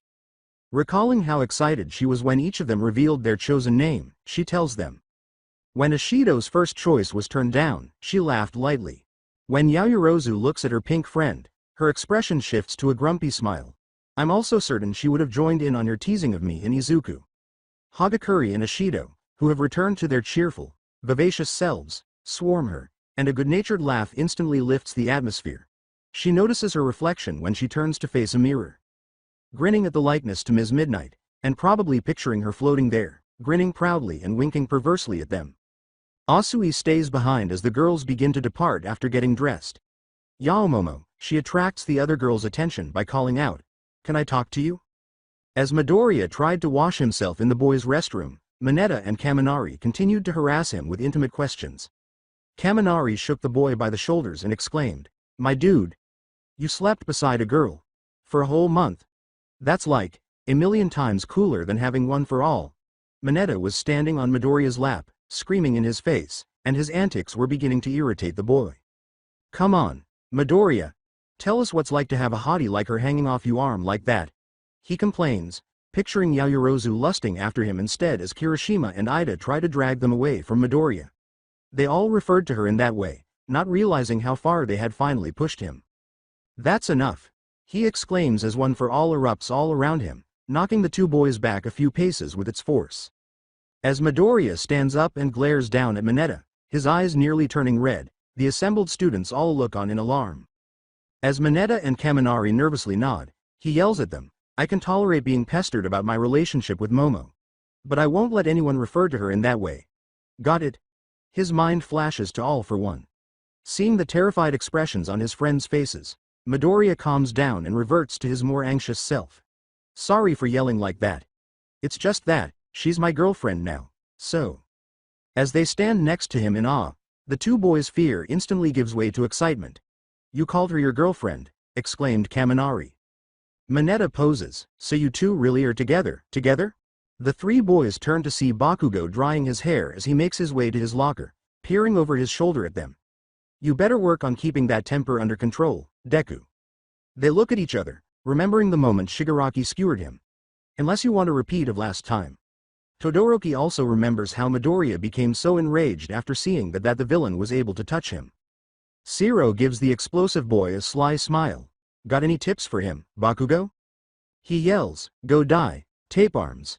As Todoroki and Ida cast worried glances at Midoriya, the atmosphere changes to one of pleasantness. Kudo's spectral form emerges behind the boys as they emerge from the baths fully costumed. When the room was clear, he said, "The boy's right. Banjo warned you about that once before, if I recall." "I haven't forgotten. Midoriya pauses, recalling the sickening smile that All for One had on his face as he pointed at them in his message. As he conversed with the second wielder of One for All, his danger sense failed to detect Aoyama, who was hiding outside the doorway and listening to him talk to himself. It hits different when Momo is involved. Nana Shimura shows up next to Kudo and gives the young hero a pitying smile that makes him think of Yaoyorozu. "It does, doesn't it? Knowing no matter what action you take, it'll be your loved ones who could end up suffering for it." She recalls the day she abandoned her son Kotaro to his new guardian, who sobbed uncontrollably for her to stay. A decision that continues to trouble her today. The image of Shigaraki twisted up with All for One as he was during his attempt to steal One for All flashes through their minds as Midoriya and Kudo give the bereaved mother sympathetic looks. "But, they say, you can see how well things turn out when actions to protect them end up." As she goes on, she stops a tear from falling down her cheek. "Use your anger to fight alongside Momo and your friends.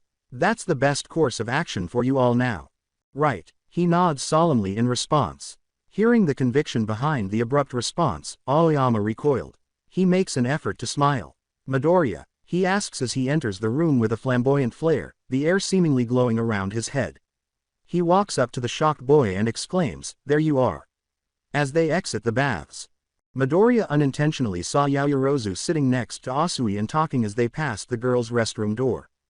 She had just finished sharing with her friend the concerns she had about their relationship and Himiko Toga on the night they argued with Tesla. With a frustrated fist in her hand, the frog girl admits, "When I first noticed you two getting closer, I was afraid of what Himiko Toga would do if she found out. And when you mentioned running into her, I was relieved to hear she hadn't managed to get any of your blood. The thought of her using it against Midoriya and Ochako. Her encounter with the villain on the outskirts of Gunja Villa came back to her when she heard that." She raises her arm to reveal the cut that Toga gave her more than a month ago, which is now healed. She shows her friend the cut, making her look at the scar anxiously. "I understand your concerns, Sue. Unfortunately," she says, "she did manage to steal some when I fought her while we tried to stop Gigantomachia's rampage." Looking out toward the direction their friends were congregating in the common area, her friend remarks, "That's not good." Yaoyorozu runs her fingers over her scar and asks, "Sue, could she have done anything different to avoid going down this villainous road?" Asui puts her finger on her chin and tilts her head. "Ribbit." She lays a hand on her shoulder and grasps the scar on her arm. "After she got my blood, Toga told me what Hawks did to Twice. He was her friend, Sue. And, in that way, I'm able to sympathize with her. Because I almost lost Izuku." Toga asks her those questions with a menacing expression in her eyes, bringing back memories of the blade against her throat. "It got me thinking that maybe, to her and the rest of the league, the heroes are the villains and the villains are the heroes. Because they were the ones to offer them help when they needed it most. Asui casts a dejected glance down at her friend's scar. With a clear head, she turns to face her friend and says, "You could be right about that. I don't know if there were other options available for her, those that are called villains. But there's no excusing them for all the hurt they've caused others from the choices they've already made." Yaoyorozu gives her friend a sorrowful smile and says, "I know that." She remembers Toga telling her the world was too difficult for her to live in. And they probably know that too. She turns to face the door where their friends are waiting in the dorm lobby and says, "And, just like us, they're fighting with everything they have to change the world towards their better version of it." She puts her hands on her knees and holds them tightly, saying, "I can't condone her actions or those of the leagues. Ever. But I can understand them. Which makes this coming battle even scarier." Asui puts an arm around her friend, and the two lean in to spend some quiet time together. "Whatever happens, Yaomomo, I'll fight with everything I have. So that you, me, Midoriya, Ochako and everyone can enjoy the time we spend together without all for one's shadow looming over us." Yaoyorozu lets her face light up with a smile. "As will I, Sue." After telling class about Star and Stripe's deaths at the hands of Shigaraki, All Might said, "Thanks to Star's sacrifice crippling Shigaraki, we now have a week's extension before he's ready to strike." He urged them to make the most of this opportunity to strengthen themselves. Midoriya and Yaoyorozu exchange a somber glance as some of the students tell All Might how much they've improved over the past month in memory of the fallen American hero, who was traveling to Japan to assist them. Following that, the class goes outside to continue their rigorous training, with Kirishima serving as Sato, Shoji, and Ojiro's hardened punching bag as they beat him with all of their might. As Zero tries to capture Tokiyami, who repels him while Dark Shadow covers his body for improved combat mobility, Kota is strengthening his control over birds. Mineta hurled as many of his balls at Jiro and Ishido, but before they could reach them, they melted and blasted them away. Ida sprints around, dodging Ochako and Asui as they attempt to hit him with combo moves. Yaoyorozu, who has completed building dozens of high-voltage batteries for the student with the electric weapon to pour his power into, exclaims, "Ready, Kaminari." He yells, "This one's gonna sting," and uses the numerous cords he was holding to connect the batteries to unleash his power. She smirks as she shields her eyes from the amazing display of electrical power, remembering her past experiences with Tesla. She thinks to herself, "I'm willing to bet Kaminari's much more powerful than you are now, Tesla." As she remembers her conversation with Asui and the decisions the villains made during their lives, her smirk turns into a faint frown. And what options they currently have. "Black Whip," she exclaims, glancing over her shoulder to see Bakugo and Midoriya flying around behind her. From their evening training sessions prior to the two-pronged raid against the League of Villains more than a month ago, the scene was recognizable. "Hey Yaomomo," she turns to face Kaminari, who has finished charging the batteries and is grinning at her. "You look like you want to join in." "Apologies, Kaminari, but I'm more than happy to assist you with your progress as well." "No sweat, I get it, actually." Jiro, Mineta, and Ishido join him as he speaks. "We wanted to see how tight your teamwork with Midoriya is." Ishido exclaims, "Yeah, fam. Show us what you got." When Bakugo and Midoriya land, everyone else notices and becomes interested in them. Bakugo exclaims, "I'm game. I still owe you two for running off without me." As tiny explosions burst on his hands, Yaoyorozu and Midoriya look at each other and then nod.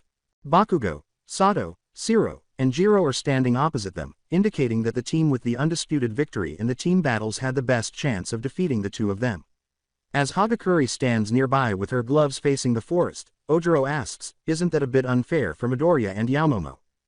As Midoriya activates his quirk, Kirishima points out that, with their overpowered quirks and top-of-the-class smarts, I'd say they have the advantage. Just look. The self-assured looks that he and Yaoyorozu were sporting surprised the majority of them. Bakugo excluded. Bakugo assumes his combat stance and warns, "Don't hesitate with these two. It's not just their quirks you gotta watch." "Right," he exclaims, and the other three follow. When Jiro first fought alongside Yaoyorozu during the USJ attack, he couldn't help but notice how much she had changed. Recalling her anger at losing to Tokiyami at the sports festival and her strong performance during the licensing exam and following Gigantomachia's outburst. As the two friends meet eyes and prepare to face each other, she smiles. Silently, with her lips tucked behind her collar, Yaoyorozu asks Jiro, "Bait and switch?" Jiro blinks in bewilderment as Midoriya nods and extends his arm. Ashido raises her hand and asks, "You guys ready?" They have a plan. Bait and switch, Jiro cautions. "Yeah," exclaim Bakugo, Yaoyorozu, and Midoriya. Shiro says, "Thanks for the heads up." Ashido yells, "Go for it," and lowers her arm. Midoriya exclaims, "Kriti," as Bakugo and Shiro charge at them. Yaoyorozu removes his extended arm and jumps into the air, conjuring her hoverboard and producing 2 stun blasters with rapid fire. As Bakugo approaches Midoriya and meets his smirk while she unleashes blasts on him, this diverts Shiro and the others.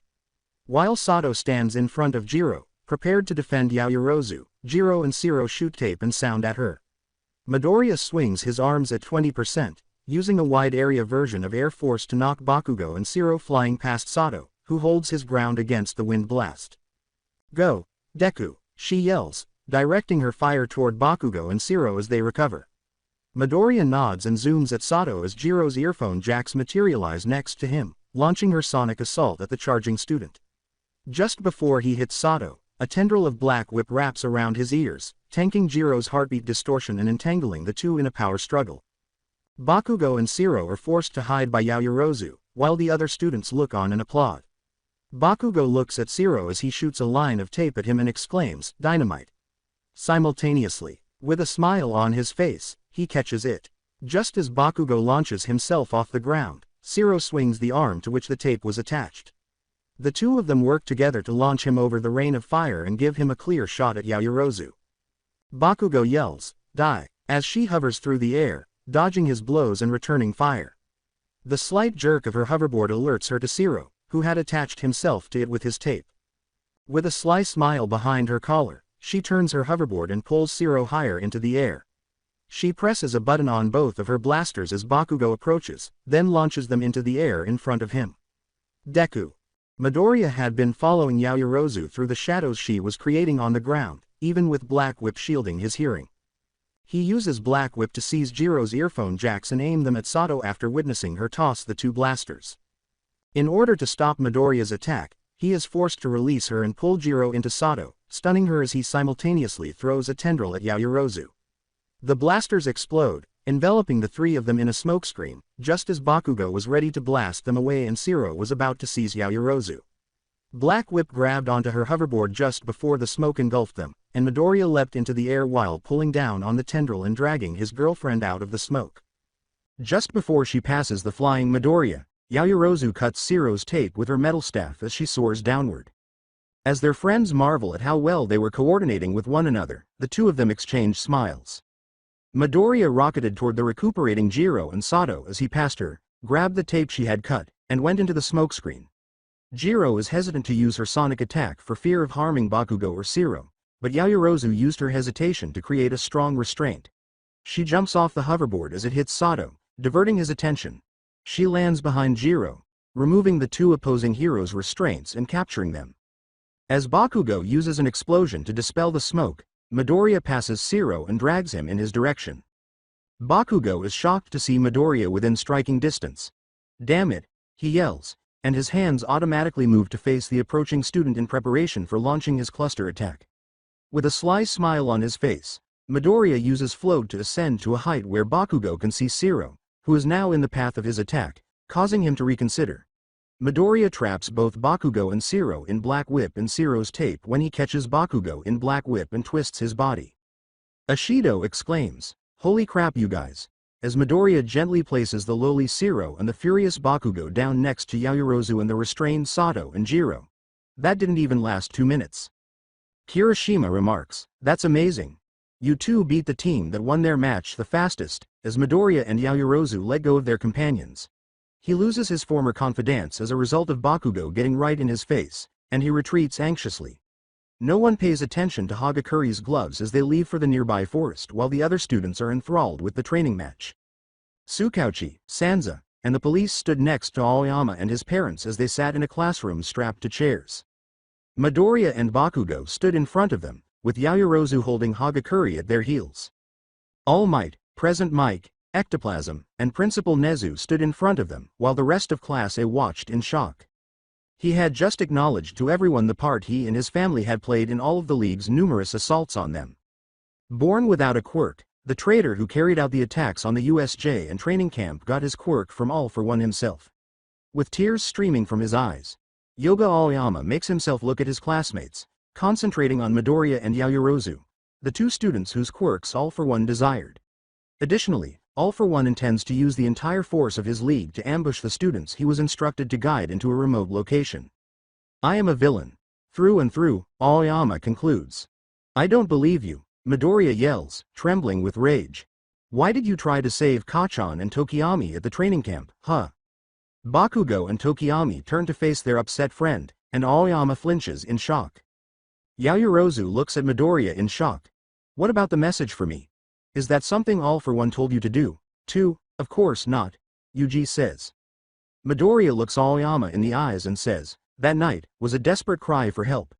That went completely over my head. I mean, look at you. Both of them recognize something in each other. You're bawling right now. Crying all over yourself. It's obviously not because you failed to do what All for One wanted. Yaoyorozu couldn't help but think of the training camp, where she saw the friend who was told to lead them into a trap trembling nervously the night of the attack, as she looks into his eyes. She initially believed it was because of the frightening competition they were participating in, but she is now aware of the reality. She also remembered how hard he fought during the attack on Naboo Island as more tears streamed down her face. How fiercely he battled with Mineta both during their last attack against them and until Bakugo saved them. She moves away from Hagakure to stand between Bakugo and Midoriya, stealing her resolve. Izuku and we encountered a hero who was hired to do the same thing he ordered you to do. Bring Izuku to him. She looked into his bewildered eyes and let her own tears fall freely. But, in the end, she stayed true to herself and refused to help him. She recalls Lady Nagant grinning at her while lying on the street, covered in burns. The problem was he had crushed her spirit. All Might casts a sly glance at the two pupils. Midoriya, Yaoyorozu. Midoriya grabs Yaoyorozu's hand and says, making a mistake or committing a crime doesn't mean you have to be a villain forever. They exchange a look, nod, and extend their hands to Aoyama. Bakugo looks at them both. So take our hands, right now. Bakugo says. Because I promise you, before they both spoke at once, Midoriya said. You can still be a hero. The detective interrupts, ordering Aoyama to be gagged while urging caution. After learning that the All for One is the one who gets in touch with Kamino Ward, he questions Mr. Aoyama about them and why they hadn't disclosed their intentions. Yaoyorozu and Midoriya exchange glances in mutual understanding. Detective. We still have no idea where All for One is. But think. The board has changed. Kaminari's eyes enlarge as he remembers Bakugo, Yaoyorozu, and Midoriya lecturing him about the situation and how much they were at a disadvantage shortly after their training match. Wait, hold up. Do we now have a way of forcing them to fight on our terms? He exclaims as the assembled police and pros turn to face him. Maida adds, hey, he's right. When you look at it that way, Yaoyorozu grins with assurance. He's given us the upper hand. It's possible Aoyama is the only person in the world with the power to trick All for One. Mirroring her grin, Midoriya nods and then frowns as she turns to face Aoyama and extends his hand once more. Aoyama. I'll say it one more time. I promise you, you too can be a hero. The rest of the class spoke after that pledge, working hard to prevent their fellow student from losing faith in himself and sinking even deeper into despair. After making sure the Aoyamas couldn't hear him, Mr. Aizawa joins in via video call, expressing a similar sentiment and an idea. After he was done, the entire class watched the police escort the Aoyamas out of the hallway. As they watched Midoriya go, Yaoyorozu gripped his arm firmly. Aoyama, he exclaims, observing his slight movement. Everything will be okay, I promise. They head back to their dorms shortly after that. The gloomy mood permeated the common area where everyone congregates, making the atmosphere oppressive. Kirishima said, we should make sure we're prepped. Shoji answered, agreed. I need to repair my costume. It's basically unwearable right now, Ida replied. Midoriya answered, yeah. Mine too. This isn't the time to stop training. We can still improve our quirks. Yaoyorozu replied. Jiro lied and said, Def. There is a long period of silence in the room. Guys, Hagakure grips his gloves firmly. Let's make sure we beat them. When they all raise their heads, a similar look of rage appears on each of their faces. Right. After a short while, Midoriya is guiding Ida and Yaoyorozu toward the design studio while maintaining the same angry looks. In addition to the two boys for their costumes, she wanted the students in the support course, Hatsume in particular, to examine her hoverboard boots in order to increase the board's adaptability. Ida finds the scene all too familiar, while Yaoyorozu changes her expression to one of horror as Midoriya reaches for the door and it explodes, knocking him away. As the smoke dissipates, Hatsume can be heard coughing and moaning, and she is seen lying on top of Midoriya with her breast against his face. Oh. Hey, Midoriya. Long time no see. Midoriya quickly turns her gaze from the girl's chest to face Yaoyorozu and Ida, who are both terrified of Midoriya and Hatsume. Hatsume, when the girl sees the gloomy expression on Yaoyorozu's face, she looks up and becomes anxious. Please remove your breasts from my boyfriend's face. Hatsume stands up and laughs nervously. She rubs the back of her head and says, sorry about that. One of my babies wasn't quite ready for the tweaks I made to it. Midoriya, still anxious about her reaction, is helped to his feet by Yaoyorozu. So, what brings you guys here? Deku. Yaomomo. As the three students in the hero course turn to leave the school and meet up with their peers, they see Eri sprinting in their direction, waiting to go out and try to locate the league in All for One. As Ida goes on, Yaoyorozu and Midoriya turn to face the young girl, providing the three with this opportunity. Tears stream down her cheeks as she reaches them and leaps into Midoriya's arms. I missed you guys, I'm sorry I didn't run to you. He gives the young girl a comforting hug while Yaoyorozu puts a hand on her head and says, hey, it's alright Eri. As Mirio, Tamaki, and Nejire approach them, Eri pulls away from Midoriya and gives Yaoyorozu a hug. We missed you too, Eri. I'm sorry we haven't made the time to come visit you sooner. Mirio shook Midoriya's hand and said, welcome back you too. It's crazy what you guys were doing this whole time. Kinda wish you had brought me along. But, what can you do? Tamaki remarks, if you had gone, poor Eri would have been even more worried. Mirio bursts into laughter. You got a point there, Tamaki, that wouldn't have been good huh? Nejire kneels next to Yaoyorozu and says, hey, you two going out searching again with your classmates? Eri pulls back and casts a sorrowful glance at the two of them. Do you have to? I wanted to show you how good I've gotten with my quirk. Yaoyorozu tells Eri, we're sorry, Eri, but this is something we need to do. She smiles when Midoriya says, but when we get back, we'll stop by the teacher's dorm and see you. Or we could visit Class A when they come back. You haven't visited them in a while, right? Mirio suggests.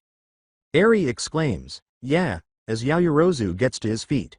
As the two of them leave, Midoriya smiles and says, it's settled. We'll see you tonight Eri. The four of them wave back and join the others. With her modified hoverboard, which now only covers the bottom of her boots instead of the usual board she used before, Yaoyorozu soars through the deserted streets under a brightly shining sun. Yaoyorozu had persuaded the girl to make the board far more adaptable than it had been before, which was the reason for her visit to Hatsume. Inspired primarily by Lady Nagant and the airwalk quirk All for One gave her, but also in part to better fit her role as the everything hero.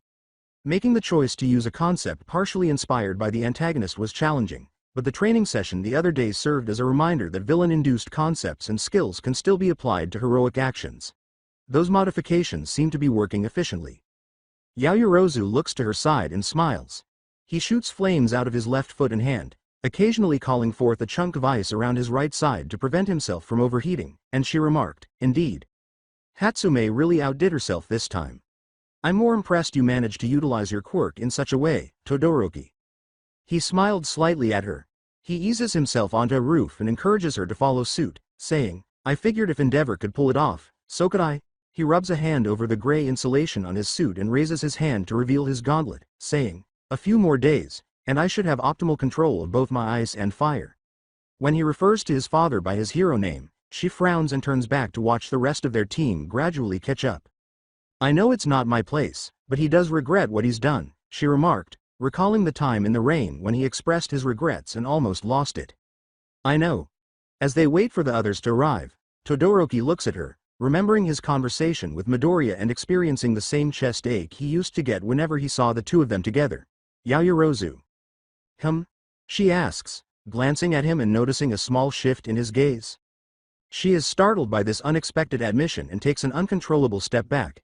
When I spoke with Midoriya the night you found us outside the dorm, he mentioned his concern regarding my feelings towards you. Her face flushes slightly, and she stammers, "Why, you're what?" He turns back to face their team as they approach.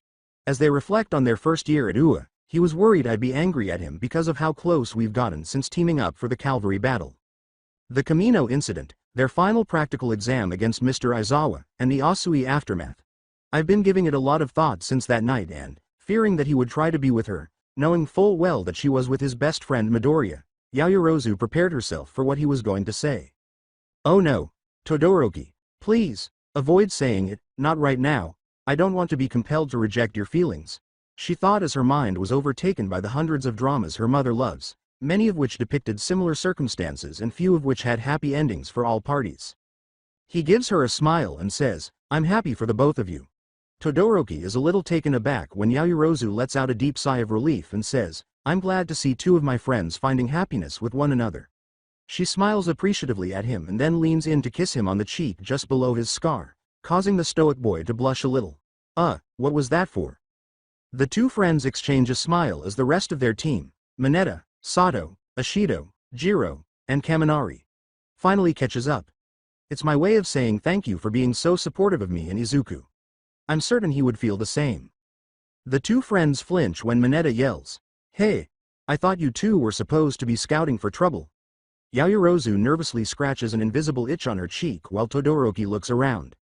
As Yaoyorozu makes her visor and scans the area, he remarks, "This area seems free of trouble for the moment." She jumps into the air, Todoroki following, and declares, "I don't detect any living thing in the area. Let's move on to the next location." After saying, "We'll continue to scout ahead. Join us when you can," they depart, leaving the five of them behind once more. As they started to follow again, Kaminari remarked, "I can see Bakugo pulling this crap, but Yaomomo, I'm starting to wonder just how much those three have been influencing our vice class representative." Jiro defended her friend by saying, she spent an entire month on the move with someone as agile as Midoriya. Of course she'd get used to a pace like that in that time. As she watched the two of them take off, she wondered what kind of difficulties they had overcome during that month. As Mineta sits on his shoulders, Sato adds, "Yeah. And add to that what's happening with Aoyama, it's no surprise she'd want to find this guy sooner rather than later." The larger student gives him a glare. "I'm still reeling from Midoriya biting our heads off yesterday. Can't believe how much more tense he's gotten now that he's got a girlfriend," Mineta thinks. Sato continues to glare at Mineta and responds, "If you ask me, he should have done more, they chew you out." While Jiro and Kaminari jog next to her, Ashido uses her acid to skate backwards and asks, "Wait, he chewed you out? Why?" "We were hounding him about the two of them being together," and Mineta, Kaminari begins to describe. Sato concludes with a flat tone, giving the smaller student a lowbrow appearance. "Put his foot in his mouth, as usual." "I resent that remark," Jiro says. "Oh, wow." Ashido gives Mineta a sly smile. She sticks her tongue out at him, and he glares at her, saying, "Wish I got to see that." Jiro asks out loud, drawing Ashido and Kaminari's attention, "I guess that talk with Midnight did the trick, huh, Yaomomo? I wonder what she said to her?"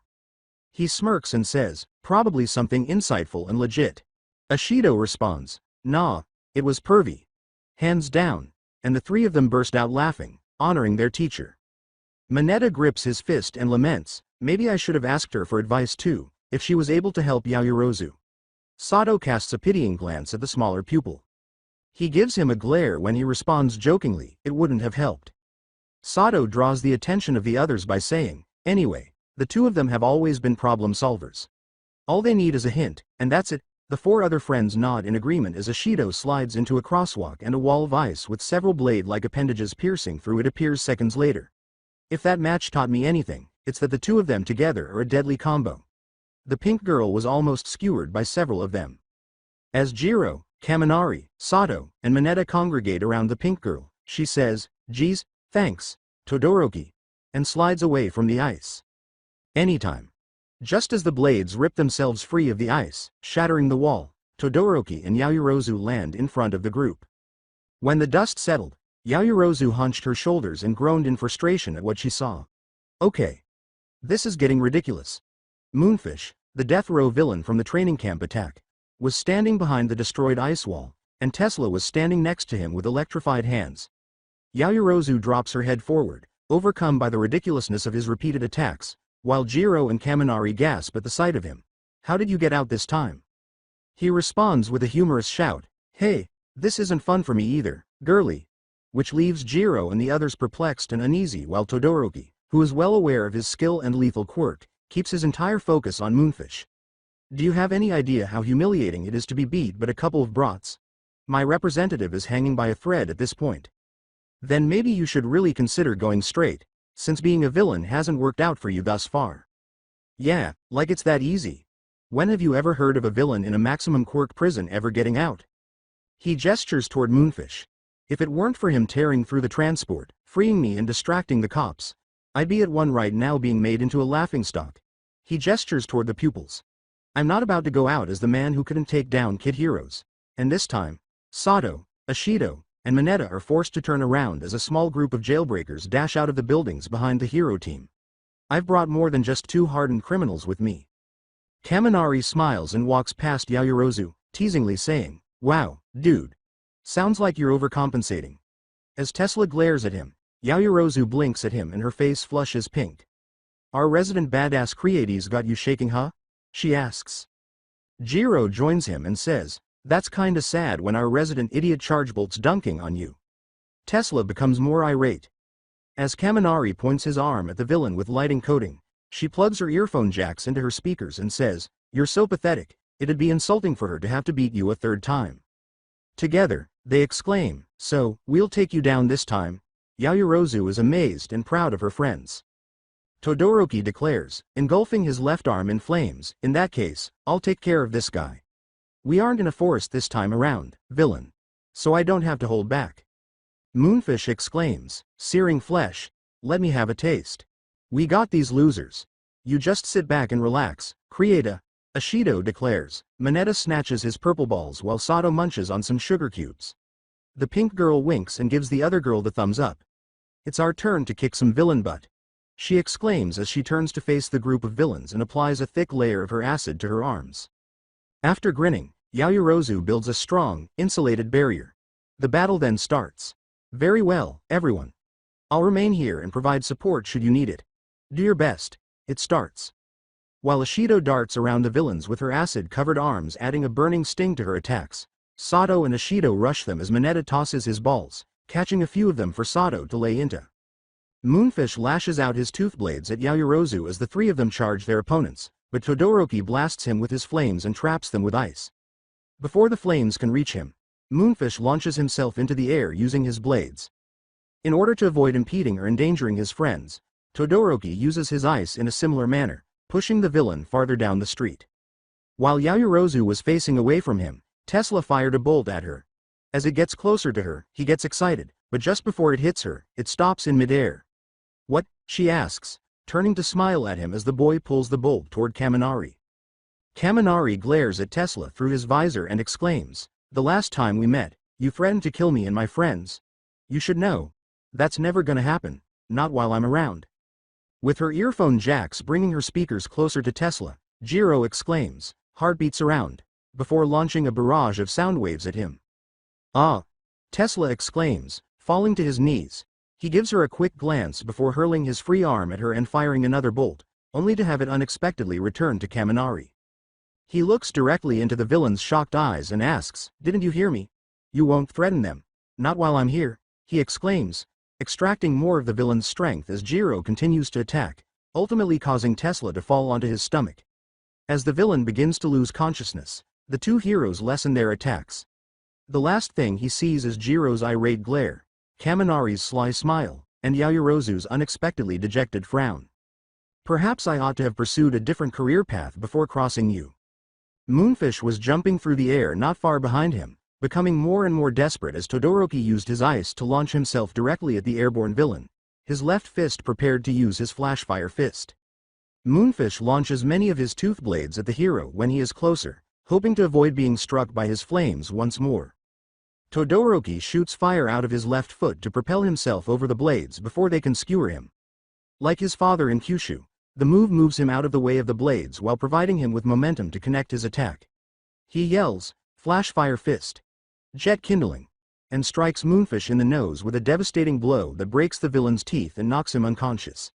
Todoroki eases both of them down by catching the villain before he reaches the ground. Just one more. Sato yells as he throws his arms around the villain who stepped on one of Mineta's balls, covering the agonizing acid burns Ashido caused during her first charge. Sato ends the villain's attack by easily knocking him out with a strong blow to the jaw. Ashido exclaims, "Ah, yeah. Give it up for Team Acid Punchball," while Mineta scolds her for the ridiculousness of the moniker. With Todoroki approaching from behind with Moonfish, Kaminari and Jiro collaborate to drag Tesla to the other villains. Yaoyorozu was on the phone, grinning proudly at her classmates and informing Mount Lady about the jailbreakers they had apprehended while her friends celebrated their victory. As the sun started to set, Midoriya and his group could take advantage of the brief period of relative calm against the lovely orange backdrop. As he touches down on the roof of a low-rise apartment complex, he can see the sun setting through two skyscrapers. He smiles as he recalls their date by the fountain, when the two were able to enjoy each other's company while the fountain's calming sound served as a calming background. Ojiro lands close by, grinning knowingly, and he blinks, saying, "Don't get too lost in that head of yours, Deku. Pretty difficult to lead when you have your head in the clouds." "Sorry, Tailman.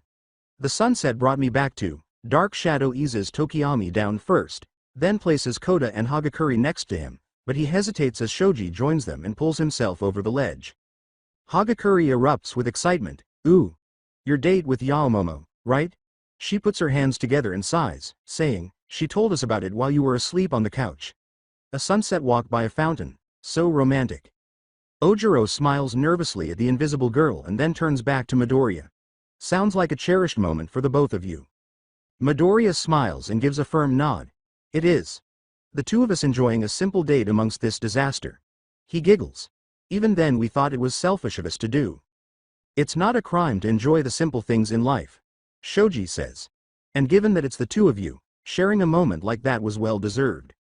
Koda and Dark Shadow nod in agreement as Tokiyami says, "Agreed." Midoriya gives his group of friends a startled look before allowing a tense smile to return. The boy with the bird's head turns to face the street they were walking down earlier. "At the risk of sounding insensitive, but I suggest we resume the search. If we are to return to a state of normalcy, where we can all enjoy simple moments like those." He smirks at the others as he peers over his shoulder. Dark Shadow nods, puts his arms around Tokiyami, and then picks up his other passengers and lifts them all into the air.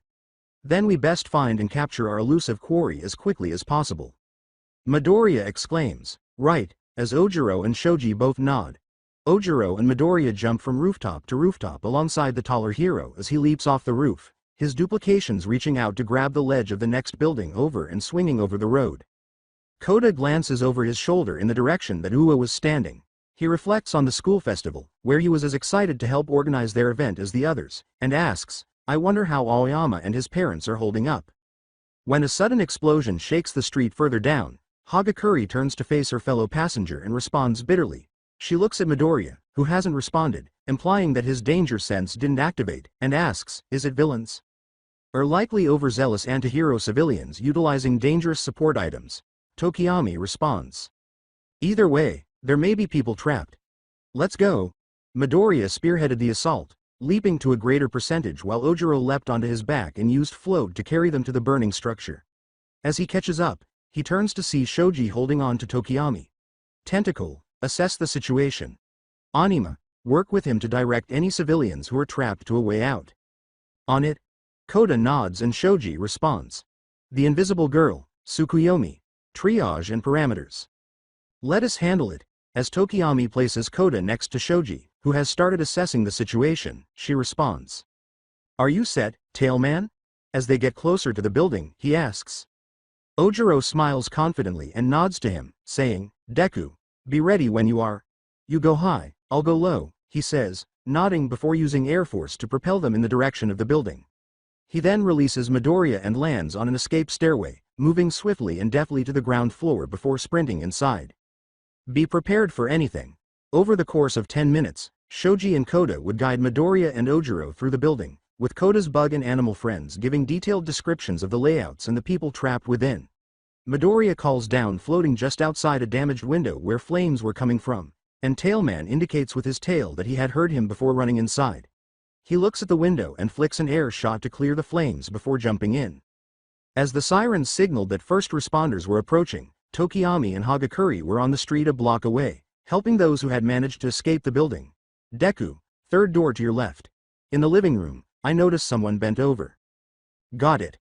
A sparrow suddenly flutters frantically toward Koda, asking, "What is it, little friend?" He listens to the distressed bird, his eyes widening afterward. Deku. Stop. It's a trap.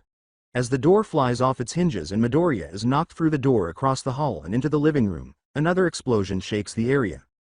What was that? Ojiro shouts over the line, and his scurried steps suggest he was heading to Midoriya. The man in the space. He breaks jail rules. As Shoji looks more closely, his eyes widening, Koda explains, and he's got a hostage. I'd hold it right there. Izuku Midoriya. The hero student growls as his vision returns, figuring out that the villain is another hired gun willing to use others to get to him. Unless you want this lovely lady to have a really bad night, you'll come quietly. His eyes recover, and Midoriya glares at the jailbreaker, recognizing him as another Tartarus prisoner. Standing just over 2 meters, 7 feet 2 inches tall, with a mohawk-colored hair and combat boots. Short fuse. Didn't take you for a team player. This is going to be difficult. His quirk, Erupt, allows him to shoot molten crystal from any part of his body. In addition, he has been able to commit crimes for decades without being caught, until a few years ago when it took the combined efforts of Wash, Yoroi and Gang Orca just to take him down. Midoriya said, slowly getting to his feet while keeping his hands visible to avoid frightening him. Kid, do you think I have any backup? I can do what I do best without assistance, unlike those losers from the League of Villains. So why do the dirty work for All for One? As he waits for the rest of his friends to take action, he asks, his eyes darting from the villain to the hostage, trying to think of a way to get to her. There are benefits associated with the job. Now get over here and stop delaying, slowly. I've seen the perks All for One gives, says Midoriya as she approaches him slowly. The young hero sees Tokiyami standing right outside the window as he gets closer. They're not worth it. If you're talking about Nagant, she was unique.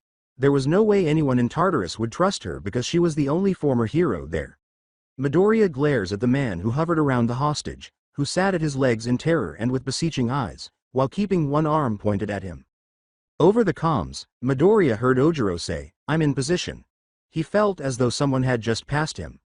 Short Fuse was focused on Midoriya, saying, "She's far more worthy of trust than All for One." Short Fuse smirked and said, "Depends on who you ask, kid." The hand pointing at him started to glow an unsettling green. "All for One gave me a quirk that'll keep you unconscious until I hand you over to him," he said. I hope you don't have any unfinished business." Before seizing the hostage and racing past Midoriya, Hagakure had just dealt the villain a devastating blow to the groin. "The hostage is safe. Guys, take him out." Suddenly, Dark Shadow rips the wall open and grabs Short Fuse, holding him still long enough for Ojiro to swing through the opening and deliver a solid hit to his head. Once he was clear, Midoriya brought his power up to 20% and delivers a roundhouse kick to his jaw, dislocating it and knocking him out all at once. With the villain neutralized, Tokiyami brought him to the police transport that had arrived shortly before while Midoriya brings both Hagakure and the hostage to the triage, very much aware his invisible friend was in her birthday suit. Ojiro, with the help of Shoji, Koda and firefighters that had arrived combed the rest of the building, shortly declaring it cleared and began putting out the fire, catching it in time to keep it from spreading. As Midoriya and Tokiyami spoke with the police, Koda and Hagakure worked together to calm the evacuees. His earlier question was still lingering in her mind until Ojiro returns with the other firefighters with Shoji meeting up with Midoriya to provide his more informed debrief of the incident. "Hey, you guys," she says while they step away for the paramedics to tend to the evacuees, standing on the opposite street to wait for their friends to finish. The two boys look at her direction, her gloved hands fiddling with each other. Can we really trust Aoyama? After all of his actions? I mean, of course I want to. That's all. I believe he should at least be given an opportunity to prove himself. Correct? Koda extends an offer. Ojiro smiles and puts a hand on her invisible shoulder, saying, "But I agree with Koda. Trust might be a stretch at this point. I believe in him. Enough not to completely trust him, but enough to give him the benefit of the doubt." Hagakure gives her friends an unseen smile and clenches her fists as the other three boys approach them. "Yeah, I agree. It's crazy how bad things have gotten," Siro says out loud as he looks inside the abandoned apartments and cars they pass. "It's one thing to hear about it, but to actually see it." Bakugo blasts through the air, determined to find more villains before they had to turn in for the night.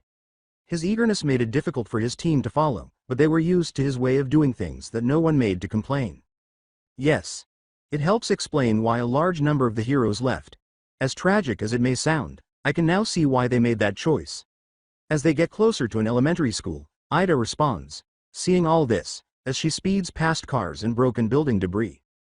Yes, but despite this, Deku and Krieta persisted. Kirishima continues, they still haven't. It's true. However, it had a negative impact on them. Deku clenches his fist in response to Asui's counter-argument, which eventually drives him to become desperate enough to go out on his own. Oh no, it makes sense when you put it that way. Even so, I find it annoying that those three must now exercise extra caution because All for One is pursuing them. And that bastard is still nowhere to be found. The experts and educators will devise a successful strategy. I'm positive, as they make their way to the school. Uraraka declares, Deku, Aoyama, and Yaomomo won't ever have to worry about him again. Uravati. When we're out in the field, don't forget to use hero names. Anyway, given Eraserhead's idea, I'm confident they'll formulate a winning strategy in no time, Ida says, calling out over his shoulder, causing her to laugh nervously. Bakugo lands on the school, and soon after, Shiro and Asui join him. Kirishima and Uraraka float over to the building before she releases her quirk's effect, and the two land near the edge just as Ida jumps up and joins them. They had better move quickly. I've had enough of berating these helpless loser villains. Bakugo flexes his rigid fingers and yells. So, what's your plan when we find Shigaraki in the league? Uraraka asks Bakugo as their group catches their breath. Easy. I will use my howitzer impact cluster to destroy them. They will learn not to mistreat us from that, he says, grinning haughtily. Her smile turns into a frown as she looks out over the city. So, what do you think about Deku and Yao, Krieta dating? I was unable to care less about that. I have nothing to do with whoever they choose to date. Really? Despite the fact that you three have become much closer? Given the worry she observed he had during their time together, she asks, a little taken aback to hear that from him.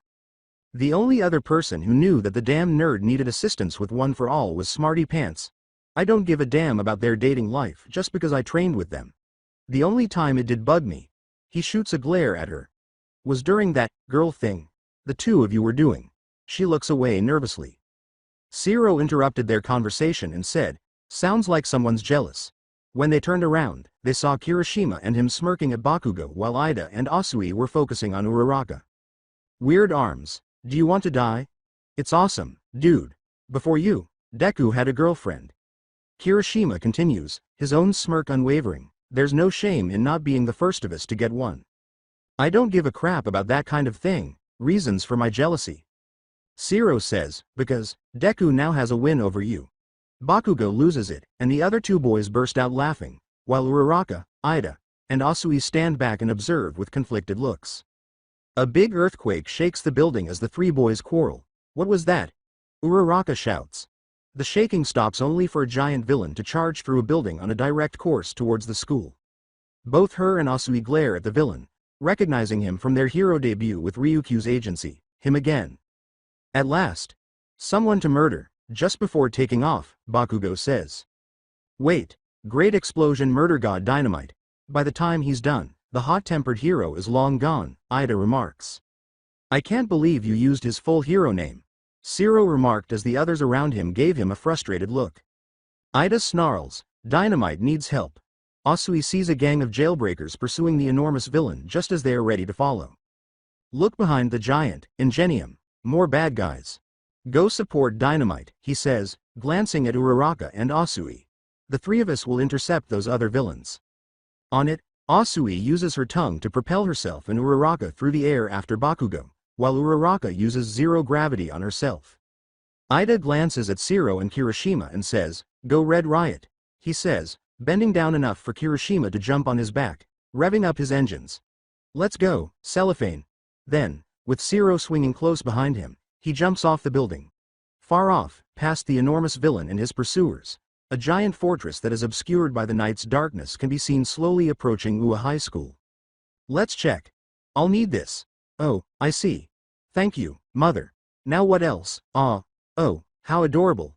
When Izuku sees me wearing this, I wonder what he will say. The sudden appearance of Dark Might and his floating fortress pushed everyone to the brink of exhaustion.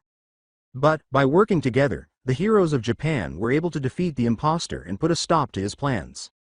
With the immediate threat taken care of, Class A returned to their dorms where All Might, Tsukauchi and Principal Nezu explained the final battle plan they came up with. Afterward, they were instructed to gather what they needed for a few days' stay at their new base of operations they called Troy, a location that will be a cornerstone of their strategy. Once the three of them left, Yaoyorozu excused herself after giving Midoriya another kiss on the cheek, needing the time to get her things together. Though it would be for a short time, she wasn't used to packing light. The previous month being an exception due to various reasons. She held up a shirt that read, "Check out these cannons," written across the stomach with two cannons printed on the chest in a crisscross position. An impulse buy during her work study with Majestic a few days after she had spoken with Ms. Midnight, taking her double-take advice to heart. Her smile turned sad, recalling the laughing fit Tokage had while Majestic grinned at her with a thumbs up. She even sent Ms. Midnight a picture of her trying it on, which she replied right away with a seductive image, praising her boldness. Majestic. Midnight. I hope I'm living up to the expectations you both had of me. She quickly packs the shirt in her bag before making her way to the door as the knocking persists. Just a second, she says. Opening the door, she expects to see Midoriya or Ishido, but it was Bakugo that met her surprised look. Katsuki? What is it? We need to talk. The next thing she knew, Bakugo was guiding her to the roof of their dorm building without saying a word during the brief walk there.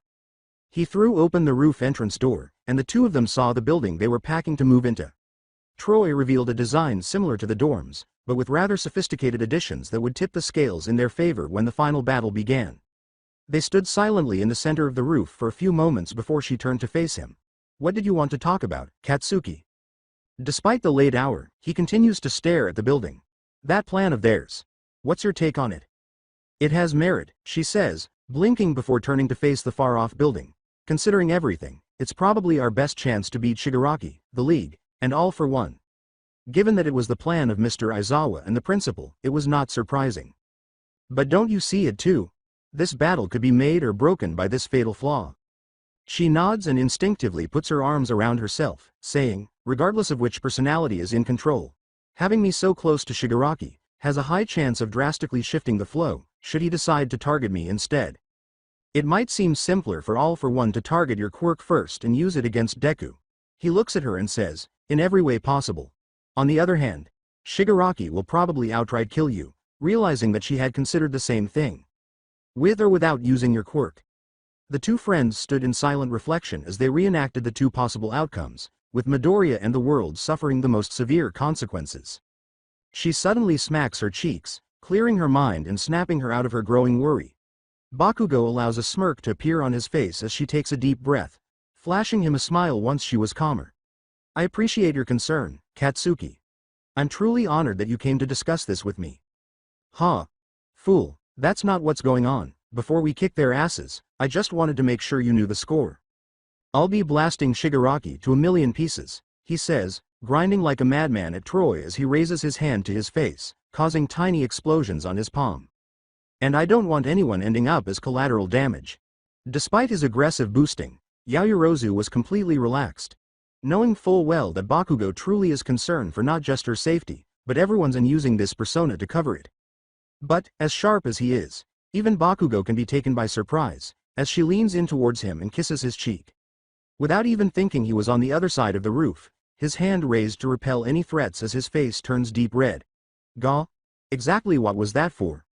Since the three of you welcomed me into the group, you have been an amazing friend to me. I wanted to show you just how much it all means to me, she says, raising her hand to her chest and covering her heart. You helped me get stronger and have even supported me this entire time. Since it was the first time a girl had ever succeeded in kissing him, Bakugo growls, his face still a deep red. Damn it, Yaomomo. Save that crap for the damn nerd, not me. I got it, he shouts before stomping off, ignoring the giggle she gave in response. Upon reaching the door, he stops. Hey, he looks over his shoulder to meet her eyes, his fierce glare losing some of its bite as the blush still covers his face. I'll keep that jerk away from you and Deku. You can rely on that. She gives him a confident smile and nods, and he walks away without saying anything more. Her smile gradually transforms into a worried frown as she puts her arms back around herself, realizing the gravity of the impending conflict. The last thought that came to her before she left for her room caught her off guard. I wonder what Toga will say when she finds out about me and Izuku. She takes another breath as a few terrified tears fall down her cheeks as she looks up at the moon shining above her. Her mind is retrieving memories from her subconscious in an effort to calm her fears. After saying goodbye to their friends and families the following day, Midoriya and Yaoyorozu hugging Eri and Kota before doing the same with their parents, the students were taken to Troy. Midoriya had just put the last of his clothes away and was staring out his balcony at the ruins of the city beyond them when he saw Uraraka standing on the edge of the cliff they were on. Seizing the opportunity, he activated One for All and jumped down, eager to talk to her while Yaoyorozu was in the kitchen while Sato, Ida, and Ojiro began preparing dinner. Hey, there's Midoriya now. Jiro points out the window. Oh no, Yaomomo, better get out there before Ochako steals your man, Ashido teases. Mina, don't even make jokes about that. Both of us had a difficult time accepting our rivalry. Yes, indeed. Yes. Whatever. Now, get out there, she responds by essentially pushing the other girl in the direction of the front door. Before she could object once more, Jiro's eyes, with the underlying reason flashing in their expressions, told her the same thing. Taking the hint, Yaoyorozu turns and leaves the building, heading to Midoriya and Uraraka as the other girls, Mineta, Kaminari, Shiro, and Kirishima watch. The two friends look over their shoulders as she approaches, grinning and saying, I hope I'm not intruding. Uraraka grinned and said, obviously not, before Yaoyorozu moves to the opposite side of Midoriya and joins the two girls in their silent survey of the city. They exchange hugs. Midoriya clenches his fists and finally says, the final battle, the one that'll decide the fate of the entire world, is only days away now. Uraraka's shoulders slump and she sighs deeply. Wow, Deku. When you put it that way, it's a lot to process. Yes, Yaoyorozu responds, grinning at her friend, but we will defeat their threat. She looks at Midoriya with a loving gaze. Together. Grinning back at her, he takes her hand and says, together. Uraraka nods in agreement and then turns to go. Uraraka. She turns to look at Midoriya as he continues. I know what that girl thing the two of you were dealing with was. You do, huh? She asks, flinching before averting her gaze and grinning nervously. Yeah, she says, laughing nervously, that wasn't one of my better moments. Uraraka, you have supported me ever since I arrived at UA. I wish there was a way for us all to achieve our goals, but... Don't worry, Deku. Actually, that's the way things like this operate. I'm not bitter about it, honest, she says before walking up to him and giving him a tight hug, one that conveyed the regret she had for not taking her shot when she had the chance. After a moment of hesitation, he returns the hug, his own holding the sadness and frustration over his inability to pick up on her affections too late. He doesn't regret choosing Yaoyorozu. His regret was that Uraraka had to pay for that choice. She releases her hold, causing him to release his, allowing her to step away from him, smiling brightly. I really am happy for the both of you, and don't be concerned, one day, I'll find the one for me. Until then, she says, turning to face the windows where their classmates are staring at them. I have our friends.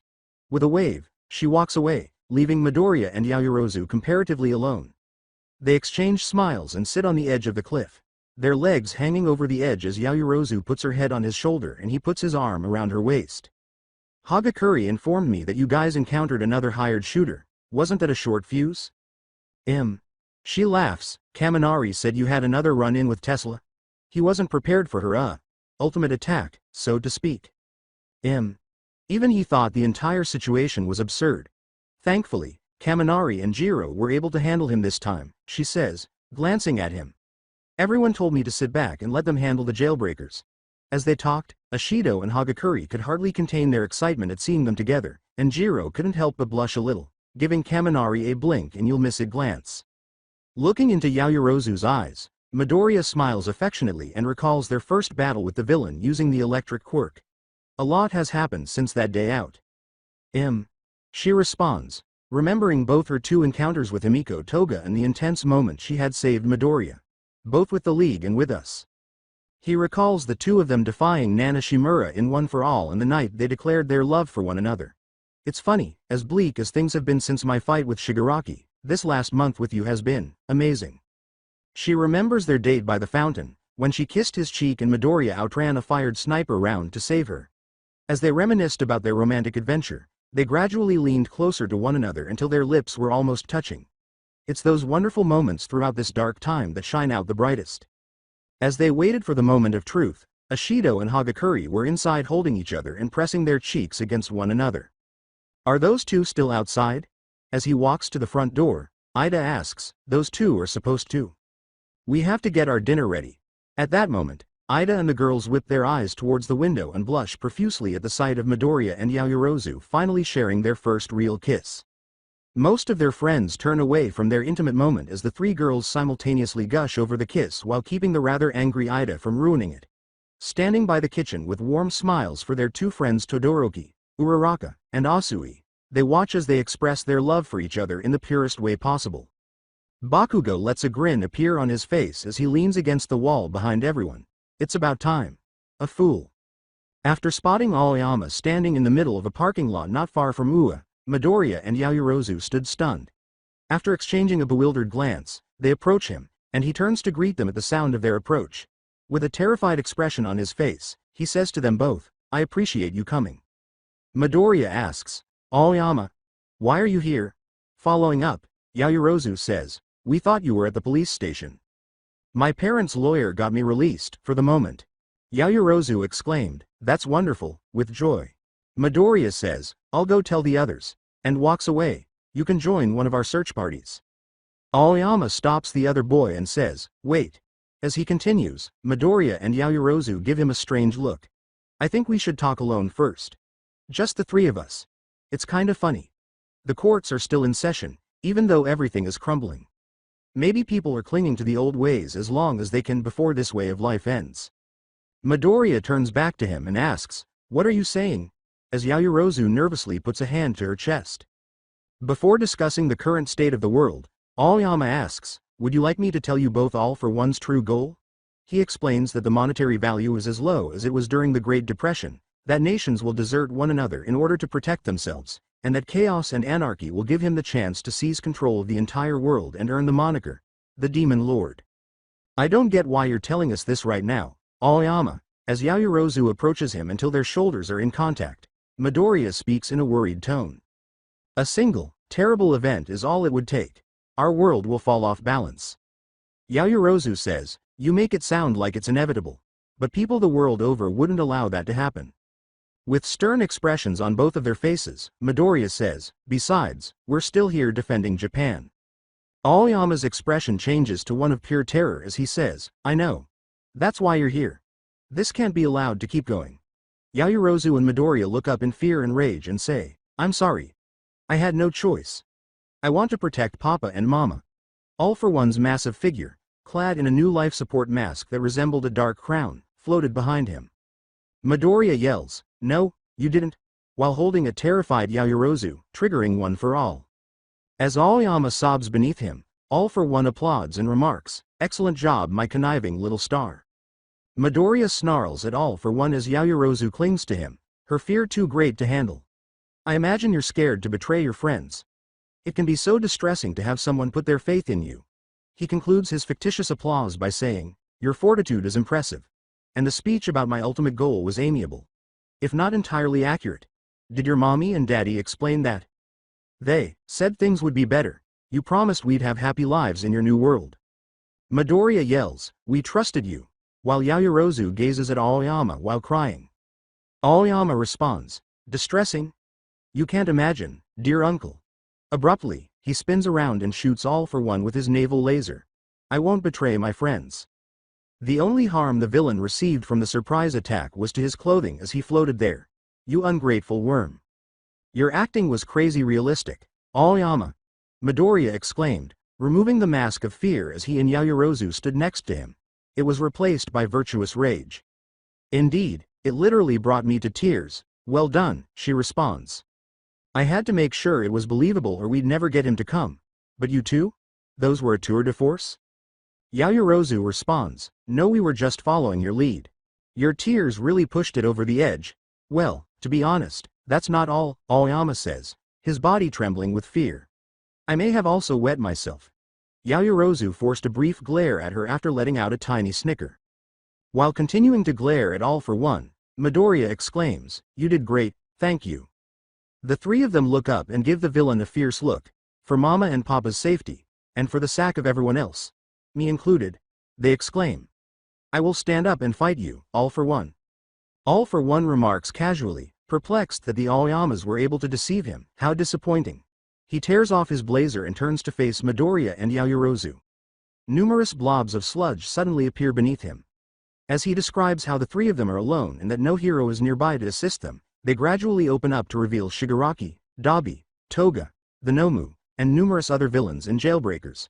"I'm afraid it's already too late for you." Challenge. "That's what you think," Aoyama says. All for One thinks it was Kurogiri when a warp gate unexpectedly materializes behind the three hero students. To his surprise, however, it was Monoma who showed up. As Endeavor, Edge Shot, Mirko, and numerous other heroes pass through them, more warp gates emerge. "Papa and Mama told me this too. There's something you would hate more than anything, and that's the world finding out that Japan isn't finished yet. To show them we haven't stopped twinkling yet, inspiring them to unity and rage against you. That's why today," as the heroes assemble around him, he pumps his arms, "is the day you're defeated."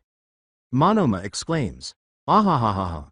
Look who's in the spotlight now," as more students and heroes emerge through the warp gates. As Shigaraki tries to touch the ground, the villains charge at them, causing Midoriya and Yaoyorozu to recoil. However, he stops just before landing, as though something is holding his hand back. He turns to face his side, Dabi. He yells back, "Not now, boss man, I'm spoken for," as he dashes forward, his blue flames igniting around his hand. He smiles at Endeavor as they dash to meet. "Didn't think you'd be here for me to slaughter, dear, old dad. Before we start, how about I cremate your friends?" He blasts a wave of fire with his outstretched hand, but it is quickly put out by a wall of ice. As Todoroki emerges from the warp gate holding his right hand, Dabi chuckles. "No way am I going to allow that. Not today, brother."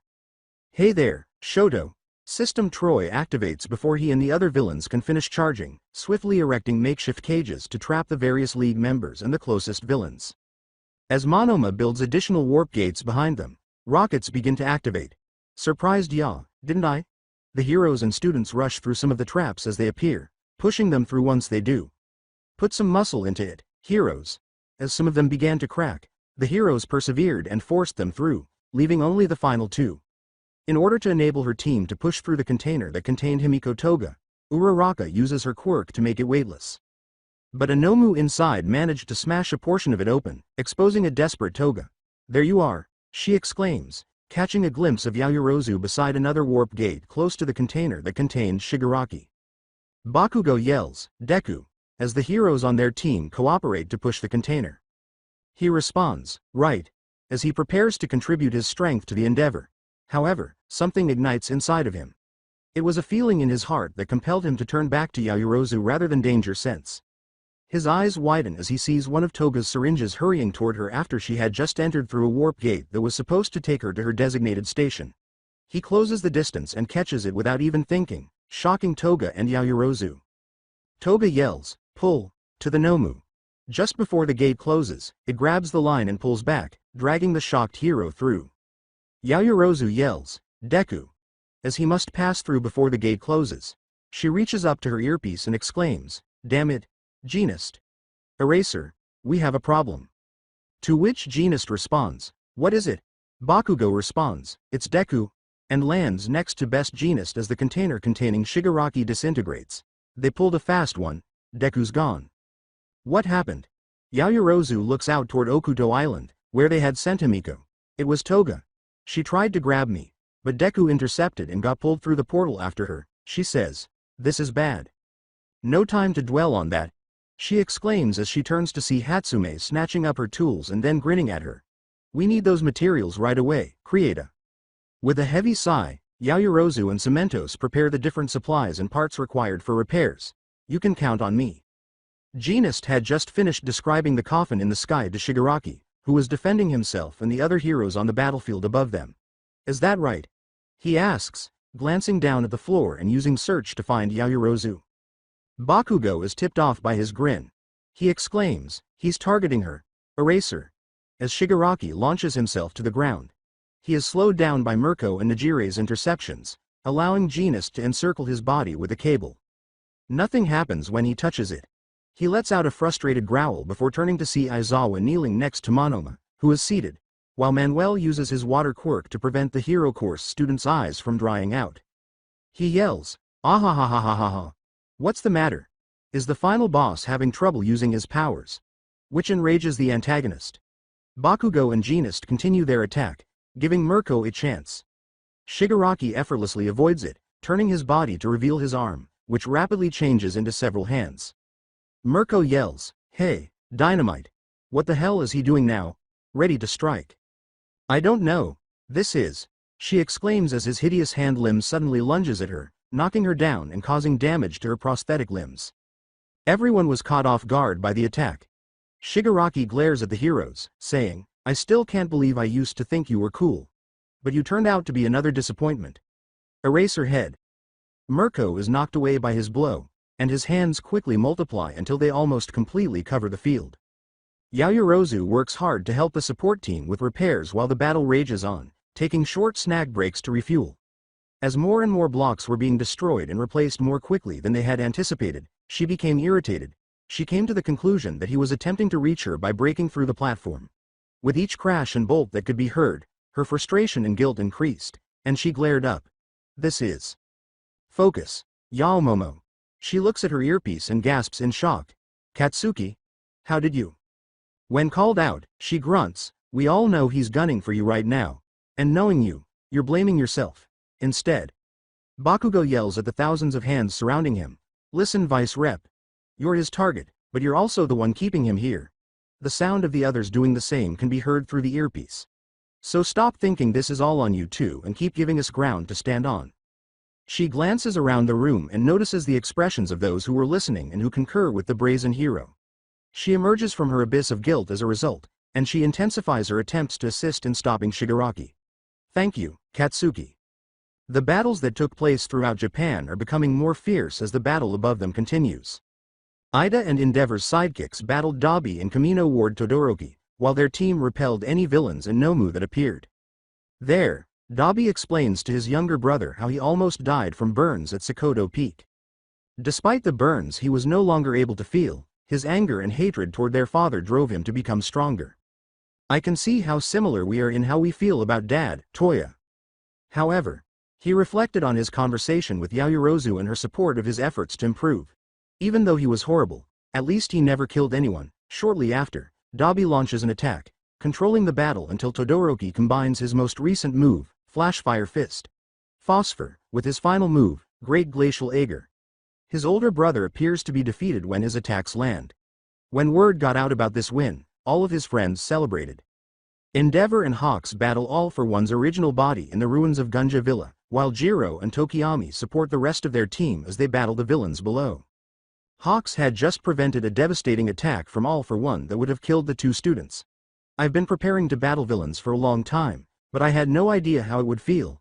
She ponders as Tokiyami moves with ease, avoiding contact with All for One. "He is nothing but evil. My entire body feels tense." Her body trembles in terror as she holds onto Tokiyami's cloak. "Midoriya. Yaoyorozu. Aoyama. It's unbelievable. Have you been dealing with this all along?" Keeping Hawks at bay, All for One remarks, "You're trembling." He launches a devastating attack on them, saying, "Pitiful child. You've been training in the classroom. But this is real life." Hawks deflects it, but the two students are still hurt, and Jiro loses an earphone jack. They continue fighting until Endeavor returns, severely wounded but still powerful enough to dissuade All for One from retaliating and inflict serious injuries on him with his prominence burn. Bakugo and Shigaraki argue about progress and which path is more effective back at the coffin in the sky. Howitzer impact. Cluster. He yells as he launches his most powerful blow in Shigaraki's direction. The impact was sufficient to shake the coffin and cause anxiety in a number of people. Shigaraki easily tanks the attack despite its overwhelming power, crushing the boy's arm before throwing him aside. As he slowly moves toward Bakugo, the other heroes charge at him, but his hands hold them back. He approaches him, destroys his equipment, and lifts him into the air. "If there is anything about you that I find interesting, it is that you are the closest person to Izuku Midoriya and Momo Yaoyorozu. And their quirks. One for all in creation." Bakugo glares at him before Najire and Tamaki intervene and work with Mirio to get Bakugo away from Shigaraki and to Genist. Compared to those two, you're nothing but garbage. Bakugo observes as Genist tends to him and learns his fighting techniques while the three of them cooperate to slow him down. Below, Yaoyorozu and Cementos are still producing materials, and Hatsume and Powerloader are working diligently. After hearing what Shigaraki said over the communications Bakugo kept open, she finds it difficult to continue her creations. That's not true, Katsuki. It's like Uraraka said, having a special quirk doesn't make you special, you're not garbage. She looks at Cementos and says, Creata. He gives her a composed smile and says, keep cheering for those still fighting. But not at the cost of your duty. Leave Shigaraki in their capable hands. She nods and gives him a smile. Yes sir. Shigaraki is held back by the big three long enough for Tamaki to use his vast hybrid plasma cannon, which rips through the electric barrier in his hands. Unfortunately, Shigaraki's growing number of hands taunting the heroes and their attempts to stop him proved insufficient. Bakugo stands up slowly and moves in Shigaraki's direction. As he bleeds from his numerous wounds, he cries feebly to Genist, help the others. Genist tries to stop him, but Shigaraki gives him a glare. Bakugo vanished in a sudden rush of speed and then resurfaced in front of Shigaraki. The villain is shaken when he launches his cluster attack at him, and then he unexpectedly materializes a few meters away. The boy avoids Shigaraki's swing and abruptly reappears behind him. You're an old pro at this sort of thing, aren't you? Fighting through the pain. Watching your opponent for a tell. Bakugo thinks to himself, staring into his eyes. Recalling what Yoichi had said about Midoriya transferring one for all to Bakugo on Nabu Island, Yaoyorozu is forced to look up at where she thinks Bakugo was after receiving a sudden shock from her hand. Katsuki, don't. Hey, Izuku, Momo, is it still possible for me to catch up to you too? I'll obliterate you. Shigaraki yells as the others attempt to reach him, turning and hurling his hideous limb at the hero. Unfortunately, the attack connects, sending everyone flying with the force of the impact. Before Genist can reach him, Bakugo falls to the ground and stops. Bakugo. Genist calls out to the boy, prepared to assist him. His hand reaches for Bakugo's wounded chest and freezes. Hang in there, this might hurt but, you'll be, he says. As the rain and thunder roll in, his eyes enlarge with shock and horror. His heart, Aizawa yells in rage while Manuel and Monoma gape in shock. Below, Yaoyorozu looks up in disbelief and falls to her knees as lunch rush arrives, catching the upset girl before she passes out. She tries to flee, but lunch rush stops her. No, Katsuki, no, she says. Let me go. I have to help him. I can't stay here and let him. She is knocked out of her emotional turmoil when Hatsume shows up and slaps her across the face. Yaoyorozu calms down and gives the other girls a severe glare. Yaoyorozu trembles with pain and annoyance, her gaze turning into a glare. Leave now and all his efforts will have been for nothing, and Midoriya won't have any ground to stand on when he arrives. Najire is able to get their attention by saying, it's okay, Yaomomo. Over the comms, Hatsume gives her a shoulder punch as she settles down before returning to work. Genist and Edge Shot are working to keep Bakugo alive. Lemillion and Mirko are keeping Shigaraki back. We haven't lost yet. So don't you go running off just yet, okay? He says. As Lunch Rush brings her more food, Yaoyorozu takes a deep breath and returns to her role in the scheme. As she devours Yaoyorozu, the fight abruptly shifts as Shigaraki assumes a different form and launches Mirko, Tamaki, and Najire into the air, leaving the untouchable Mirio alone. His anger at the boy's well-known eyes prevents him from pursuing her as he marches in Bakugo's direction.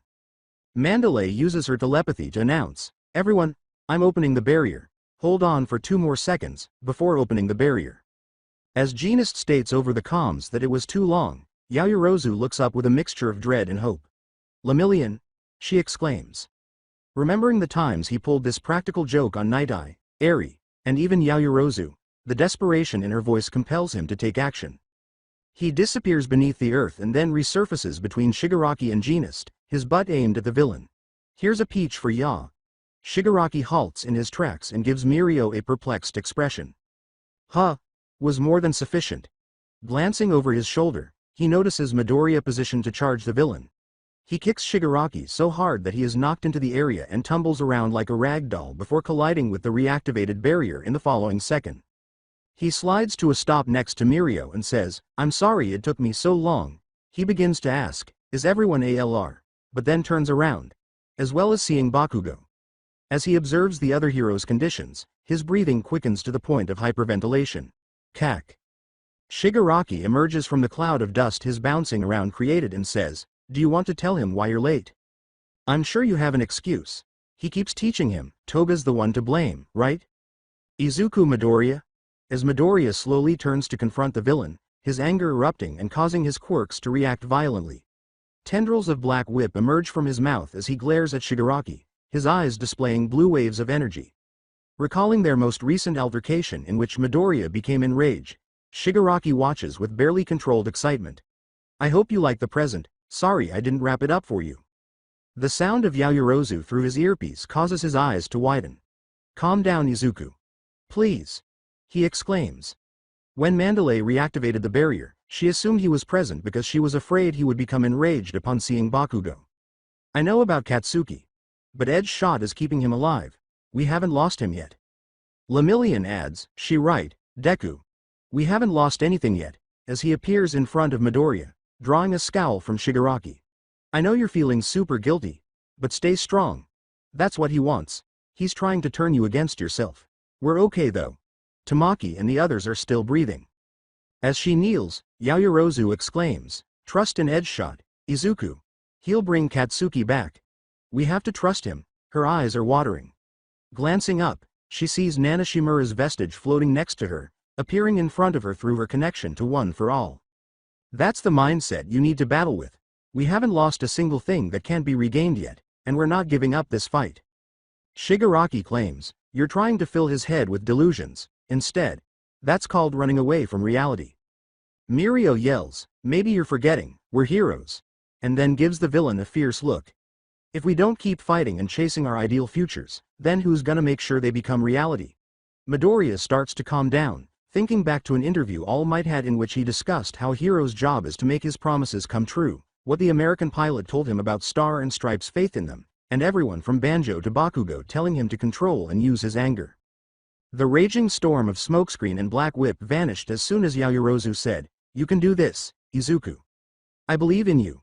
He tries to calm his heart by pounding his chest and taking a breath. "You're right, Lemillion. Momo. I'm sorry." Lemillion smiles back, "Save you apologies for after we've won this, hero." Yaoyorozu turns to face Nana after grinning up at Midoriya. She puts her hand on the student's shoulder and nods, "Stay strong, Momo." She answers, "Yes ma'am," as Nana goes back to Midoriya. Yaoyorozu gives Hatsume the stink eye after blinking and saying, "I'm not a ma'am." Yaoyorozu gives her a nervous smile and says, "I may be older than you, but not by that much." As Midoriya and Shigaraki start fighting, the last quirk in One for All, Gear Shift, allows Midoriya to control the flow by changing his body's speed regardless of inertia. Throughout their battle with Yaoyorozu, the coffin in the sky wobbles, and her team struggles to maintain repairs. Shigaraki finally starts to writhe in agony as they plummet from the sky in the direction of the repaired battleground following a devastating blow. Aizawa sees a warp gate appear behind her. He turns to see Present Mike tumble through it. "Yamada?" A few moments later, a second gate opens, and a swarm of twice doubles emerges. Aizawa and Manuel try to stop the twice from knocking Monoma to the ground, but they are unsuccessful. This breaks Monoma's eye contact with Shigaraki and lets him use his quirks once more. Before they land, a huge explosion emanates from Shigaraki's mutilated body. As he assumes a new form and appears to shed his skin, the explosion renders the field closest to him inoperable. Shigaraki looks at the paralyzed Midoriya and asks, "What did you want? To have another chat at the mall?" Newsflash, hero. I'm your villain? Mandalay declares that their systems have been compromised, leading to the deactivation of their hovering system, while the two of them stand motionless, battling their own issues to be the first to move again. Nothing's working. Everyone needs to evacuate now. Momo and the others will perish if I don't stop the coffin from falling. Abruptly, Kurogiri shows up next to Shigaraki. In addition, I have to prevent Shigaraki from getting away. I must therefore watch Kurogiri. He muses over what transpired at Central Hospital. When he sees the final three individuals leave the warp gate from which the twice copies emerged, his eyes enlarge as he watches the two villains gasping for air due to the backlash of using gear shift. Uravity. Floppy. Does that mean, the twice with them is Himiko Toga? He exclaims as Uraraka uses her quirk on Asui and herself, and Toga lands on the stack of twice copies. With the two heroes following closely behind, Toga spots Midoriya and builds a mountain of twice clones to carry her to the offline area of the field. Toga yells, "Where is she?" Extremely tired of being so close to Shigaraki, Uraraka and Asui land just behind the two villains, while she lands close to Shigaraki and glares at Midoriya. "Where's Yaomomo?"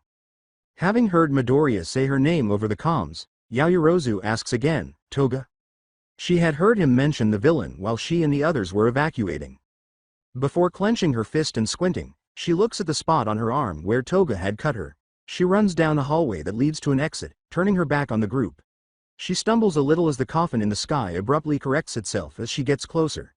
When she gets to the exit, Yaoyorozu sees Gentle Criminal standing alone with the floating coffin. A pink aura, she recalls what Midoriya said to her the evening they confessed their love for one another. Gentle notices Yaoyorozu when she looks up. "Young lady, go back inside, it's far too dangerous out here." Startling the older man, she jumps out of the exit and activates her hover shoes, screaming, "I can't! I have to help Izuku!" she exclaims before taking off. He grins and asks, "Izuku? Does she mean Izuku Midoriya?" His face softens as he says, "Well then, by all means lass. Be on your way. Don't let an old fool like me keep you from those you love." When Yaoyorozu swiftly ascends to the top of the coffin, she sees her adversaries and allies gathered close to an electric barrier post. She calls out to them, "Himiko Toga," even though Midoriya and Shigaraki are still having problems moving. As she lands near Bakugo and Genist, she sees Toga's joyful eyes observing her and promptly makes medications and medical supplies for him. She gives her friend a sorrowful glance and says, "Please pull through, Katsuki. We still need you," before drifting off, disregarding Genist's objections. Her gaze never leaves Toga as she lands next to Midoriya. "How kind of you to join us, Yaoyorozu." Shigaraki smiles sourly. Asui and Yaoyorozu move to stop him as he slowly reaches for the ground, causing everyone, including Toga, to yell for him to stop. "Now I'll know for sure you're dead," he exclaims. An indigo and pink sniper bullet shoots his hand off his wrist just before it hits the ground. With relief and amazement on their faces, Midoriya and Yaoyorozu turn to face the direction from which the bullets came as another round strikes the villain in the head. "Lady Nagant!" exclaims Yaoyorozu. When Shigaraki tries to use his other hand, a third bullet shoots it straight off his wrist. Shigaraki looks to his side and sees Toga staring at him with beseeching eyes as more of her twice appearance fades. "Wait, Tamura. Please," he exclaims. Yaoyorozu looks at Midoriya and says, "I want to talk to her. Just one more time. Please, Tamura." Both of them are able to reach the same conclusion. For a moment, Shigaraki looks at Toga, remembering what he had told Dr. Garaki when they were taken to his laboratory following the League's initial run-in with Gigantomachia. He wants to destroy everything, but his allies' desires had plenty of space. When he finally says, "One convo. But don't take all day," Toga smiles behind her twice disguise. Ignoring the shocked looks they were receiving from Asui and Uraraka, she turns to face the hard looks of Yaoyorozu and Midoriya and responds, "Thank you, Tamura." He shakes off the surprise as Shigaraki looks back at him. The hero student rushes forward, grabbing the villain and getting him off of the coffin in the sky, taking him someplace where there was no bystanders. While Aizawa and Present Mike are both knocked off the roof of the power generator room and started to fall when the villain appears and warps them away, Kurogiri begins acting strangely as they fly through the sky. As that was going on, Toga had been keeping her eyes on Yaoyorozu, not once blinking. "So, you and Izuku, huh?" "That's correct." She forms a metal staff and adopts the same position as when they last engaged in combat. "Are you mad?" "Not really." She draws a knife and makes two twice copies, who stand in front of Uraraka and Asui. "Not as much as I thought I would be." With the rain falling around them and the wind buffering against their bodies, the six of them throw themselves at their opponents and begin their clash. 20 minutes before, Midoriya slides through the line on the island before it closes, leaving him stranded. "Deku?" asks Uraraka. "Weren't you supposed to be with Shigaraki?" "Toga tried to grab Krieta and dragged me here instead." He reaches up to his earpiece. "Erase her head. I'm on Okuto Island, requesting a warp back to Shigaraki," he exclaims, avoiding a knife throw as Toga appears to disappear for a moment. A villain holds Asui back while Uraraka advances to his side. Suddenly Toga appears behind them, forcing Midoriya to shove Uraraka away while leaping away, again narrowly avoiding her attack. wondering why none of them are triggering his danger sense. That was mean, Izuku. I wanted to speak with Yaomomo first before talking with you again.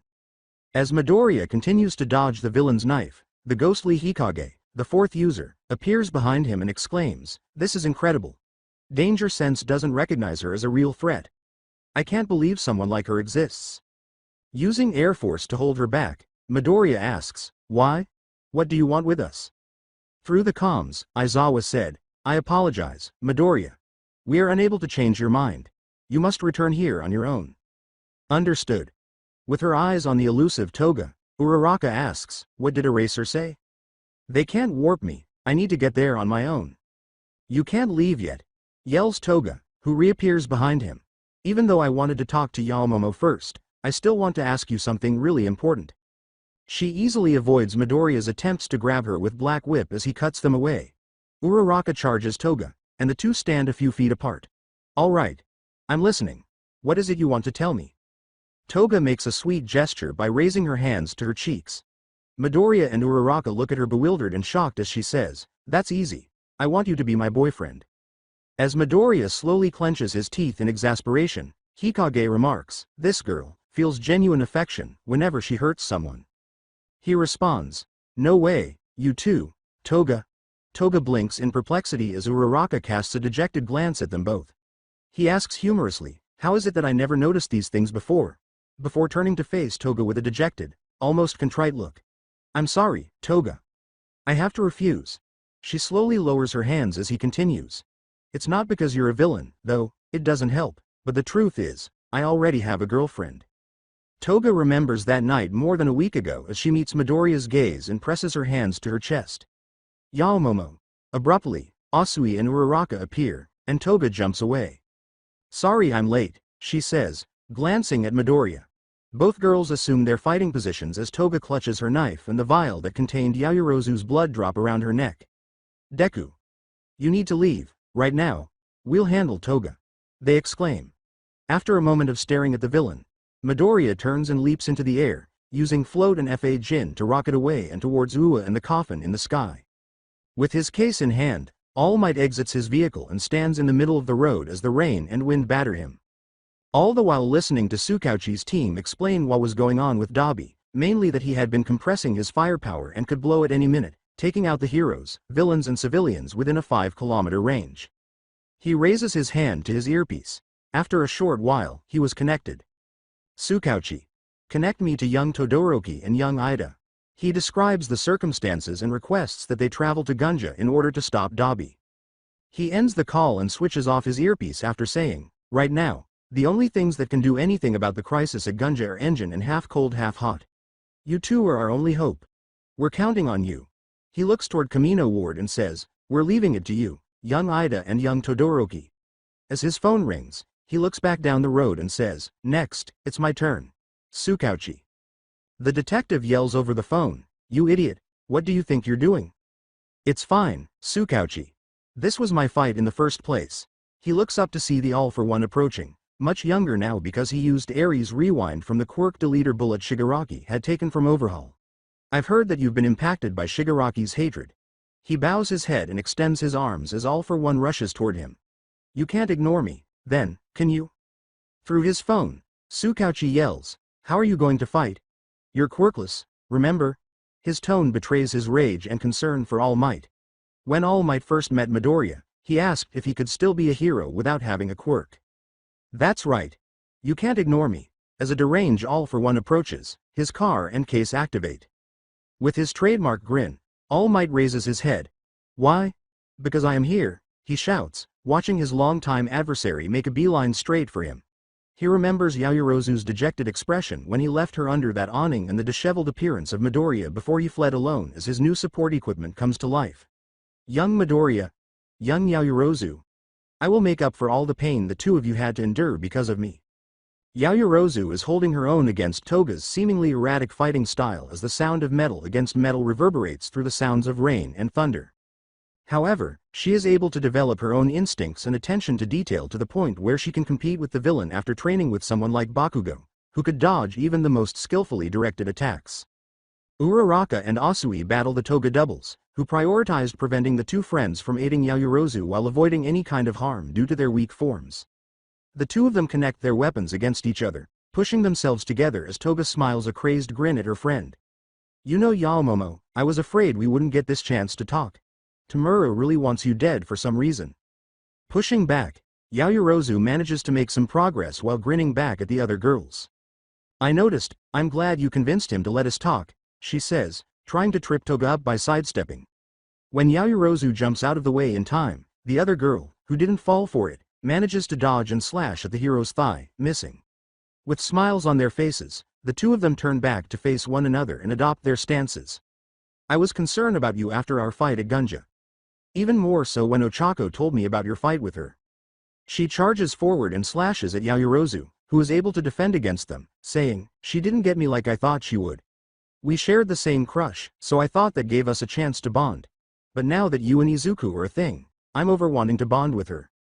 Don't do that, Toga, she exclaims as she blocks a blow, allowing the villain to kick her, causing her to stagger back.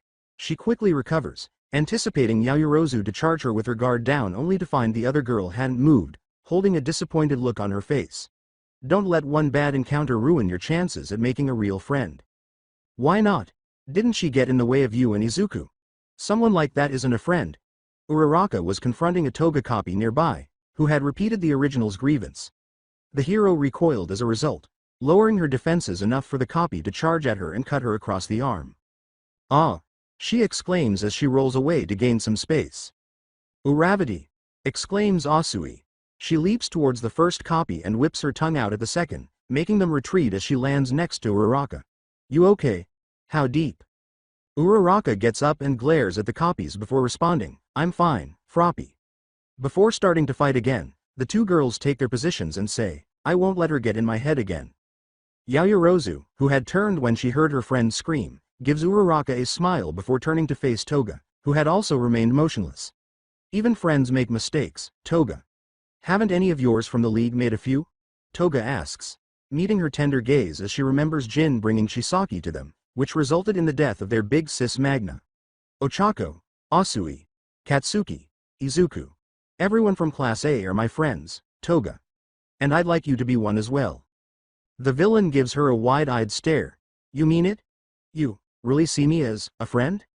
As they talk, Mirio and Genist are able to bring Mirko, Najire, and Tamaki to Bakugo while Edge Shot continues to heal his wounds while administering extreme CPR. A task made simpler by the supplies and medications Yaoyorozu supplied. Mirio put Mirko against a tree and watched Yaoyorozu and the others battle Toga, saying, wow! Just look at her go. I knew she got a lot better, but it's really amazing just how much. Genist glares at Toga and her copies and responds, indeed. Krieta truly has become a hero worthy of the title. That said, I wish she'd hurry and knock Toga out already. Her copies are still running amok across the battlefields. Mirko smirks and says, hey, don't get your denim knickers in a twist, Genie. Genist gives her a stern look, and Mirio laughs heartily as she turns to face Toga and Yaoyorozu. Those annoying copies aren't gonna be a problem for much longer. Abruptly, Toga tears off the vial of her blood that she had around her neck and smiles at her friend. As Toga opens the vial, Yaoyorozu, Asui, Uraraka, and the other onlookers watch in horror. We're really friends now, Yaomomo, I love you so much, they exclaim. Asui yells, stop her, Krieta. Right now, Genist extended his arms to try to snare the fibers of her clothing before Yaoyorozu even moved, but she was wearing none, and the clothing that her quirk manifests isn't made of fibers, so it's also beyond his control. Unfortunately for them all, Himiko swallows the drop of blood, which causes her to change. Momo Yaoyorozu's form took the place of her twice transformed self and her thousands of copies. Additionally, she was grinning insanely. Toga exclaimed, I just have to become you. In Yaoyorozu's voice. The heroes gasp in horror as she says, you don't know how hard it was keeping this sample of your blood secret from All for One. Yaoyorozu is on the edge of passing out from sheer terror. Due in part to the fact that All for One was on the verge of stealing her quirk without her being aware of it, as well as the enormous potential Toga now has to cause catastrophic harm, if not fatalities. She then produces 3 extremely powerful mini-attack drones that hover around her, aiming not only at them but also at Kaminari and the others by him. I wasn't about to let him have your quirk, Yaomomo, because, she exclaims. I want to be the one that becomes you. Yaoyorozu is startled out of her reverie as the activating drones come to life, their weapons poised to fire. She tries to stop them, but a huge wave of explosions sweeps over the drones, destroying them all. As Yaoyorozu looks on in increasing relief, the force of them knocking Toga, Uraraka, and Asui flat on their butts. Yaomomo, as the heroes surrounding Bakugo gaze in shock and awe, she glances over her shoulder and smiles to see him standing with his arm extended in front of him. Before continuing, he gives his friend his trademark frown. Before Genist or Mirio could intervene to stop him, he says, "End this, get to Deku, and all, keep all for one, off you both," and blasts off in the direction where All Might was battling All for One across the city. She turns back to face Toga, who is struggling to stand as her transformation time runs out, and says, "Thank you, great explosion murder god Dynamite." Oh no. She struggles to her hands and knees, the amount of lipids she had barely giving her the strength to stand, thinking, I don't have enough blood to last much longer. Dot and I used so much of her quirk on those drones. Shigaraki became equally as fixated on obtaining Yaoyorozu's evolved quirk as One for All after learning about it. She felt compelled by this change to learn more about the quirk in order to be ready for this. Spending time researching not only how it functions but also what she could produce. As she approached, Yaoyorozu said, "It's over, Toga. Please, come quietly and I promise, I'll make time to talk to you as often as I can." Her friend stood up behind the evil girl. "No one else is to die here." "I'd like that, very, very much, Yaomomo." Toga stands up, her eyes glowering menacingly. Her entire body starts to grow as she yells, "Problem is, someone always has to die. In order to change the world." She uses every lipid in her body to make a nuclear bomb, the biggest and most devastating weapon she is capable of producing. Genist yells into his earpiece, "Evacuate. Right now," as the wounded heroes hastily retreat. With a contented smile on her face, Toga loses her Yaoyorozu transformation and collapses against the bomb, activating it before falling to the ground. "I love you, girls," her eyes close after that. Asui and Uraraka were sprinting in the direction of Kaminari and the others when she turned to see Yaoyorozu kneeling next to the bomb.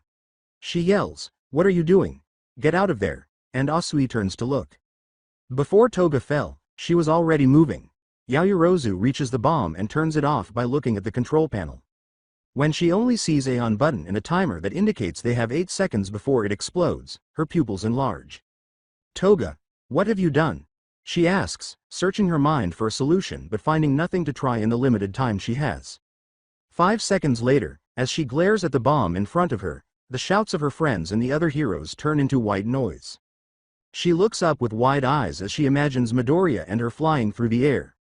She has a desperate thought as she turns back to face the nuke at 4 seconds.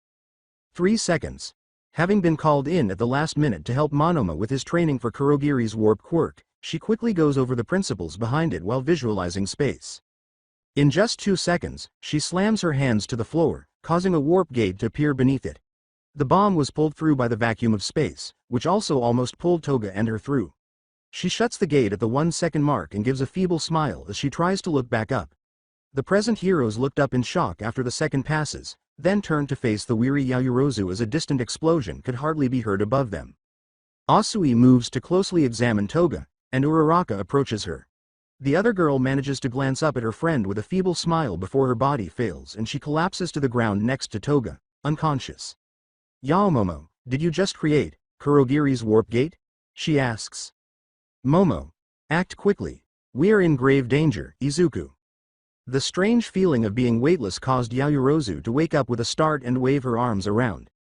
Now that the coffin in the sky is back on the ground, she steadies herself and looks at Uraraka, who carries her to the other heroes who are watching over the evacuation. "Whoa. Easy, Yaomomo. You're okay, welcome back."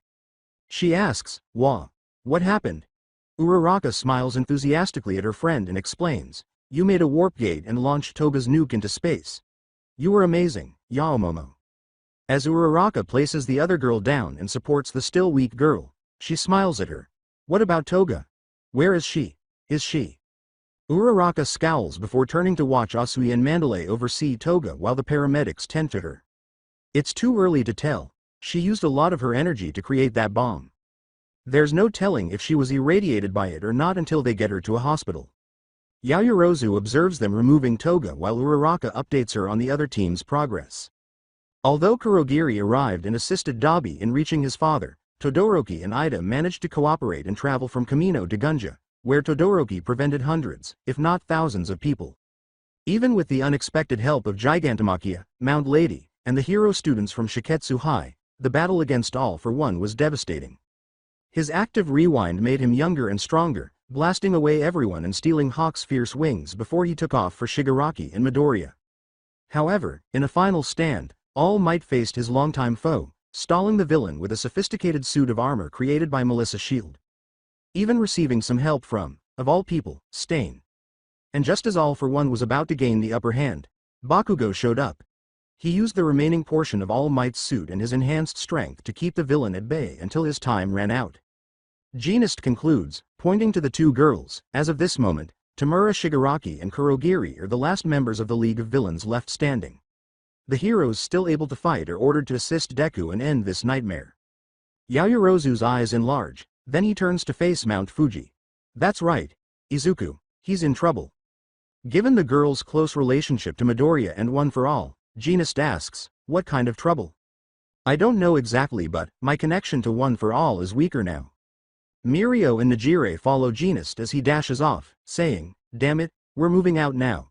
Tsukauchi, send every available hero to Deku, right away. What's Phantom Thief's condition? Yaoyorozu and Uraraka were staring at the horizon when Kaminari approached them. He stands next to them and asks, this is intense. How are we supposed to get to him fast enough to help? Yaoyorozu clenches her fists in frustration and says, I could open another warp. But I can't remember the coordinates for Mount Fuji. Uraraka eases them to the ground and says, even if you could, you're in no condition to fight Shigaraki. Katsuki was brought back from the dead, and he not only saved us from Toga's drones but also went to fight All for One. Even managing to stop him. She sobs as she imagines Midoriya and Bakugo dead by her feet. He told me to help Izuku. I promised I'd be by his side at the end. I can still move, so I can still fight. When La Brava's voice suddenly emerges through the comms, Yaoyorozu and the others gasp. Mount Fuji is 35 degrees 21, 17.27 north latitude and 138 degrees 43, 30.95 east longitude. If you're going to help the man you love, then you better hurry. I can see him now, and he's not gonna make it without backup. Yaoyorozu grinned. I can't thank you enough, La Brava. Send us invites to the wedding, and I'll call us even. The older woman was practically winking at Yaoyorozu. She makes a warp gate by thrusting her arm in front of her and launching herself through it before it closes, leaving her friends behind. You got it, she exclaims. All for One laments as Tamura Shigaraki's enormous body looms over the vanquished Midoriya, his fierce determination burning strong in his eyes. Tamura is gone, and with him decay. I may have One for All, but, without Yoichi, it's a bittersweet victory. All that is left now is that girl's creation quirk, then world domination. It's surprising how hollow I find my impending victory too. Midoriya interrupts him in a low, menacing voice, saying, you won't lay a finger on Momo. He struggles to stand again and says, I'll stop you before you get anywhere near her. When he finally looks down, he is shocked to see that both of his hands are missing. All for One frowns down at the boy as Midoriya screams in agony, the pain piercing his anger. Abruptly, a warp gate appears next to Midoriya, attracting the attention of both the hero and the villain. For one such as you to reduce the Demon Lord to this injured state is laughable. They both look shocked as Yaoyorozu comes out of it and falls to the ground next to Midoriya as the gate shuts behind her. With a faint smile on his face, All for One remarks, what an unexpected surprise. Midoriya yells, Momo, to get her attention. With a mixture of relief and fear flashing through them, the two frail teenagers meet eyes. She crawls over to Izuku and says, Izuku, I'm sorry, I couldn't be here sooner. She kneels in front of him and smiles.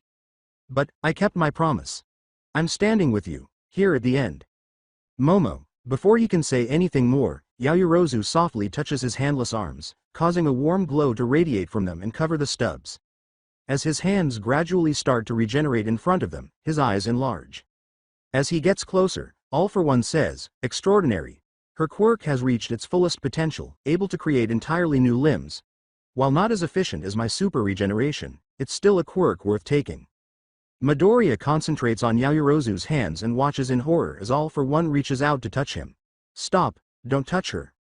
All for One can't reach the two teenagers because a big wave of tape covers his hand. You heard him. Keep your hands to yourself. Zero glares at All for One as he lands on a nearby building, while Midoriya gives him a startled and relieved look. Cellophane. You two look like crap, Deku. Sit tight, we're here to save you this time. Almost done regrowing his hands, Yaoyorozu asks, we? When Ojiro and Sato throw themselves at the villain, All for One rips through the tape to resume his charge. Ojiro yells, Tornado Tail Dance, and strikes All for One in the face with such force that Sato is able to get close. Sato yells, Sugar Knuckle, and delivers his most powerful blow, sending the villain reeling back almost a block. We heard from Uravity that Krieta managed to warp here using her power. We weren't about to sit by and let this jerk take both of your quirks. As he and Zero land in front of Midoriya and Yaoyorozu, Ojiro says, Luckily, we were close by. We rushed over as soon as we heard the call to support you. All for One is irritated and says, More pathetic insects to get in my way. Yeah? So what? Even insects can turn the tide of a fight, responds Zero. Yaoyorozu, exhausted, collapses into Midoriya's chest as he completes the restoration of his hands behind him. Momo. You did great. Please rest, and let us take care of him. No, he gives her a startled look as she responds. She opens her weary eyes and says, I can't. Feel the other wielders. You're quirkless again. He asks, frowning sadly as he looks into her perceptive eyes. As Aizawa emerges from the warp gate, another one appears next to them. As he kneels next to the two, more warp gates open, and an increasing number of physically fit heroes emerge, prepared to battle All for One. I apologize for the delay. Aizawa gives Yaoyorozu a worried yet approving glance. He takes something out of his pocket and holds it out to the two, saying, Uravity told me what you were able to do. They immediately recognize it. Midoriya asks, Is that Ares' horn? Yes. It should give you enough time to regain your strength. The rewind quirk. As the other heroes position themselves around them, the three of them abruptly turn to All for One. Yaoyorozu has an idea as he concentrates on the two heroes. With both rewind and creation, he exclaims. Midoriya nods in comprehension as she exchanges a knowing glance. Lying against his chest, she closes her eyes and smiles. Looking up, Midoriya speaks to the heroes. Everyone, buy us as much time as you can. Kirishima responds, hardening his body as Tetsu does the same. You got it, he says. Midoriya turns to Aizawa as the other members of their group launch the initial assault at All for One. Eraser Head, when she activates creation, please use Ares' horn to restore her strength. He hovers the horn over Yaoyorozu's form and says, Done. What's she planning, Midoriya? He looks at his teacher and says, All for One. He said he could use their quirks to bring back his brother. Because I was quirkless, One for All was able to take root in me. And, just like with All Might, some embers still remain after passing it on to Shigaraki. His eyes enlarge. You gave Shigaraki One for All? After giving a nod, Midoriya turns to face the battle in front of them. I had to. He was going to steal them regardless. There was nothing I could do. So, the wielders and I came to a difficult decision. We had to fight him from the inside. He looks back at Yaoyorozu. But, with those embers, it's possible that Momo can recreate One for All. When Yaoyorozu opens her eyes inside One for All, she finds herself back in the room where the wielders had been talking to them more than a month prior. After examining her revitalized body, she surveys the room, noting its current state of ruin and the wielders' chairs scattered everywhere but nowhere to be found. Suspecting that the remains of One for All were responsible, she walks to the door that hasn't been damaged and says, Nana, Yoichi, everyone. I'm sorry. Similar to how her and Midoriya's costumes looked when they confronted Nana Shimura, she throws herself against it, tugs on the door, and even calls forth her suit. However, the door refused to move. She leans against it as anxiety and fear begin to consume her. I need to get in. There isn't enough of rewind to waste it on this, so how? She exclaims as she struggles to find a way through, remembering her first visit and the decision she made because she wanted to be with Midoriya. The thought was accompanied by a picture of the two of them holding each other the night they declared their love for one another. Izuku. She puts her hand over her heart and smiles. Momo. Looking down at her from outside, Midoriya feels her heart beat more steadily and evenly. Just like that night, Aizawa gives him a questioning glance as he says this to himself. What's wrong? It's Momo, I think, she's asking for my help. With a firm nod, Midoriya presses his head against hers and draws her nearer to him, their hearts beating in perfect unison. What are you waiting for then? He asks. With their hearts in unison, Yaoyorozu puts her hand lightly on the door and effortlessly pushes it open, allowing her to enter One for All's secure inner core, which is where the Great Quirk's remnants are kept. She exclaims, "That did it," and moves to kneel next to the smoldering embers. She extends her hands to the embers and calls forth creation, saying, "Let's finish this together. Izuku." Eri. Yaoyorozu is rejuvenated enough to pour her creation power into One for All's core after Aizawa presses Eri's horn to her shoulder, mirroring the action with her physical body. The smoldering embers miraculously grew and eventually assumed the shape of All Might's face. When Nana Shimura suddenly reappears and gives the girl a shocked look, she smiles at it. As En Tayutai comes back, she begins to ask, "Momo, what are you?" Bruce, Hikage Shinomori, and Daigoro Banjo all do the same, staring at Yaoyorozu and each other in shock. Banjo exclaims, "Way to go, kid," as Yaoyorozu smirks at Bruce and concentrates on Kudo. When Yaoyorozu grunts out, the other man gives him a glare and asks, "Still think it was a bad idea to have her involved?" They all look worriedly at her. "You alright there, kid?" "No, Ares rewind. It ran out of energy," the former wielders say, staring at Kudo's stern eyes as the young hero gives everything he has to restore them and One for All. This quirk's second wielder gives her a smile. She gives him a sad look and says, "You can stop then, Momo. Shimura and the others are more than enough for Izuku to defeat All for One for good. No need to drain yourself for me and Yoichi." "But I can still." They meet each other's eyes and exchange a moment of respect and appreciation. "That may be. But you proclaimed to all of us you would stand by Izuku's side at the end. That will be difficult when you can't even stand." Yaoyorozu then halts her creation and gets to her feet to look the man in the eye. As he starts to return to the core of One for All, they grin. He then vanishes, leaving Yaoyorozu and the wielders to lament his loss. "The future is for you too, and your friends. Make it a good one." She wipes the tears from her eyes and says, "We will." Nana and All Might's face are standing next to her. "Rest now, Yoichi." Kudo. When the young girl looks back at Nana, she smiles and puts her hand on her shoulder. "Let's finish this, Momo." She gives her a determined glance and nods. "Right." As Todoroki and Endeavor emerge from two more warp gates and use Flashfire Fist to blast the villain, burning him while other heroes swarm him, All for One exclaims, "What was that?"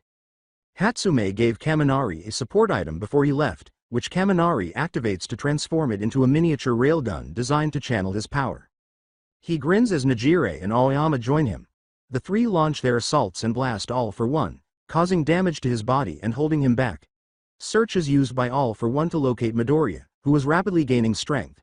He yells, "You wretches," and then charges at the two, sending a wave of power that knocks the heroes away. "You won't take my brother from me again." "He's coming," Aizawa warns, drawing his knife and neutralizing some of All for One's quirks with the weak power of his erasure. Midoriya instinctively turns on One for All, experiencing the well-known power spike course through his body. He holds Yaoyorozu's body close and smiles. "She did it," he exclaims. As Aizawa turns to take her and let Midoriya fight, All for One is almost on them. However, a massive explosion rocks against the massive villain, halting his charge. When everyone looks up, they see Bakugo hanging in midair, his arms pointing toward All for One, on the brink of death. "Kachan. Take him down already. You idiots," All for One snarls, "that boy again," before turning to face the two teenagers.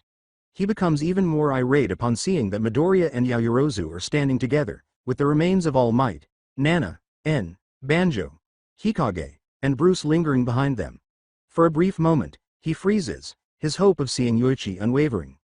"Well done, Momo Yaoyorozu. You managed to restore One for All. So, where is Yoichi?" Midoriya and Yaoyorozu both assume combat stances, with Yaoyorozu constructing blaster gauntlets around her arms and a belt that resembles Toga's equipment and has poison-tipped needles at the end of 9 wires that she can mentally control. She glares at the villain and says, "I'm sorry to say, that I didn't have enough power to fully restore One for All completely." Kudo and Yoichi are gone. He yells, "You weak fool." After hearing the names of people he loves and hates. "I'll take your quirk. Then find the girl who wields rewind and restore him myself." Midoriya yells, "You will do no such thing," and increases his power to 45%. All for One and the assembled heroes observe as Yaoyorozu activates her half of One for All, dispersing the power throughout her body in a manner similar to Midoriya's. Even though One for All isn't complete, there's still more than enough to go around. As they stand side by side, her silver eyes sparkle like Midoriya's, and his hair glows a light blue while hers glows an almost dark brown. Yaoyorozu exclaims, "This ends all for one."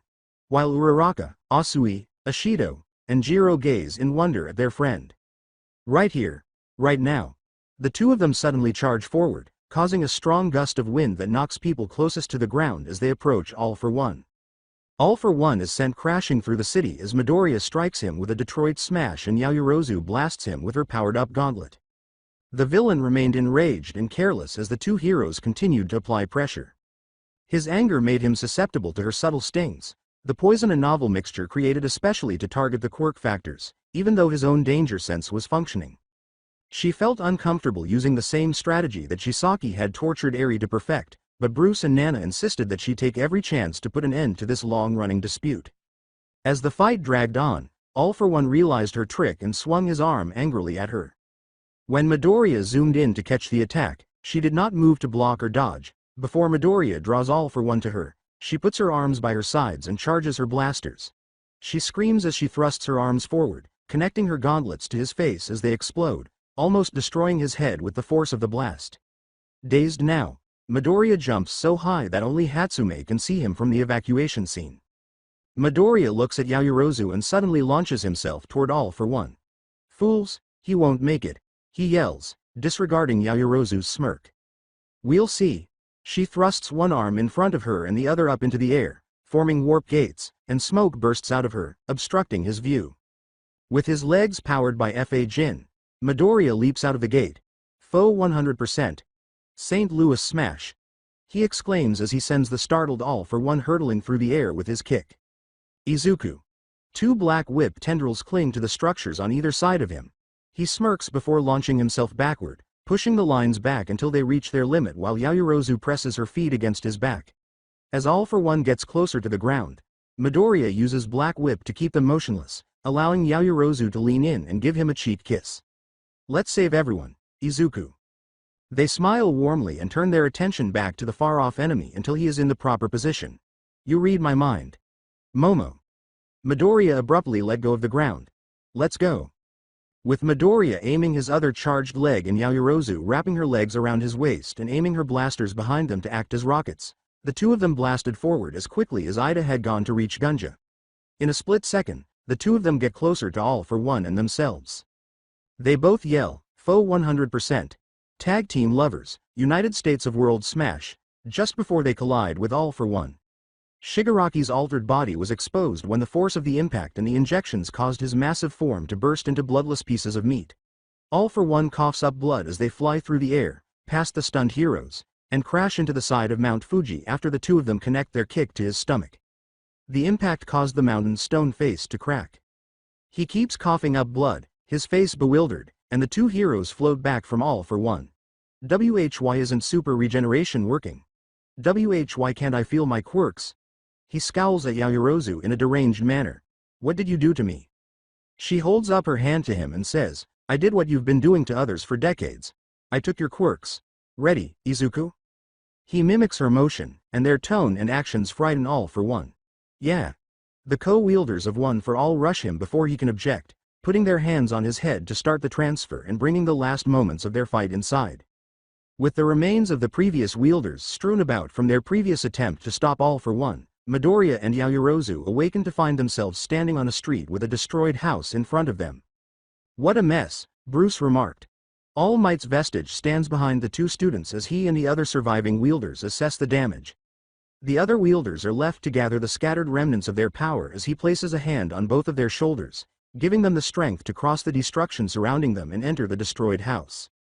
Midoriya recognizes the frozen moments from his, Tamura's, and All for One's lives that are displayed throughout the building like motionless murals. Yaoyorozu looks at a mural that shows Midoriya, Ida, and Todoroki battling Stain and asks, "What is all this?" He looks at the moment when Tenko's decay raged out of control and explains, "Memories. Mine, Tamura's and All for One's." His mother fades into dust as she tries to reach her son. He moves past more murals and toward the back door, saying, "Shigaraki and All for One's merger failed, resulting in their consciousnesses blowing apart, causing this."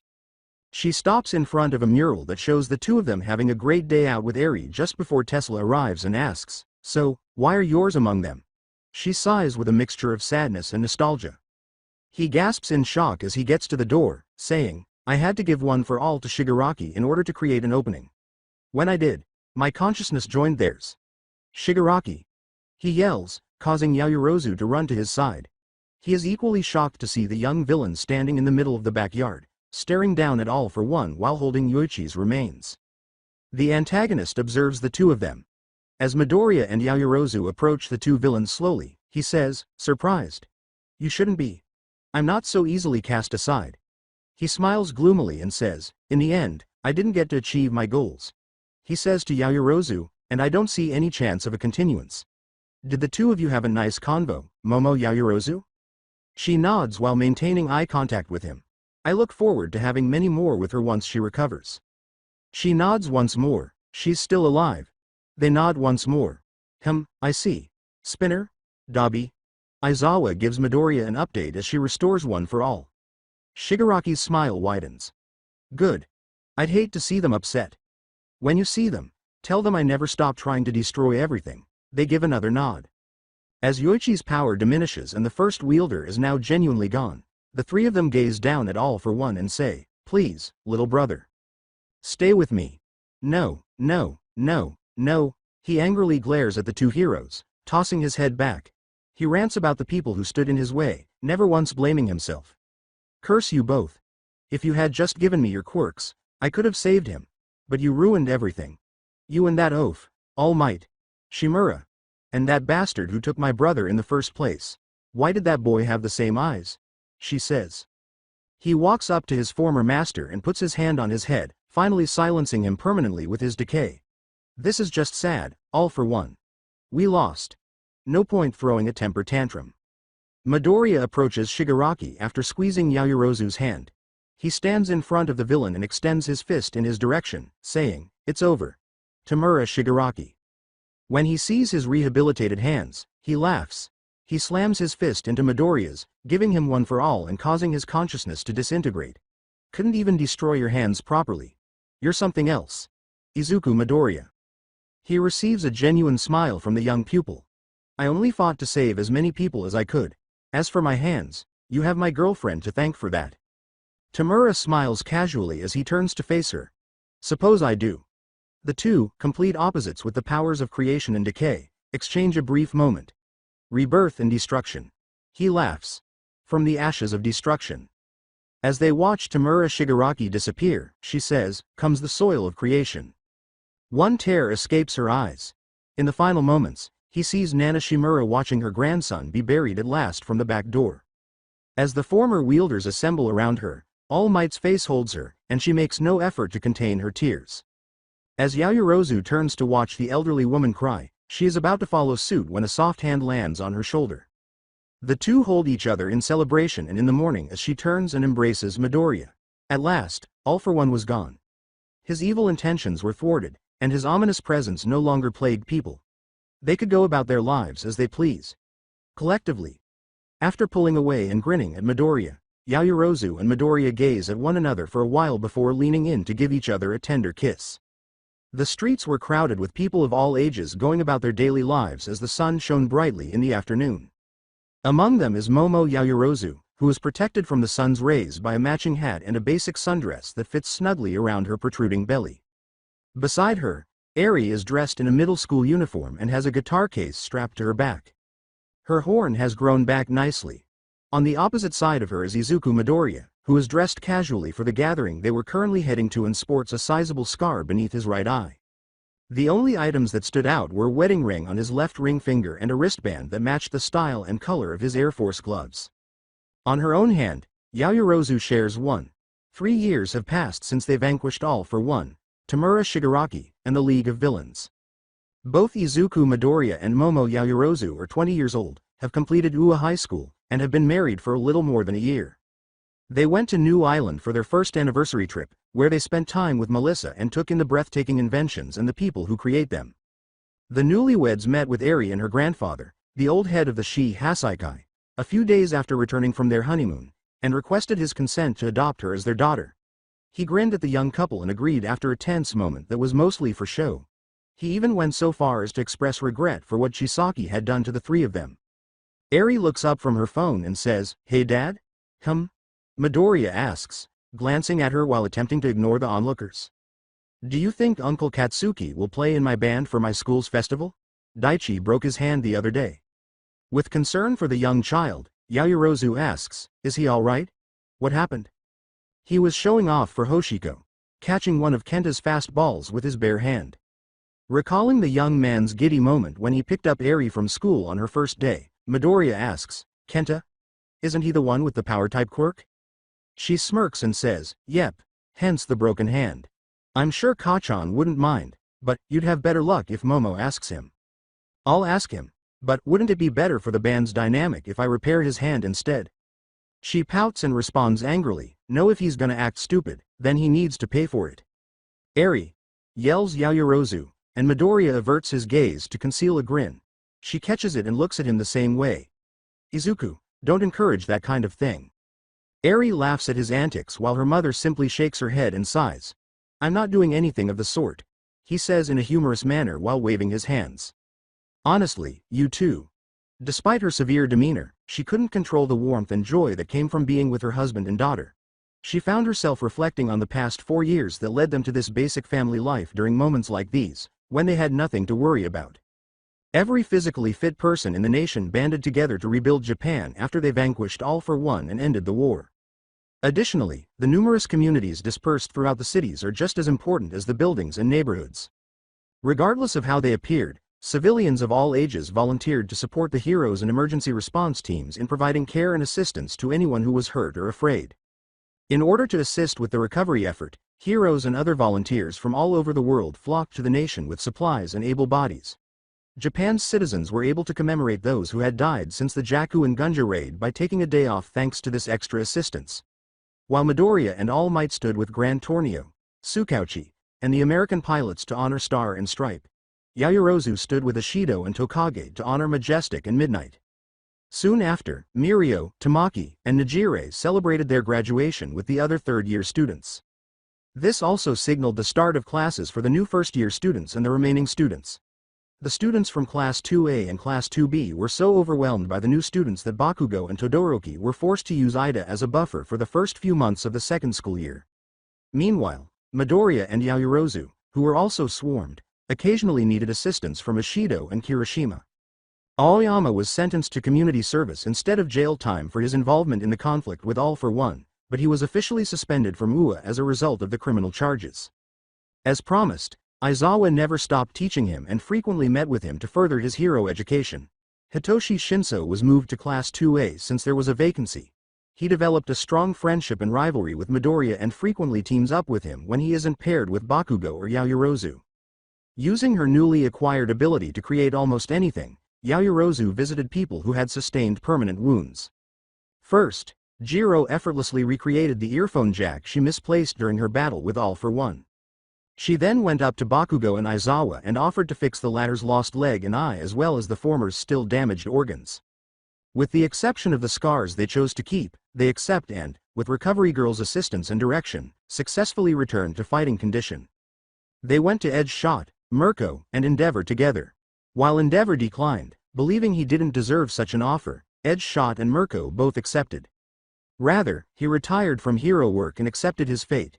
Even Hawks declined the opportunity to have his stolen quirk replicated, claiming that he had earned his new desk job and that having wings would only make him restless. And if the new head of the Public Safety Commission was going to reorganize the entire organization, he had to remain astute and concentrated. Not too long ago, when she had mentioned Lady Nagant and the program she and Midoriya had pitched him, he had winked at her. Midoriya, Yaoyorozu, Uraraka, Asui, Todoroki, and his family traveled to Tartarus at the beginning of the school year.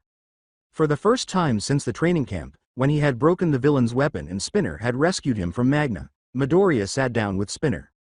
Uraraka, Asui, and Yaoyorozu visited Himiko Toga while they talked about Shigaraki and the comic he was going to make sure no one forgot the League.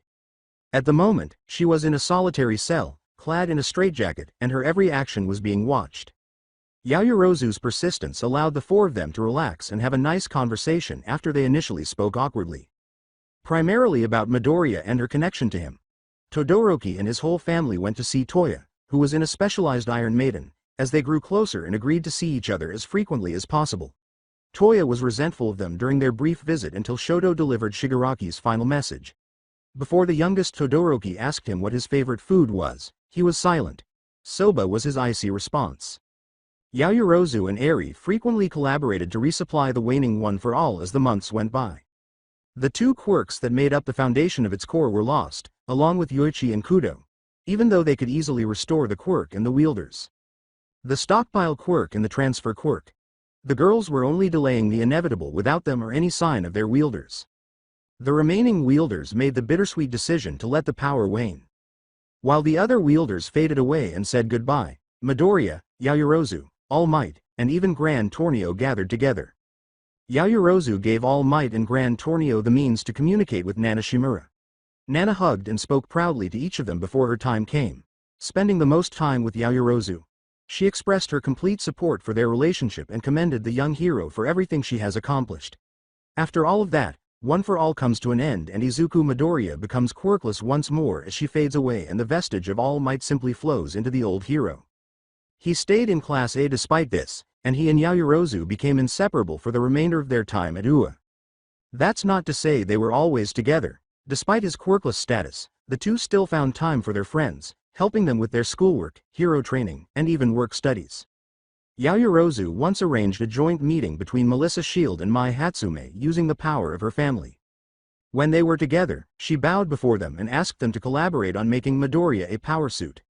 Even though it might take some time to finish, they both helped her up before agreeing without hesitation. Thanking them profusely, she threw her arms around them. For the first time since they first met, her father gave Midoriya his blessing on the way back from New Island. When she remembered how upset she knew he would be to find out the friend she had introduced them to was actually Midoriya, she couldn't help but laugh. Uraraka had just calmed the crowd, and blowing up on the boy would have ignited the crowd once more, so he struggled to maintain his composure.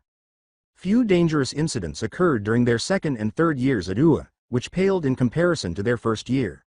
After 8 months, Hatsume and Melissa finished the suit for Midoriya and gave it to him just before the second-year finals, where we were paired with Shinso and passed them handily. When Yaoyorozu and Bakugo were paired, they were able to outscore them. Over the course of 2 years, Midoriya and Yaoyorozu collaborated with Hawks, All Might, Danjiro Tobita, Minami Aiba, also known as Gentle Criminal, La Brava, and even her parents to develop and complete a program that would support and assist both villains and criminals who were incarcerated. They all met with the Japanese government a few days prior to their graduation ceremony in order to promote and discuss the One for All initiative. Class A attended their graduation ceremony a few days later, just after Principal Nezu had completed awarding diplomas to the final student. As Yaoyorozu approaches the podium, Principal Nezu leads the audience in applause. And now, without further ado, I'd like to invite this year's valedictorian to close off this ceremony with a few words. Ms. Momo Yaoyorozu. She gives the tiny creature a paw shake before grinning broadly as she addresses the audience from behind the microphone. Thank you, Principal Nezu. I was overjoyed to be asked to represent our class here today. I had often dreamed of making my loved ones proud through my education, my dedication to the curriculum, and the ideals that our society holds dear in terms of being a hero. However, as soon as our first year at UA started, those dreams promptly fell apart and were replaced by reality, leaving little space for any romanticized ideas about what I wanted to do with my life. All Might, Japan's greatest hero and the world's symbol of peace, gave his all against a terrifying villain in 2 heartbreaking battles. While he will always be a hero to everyone, we in Class A will always have the privilege of knowing him as an amazing teacher, steadfast mentor, and cherished friend. Midoriya turned to face All Might, struggling to hold back his tears as Grand Tornio and Tsukauchi stood next to him. We fought for our lives on multiple occasions. We lost friends, family, teachers, and co-workers, and we lost that sense of safety that All Might diligently provided for decades. That was a catalyst, not just for Japan or the world, but for us who had studied under him up until that point. Our rose-tint glasses were shattered that day, and we were all forced to ask ourselves that one terrifying question. With All Might gone, what will happen to our world? With that question lingering in our minds, many lost hope in ourselves, in each other, and in our new goals and dreams. We were not afraid of the challenges that lay ahead of us because, even when one of us faltered, the others were there to support us and make sure we all worked together to overcome them. And together, We overcame many obstacles from the outside world as well as from within ourselves, discovering aspects of ourselves that both scared and embarrassed us, but we stood tall, stuck together, and persevered through them all to reach the end of our UA journey because we needed to. Because no one person could truly capture what Class A has become. We are no longer classmates, we are friends, we are no longer teammates, we are a family, and we are no longer a group of newbies. We are heroes. As the Class A students threw their caps into the air and Bakugo detonated a massive explosion that propelled them all higher into the sky, the audience erupted in cheers and applause. To her father's dismay, Midoriya hurried to Yaoyorozu's side and planted the deepest kiss yet while the teachers and his parents chastised him. A few days later, he was kneeling in front of her and showing her the same engagement ring that his father had given to his mother all those years before. Without hesitation, she accepted, and soon after he put the ring on her finger, they shared another passionate kiss. Her mother Hikari Yaoyorozu traveled to Tartarus to visit Lady Nagant in her cell while the two of them were meeting with Eri and her grandfather. She expressed her regret for believing the lie that led to her imprisonment as well as her gratitude for her rescue all those years ago. Instead of taking it personally, the imprisoned hero expressed regret for the sorrow she had brought to the other woman. When they began discussing Momo Yaoyorozu, I smiled. Hikari displays the new program for both criminals and villains to Lady Nagant after taking out a package. After receiving final government approval, the One for All program was headed for nationwide implementation. With the assistance of a citizen sponsor, it offers inmates the opportunity to change their ways. To Lady Nagant's astonishment, Hikari offers to sponsor her. Uraraka, on the other hand, was traveling alone to Toga. Before she shows Toga the program, they converse for a while. Uraraka responds to her question about why Momo declined to sponsor her. After crossing the street, the three of them come across a well-known fountain. Eri sits on the ledge, finishing the song she and her band were going to play at the festival, while Yaoyorozu smiles affectionately at Midoriya. Maybe if no, that's stupid. Midoriya and Yaoyorozu finally approach her, holding hands as she savors another moment of nostalgia. Why don't you wait until we get to the party, Eri? Midoriya asks. Jiro's gonna be there. She'll be able to help with your song. Yeah, but I want to show her how good I've gotten with my writing, she says with a determined expression while clenching her fist. I want this song to be as amazing as hers was from my first UA festival. So you wait until the last minute to finish? He asks cheekily, causing the young girl to look away nervously as she scratches and feels an invisible itch. The new voice calls out to them, "Hey, you three." They wave and smile at a taller man who is approaching. It's been a while. How've you been? Yaoyorozu comes up to him and embraces the elderly man with a radiant smile. She pulls away, saying, "Wonderful. And you? How'd the interview go?" He gives them a cheesy poise and takes a step back. Just call me Masahiro Kanemaru, assistant electrician. That's great to hear, she exclaims, clapping enthusiastically. Standing next to his wife, Midoriya shakes his hand and says, "Congratulations, Mr. Kanemaru. I'm glad your hard work's starting to pay off." He lets go of his hand and smiles sadly at them, saying, "Thank you. Both of you. I owe you two more than I could ever repay. Especially you, Midoriya." He smiles. "What I did as Tesla. Was a long time ago, Mr. Kanemaru. There's no sense reopening old wounds, needlessly." The three of them grin as they remember the time Yaoyorozu met with him more than a year ago and offered to be his citizen sponsor, giving him the opportunity to turn his life around.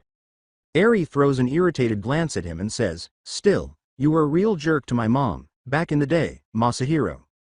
While Midoriya sighs deeply and smiles wearily, Yaoyorozu gives her a furious glare, and he starts laughing. "Yeah, I was that, little Eri. And don't you let me forget it." "Glad to." She responds with joy. "Please stop encouraging her." Yaoyorozu's shoulders droop as if she were begging. Midoriya leans in to put his arm around her back, grab her waist, and pull her into his chest, saying, "It's bad enough Katsuki and Denki fill her head with stupidity." She almost instantly feels better after seeing his radiant smile. "Wait, what stupidity?" His wife laughs as he yells over his shoulder, "Drop it, Eri. You won't like where it leads." Masahiro turns to go, saying, "I should head home and get ready for my first day on the job tomorrow. I'll let you guys know how it goes." Yaoyorozu smiles kindly and says, "Please do. I can't wait to hear all about it." Before leaving, he waves to Eri and says, "Count on it, Mrs. Midoriya." Midoriya feels a little uneasy when he uses that name. "So, has Yutaka gotten over you having my name yet?" She sighs deeply once more. No, he's going so far as to have Eri take the Yaoyorozu name and make her the heir to his fortune. Eri shakes her head as Midoriya looks at her. Not gonna happen. I don't want anything to do with inheritance, big name organizations or large amounts of money. He smiles sympathetically at his adopted daughter and then turns to face his wife. She looked at him and said, why not just take the name for business purposes, while at home and at Aries school? You're Momo Midoriya. But with your father and his business, you're Momo Yaoyorozu. Aries smirks and adds, and when you're out being a badass you're Krieta, the everything hero. Alright. Young lady. Yaoyorozu smirks as she turns on her young daughter and grabs her, tickling Eri and making them both giggle. Suddenly, she gasps and moves her hand to her belly. Eri and Midoriya accompany her, assisting the expectant mother in reaching the ledge of the fountain. She smiles appreciatively at them. She gives Midoriya a sly smile and says, I'm okay. You too. All the excitement just riled him up is all. Your son just kicked me. With an unamused look, she replies, that's what you get for spending so much time with guys like Masahiro and Kachan. Eri gives him a sidelong glance and says, you're going to pay for that one, Dad. He responds with a defeated smile, yeah, I know. They notice a villain landing on the street outside a jewelry store when they hear glass breaking. When he sees Midoriya and Yaoyorozu, he turns pale and recognizes them as heroes. Then, he uses his power-type quirk to jump off. Yaoyorozu pulled Midoriya into a kiss before he could follow him. The two exchanged a brief moment before separating with a kind smile. Go save him, Izuku. I love you. He then turns and chases after the escaping villain, pressing a button on his wristband that instantly transforms into an armored suit based on his previous hero costume with additions honoring All Might and Yaoyorozu. Hatsume and Melissa's signatures are proudly displayed on both of his shoulders. I love you more, Momo Midoriya. Eri yells, we'll meet you at the party, Dad, while Midoriya follows. She turns to face her mom. Speaking of which, wanna get going? She gives a smile and gets to her feet. Lead the way, miss, I gotta finish my song before we get there. She cracks a laugh as Eri gives her a scowl that would rival Bakugo's. When the sound of explosions reverberates through the sky, Midoriya soars through the air, the escaping villain never leaving his sight, making the hero smile. Bakugo rushes past him, aiming directly at the villain, saying, what the hell you think you're doing, Deku? As Midoriya closes in on him, he glances back over his shoulder. He smirks fiercely and asks, shouldn't you be with Yaomomo and the horned brat? It is matched by Midoriya. This won't take long, he exclaims as he dashes past Bakugo and approaches the criminal on the run. He yells, that's my line, ya damn nerd, until the two of them are flying at the man. The two childhood friends are doing what they love together, confident that someone is waiting for them to return home. Yaoyorozu smiles contentedly as she looks up at the sky, but then she hears Eri talking excitedly, drawing her attention to the group of their classmates from Class A and B, the teachers, and everyone else they've met over the years. Among them, she even spots Toga and Spinner, and to think, she puts her other hand on her stomach and looks at the hand that one for all shocked all those years ago. This all started from a simple day out. So this was it for the series. I hope you enjoyed it. To watch more series like this, subscribe to my channel. Till then, bye bye.